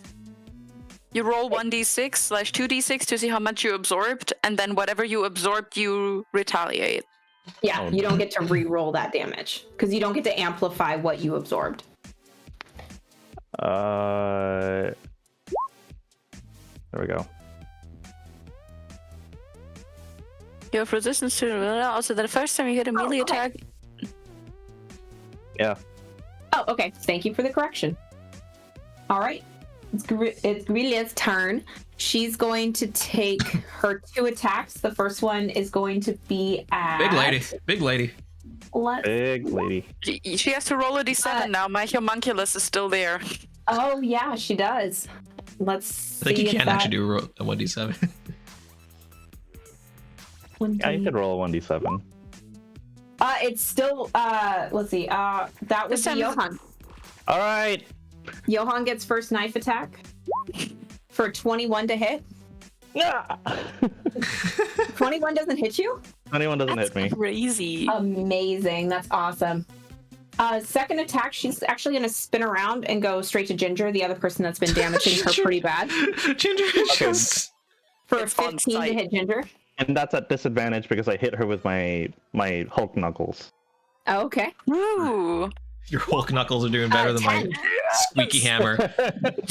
Awesome. I'm doing it.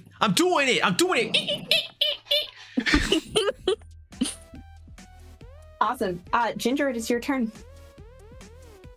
And I'm just start smacking.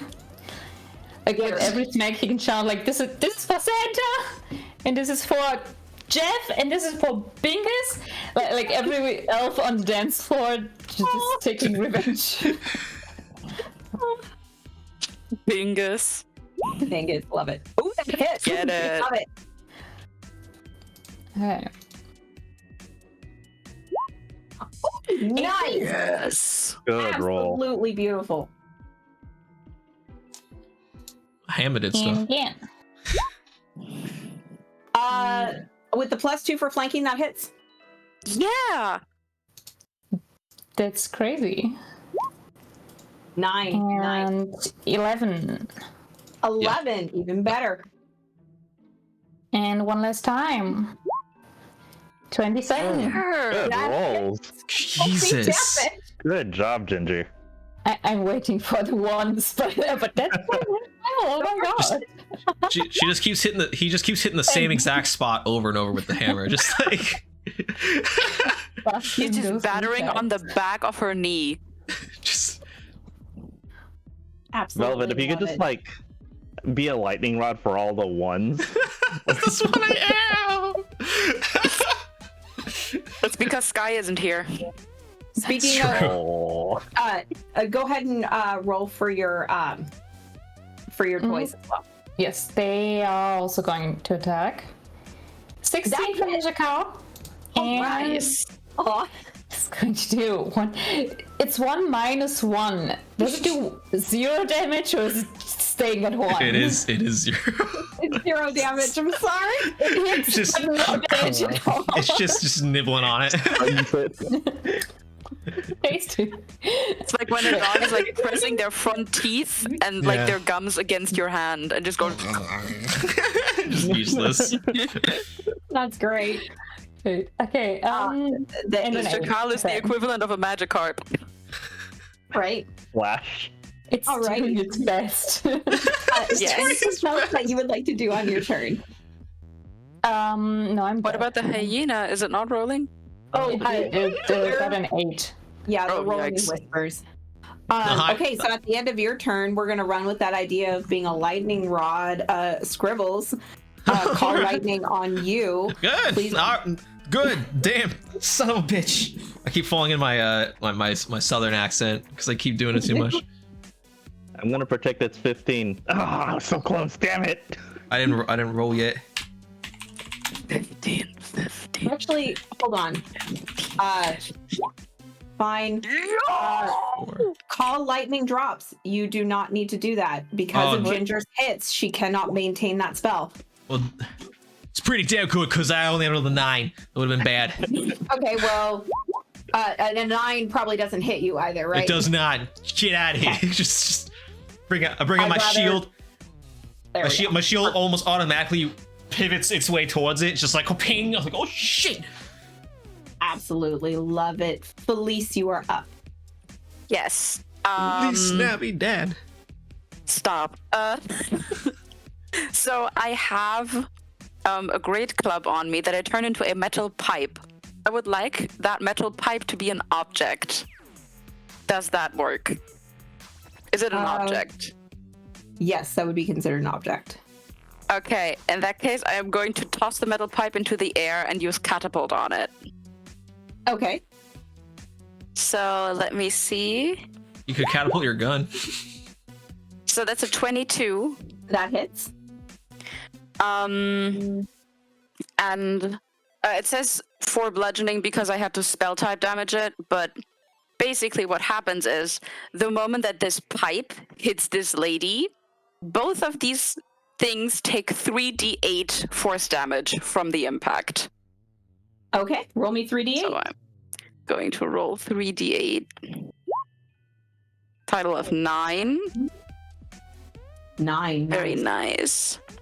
Can I release my stored elemental energy on that because I'm hitting her with a melee weapon? You threw it. It's considered range. Fair enough. All right.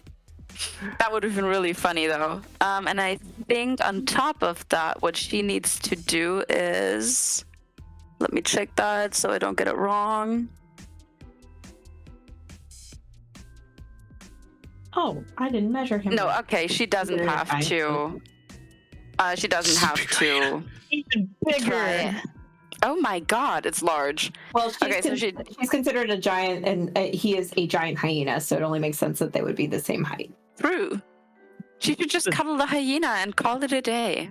It's right? a jumbo prize you find at carnival. Aww. And I think that's gonna be it for now. But I'm cooking. I'm cooking something. You guys go on. I'm cooking something. Speaking of cooking, lair actions. So yeah, speaking of cooking, lair actions. Let's see. I think Yuhan hasn't rolled yet. Yep. So Yuhan, go ahead and roll me 2d4.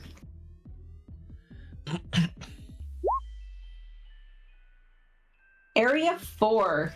Great. That's where the majority of the people are. I love that. Oh, damn it. And a number bitch. 1. Oh, so down here, everything becomes difficult terrain. Oh, that's fine. That's fine. All right. I was waiting to be like a geyser or something. Okay, difficult terrain. Got it. Okay, and at the end of that turn, Grilla is going to turn to... When I can't make decisions, I blame the dice.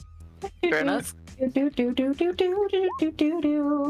2, 3. That is your homunculus, Felice. I'm okay with that.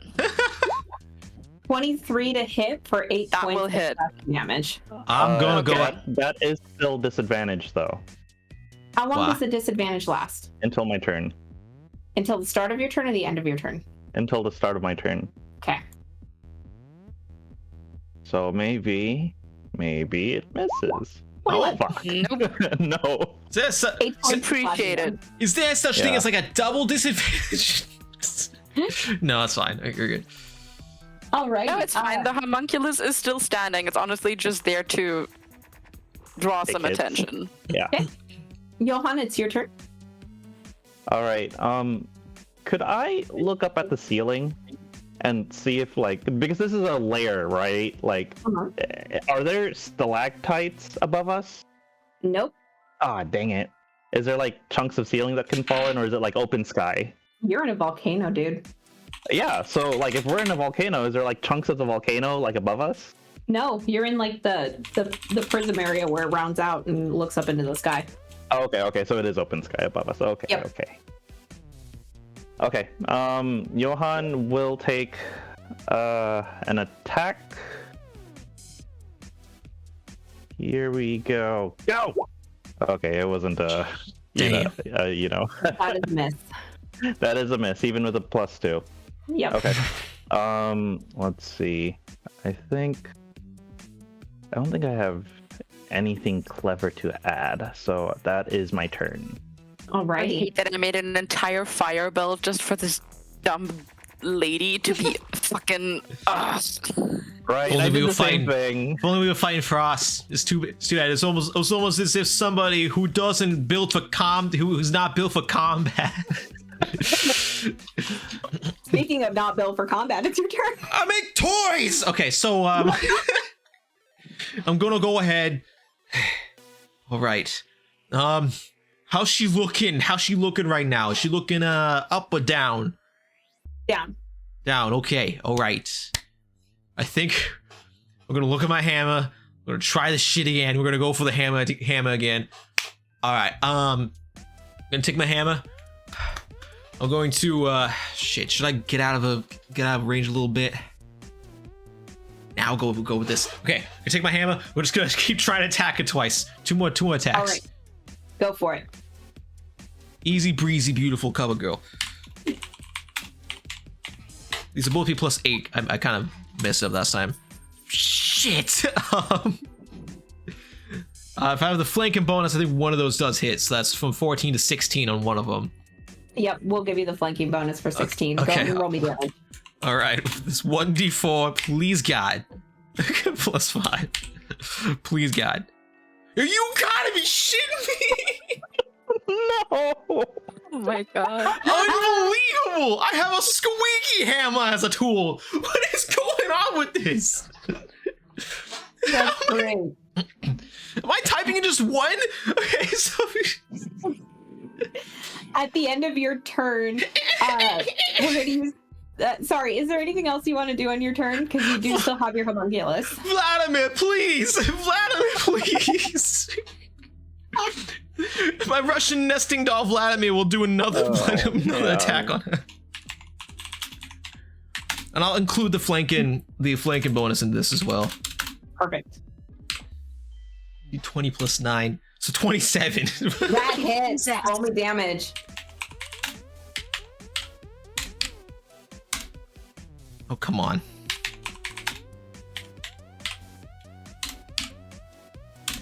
Seven points of damage. 7.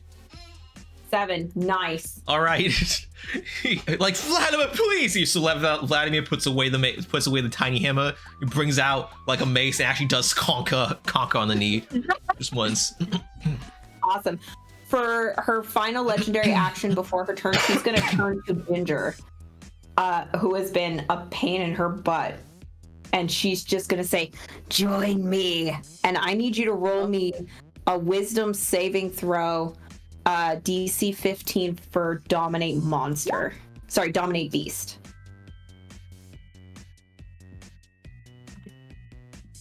Wait, she's using dominate beast on a whole person?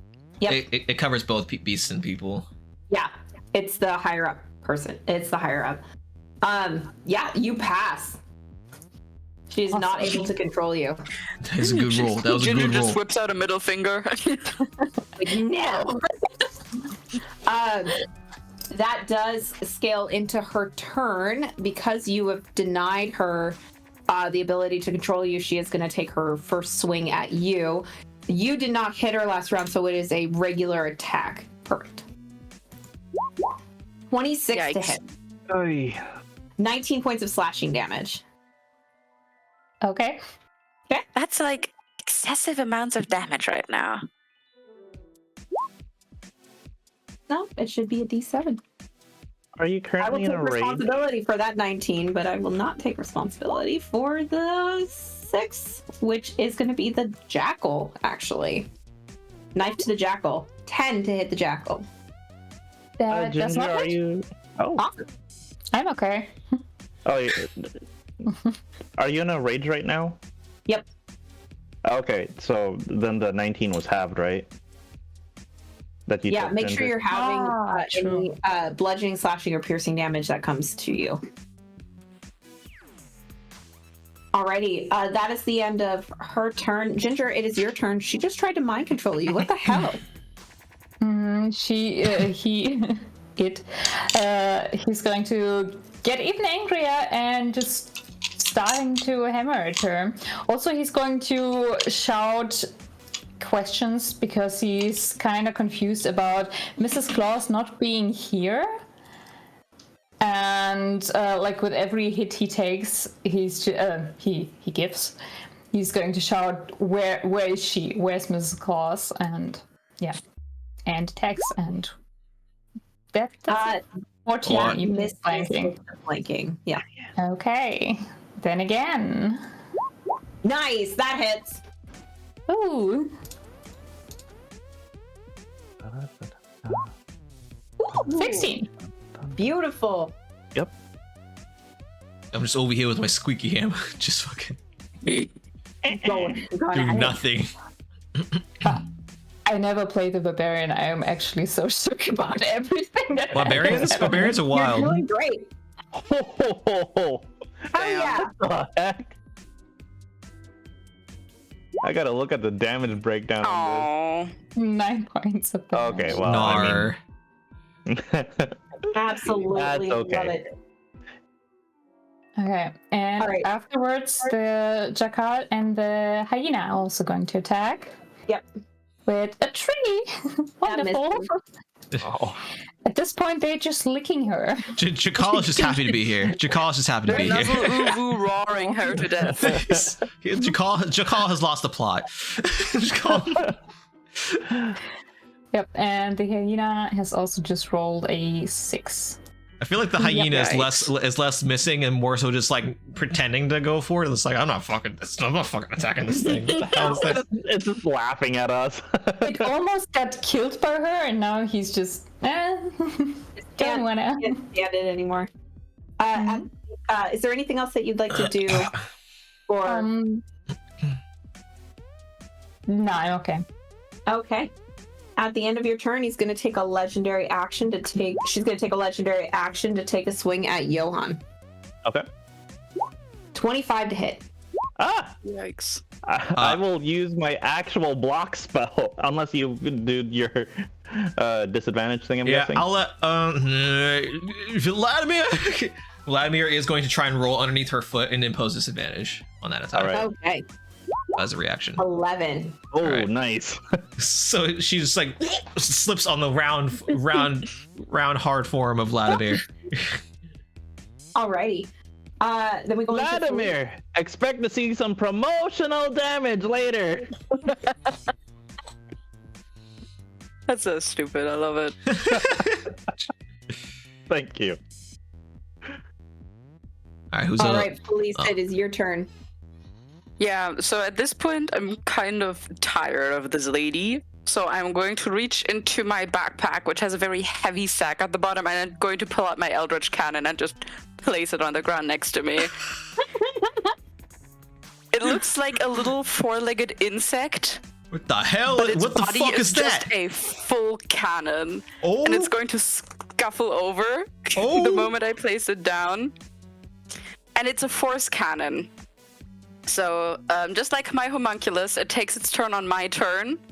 And am I able to just roll its damage before mine? It doesn't change anything about what I want to do. I think you have to roll an attack with it. I mean, yeah, of course.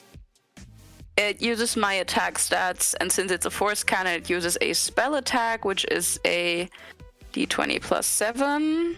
But I'd like to place it here, so it should be flanking her, correct? Yes, but isn't that a ranged attack? It doesn't say that, actually. I imagine because it's a cannon, it would be considered a ranged attack. Are you using the steel defender? I think it's the arcane the force ballista. Oh, force ballista. No, that's a ranged attack then. Okay, ranged spell attack. All right. Yeah. So you from a I'll just put it at a distance then. Yeah, you're gonna need to put it at least one square away, or else you'd get disadvantage. Then it'll stand here. You can just use the same token as my bird in case you just need a random token to put in there. It is small, so it will be the same size as my bird also. Okay.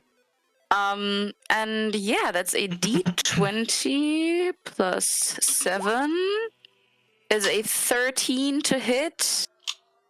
Don't think that'll do it. That just misses. That's such a shame too. And I'm sorry, what square did you want it in? I did not see your ping. I apologize. It's in the correct square. Okay, wonderful. Thank you. Yeah, but what it's going to do from now on is literally just stand there and shoot at every single one of my turns. I love it. Okay.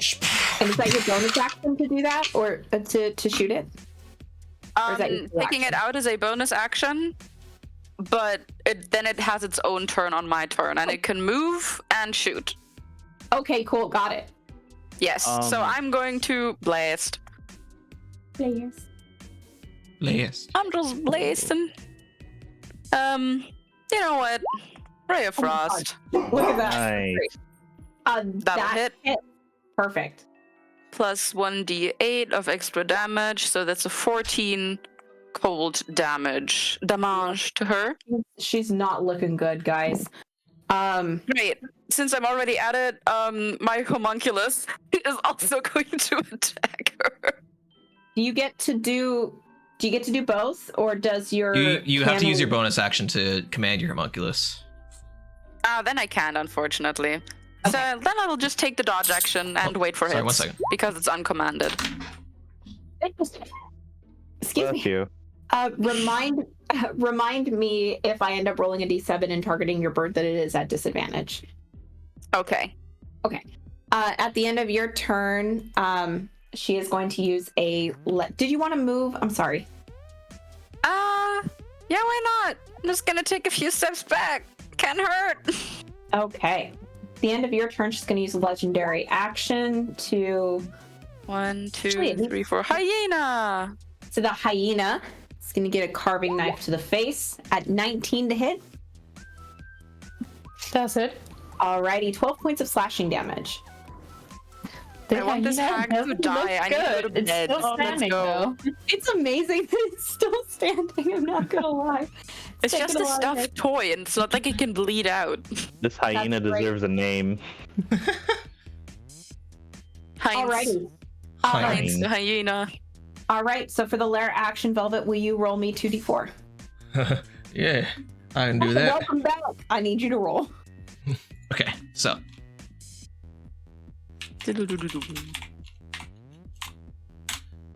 That is 4. That is 4-2. 4-2. Okay. So everybody in this area here is gonna get hit by fire geysers. Damn it, son of a bitch. Everybody takes 4 points of fire damage. All right, I'm gonna roll a concentration check.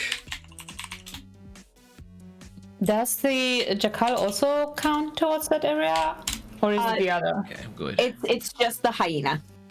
Okay. The hyena dies. 4 fire damage. In a puff of cotton. No. All right, I will take the hyena off the map. Goodbye, Heinz. That looks so empty. Hyena there.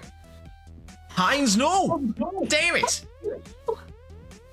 Alrighty. It starts to snow in the volcano, just like cotton puffs everywhere. Oh, I'm so sad. Alrighty. That is the end of the lair action's turn. Johan, it is your turn. She is not looking good. Johan, get her, damn it. I swear to God. Whatever God you believe in. Alright. Swear to cause. Let's go. Swear to me. Oh, well, Yeah, I mean... 15. flanking bonus. Yeah, Flanking it's bonus flanking. plus 2. Alright, so that's 9 plus 2 cold damage. Alrighty, perfect. Is there anything else that you would like to do on your turn? I'm going to use a bonus action to get my temp HP up again. I'd like to use power word die. Or die. All right, I pass turn. All right, perfect. Oh shit! Herbal, you're up. All right, I see that she's looking great. I'm gonna go do a Hail Mary. I'm using my last second level spell, so I'm gonna take my hammer and I'm gonna whisper like I swear, you better do something good here. I'm gonna cast Branding Smite as a bonus action. And with my the next attack I hit with is gonna do an extra 2d6 radiant damage or something like that. Hold on, 2d6. Yeah, 2d6 radiant damage. All right. This is not fire. All I gotta hit. All I gotta do is hit. One of the 2 attacks has to hit. It doesn't have to be the first one, but so these are +8, plus flanking, so +10. The first one hits. The first one hits, that's all that matters. The first one hits. Yep, roll me damage. Alright. So that's 1d4 plus 2d6 plus 5. This is unbelievable. Nice. This is actually unbelievable. I've not rolled one number above 1 for the d4, but I rolled a 6. This is actually asinine. Velvet, how are you doing this? Our wonderful DM from the Shattered Crown. How do you kill her? Alright. So what happens is it's kind of like an after effect where like I hit it and it goes eh! It looks like it says fuck all for like a solid couple seconds. And then all of a sudden the brand simmers there for a second and then her leg blows from the knee. Oh my god. The blow is enough to send her up and then back down as she collapses in front of you. You guys have taken out one of the titans, if you will, of the area, and one of the vengeful spirits of Yule against the tides of Santa Claus. Well done. Holy shit! I look at my hammer. My hammer is destroyed. Oh, come fucking on! Vladimir is just like Vladimir. So, as the dust settles, y'all are taking in a deep breath. A familiar face. Where is the face? Where is the face? Where is the face? A familiar face comes into the pit. It is your buddy Jack Frost, and in tow is Mrs. Claus. They both show up in a patch of ice before it breaks, and Mrs. Claus runs up to Ginger, because Ginger's the first one, and she shrinks herself down to be your size. She puts her hands on your shoulders and says, "Oh my gosh, little one, are you okay?" You Claus. Yeah, I'm glad you're okay. Yeah. He tries to calm down. Could you help Scribbles? I think he's dying. It's all right. It's all right. Mr. Claus is fine. I was able to take care of him. Jack was able to get me out from underneath the coals. It was very hot. You were in the coals. You were in the coals. You didn't happen to see anything, did you? Like. There's weird scraping noises above me. I'm not quite sure what was going on. It's good. It's good. So crazy stuff happened. Oh, Santa, Mr. Claus is fine. He's recovering. I'm okay. We're all okay. The hottest were not. That was not us. That we. Okay, but for right now, it is incredibly hot in here. Jack, dear, will you please get us back to the train? Jack will nod, and his icy magic will encompass all of you, and you all are reloaded. You guys are all brought back my back! to the train. settling back in after the chaos, finding out that your employers, Mr. and Mrs. Claus, are okay. And as a show of gratitude for the scenario, you all are given an additional 25% bonus on top of the already 50% bonus that you got. You guys will also have a chance, if you want, to chat with Jack, who has been invited because of his help on the Bahamas vacation with all of you. And that is the end of the one shot. You know what, Jack? Jack, you all right? Why do I feel like murdering an elemental giant that has been part of the game of Yule for about 2 to 3 millennia may have consequences on the festival? Hey, listen, okay, Felice, can we just chill? We're going to a beach. All right, I just want to go to a beach. It's the only thing I want to do. I haven't had any vacations in the last like 20 years. All right, I just want to use my vacation time. I got must-use leave. I'm spending my time sipping on what they call a mojito on the beach. That's my whole plan. Get on the beach, get a mojito. I never felt this calm my entire life. Is this calm for you? This is calm? Yeah. Good, okay, that's good. How do you feel about margaritas? Like margarita. What's that? Okay, we're gonna learn some things. Hey, in the words of the brilliant man Jimmy Buffett, we're gonna go visit some good times on the beach. Villes. A place called Margaritaville. I've heard so much about it. Johan's gonna place a hand on Ginger's shoulder and say, "Here, I made something for you out of Grilla's finger." And it's gonna be a stress relief toy. And then every time you squeeze it, it's gonna say, "We wrote Santa!"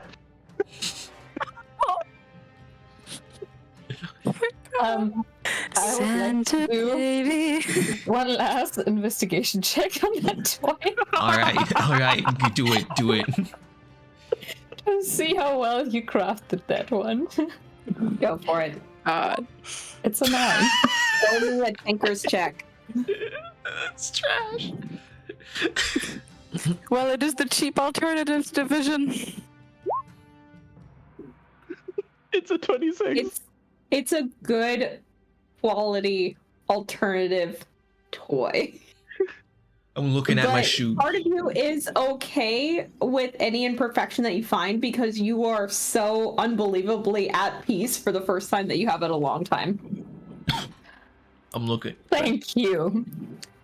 Thank you very much. Are you crying right now? You crying? He's just not crying, but his eyes are red and he's squeezing the toy very, very hard. Okay. We gotta get some strength ratings for you. We gotta get some ratings for you. This kid got a good toy. I'm looking. Scribbles is looking at this design he made in the heat of passion.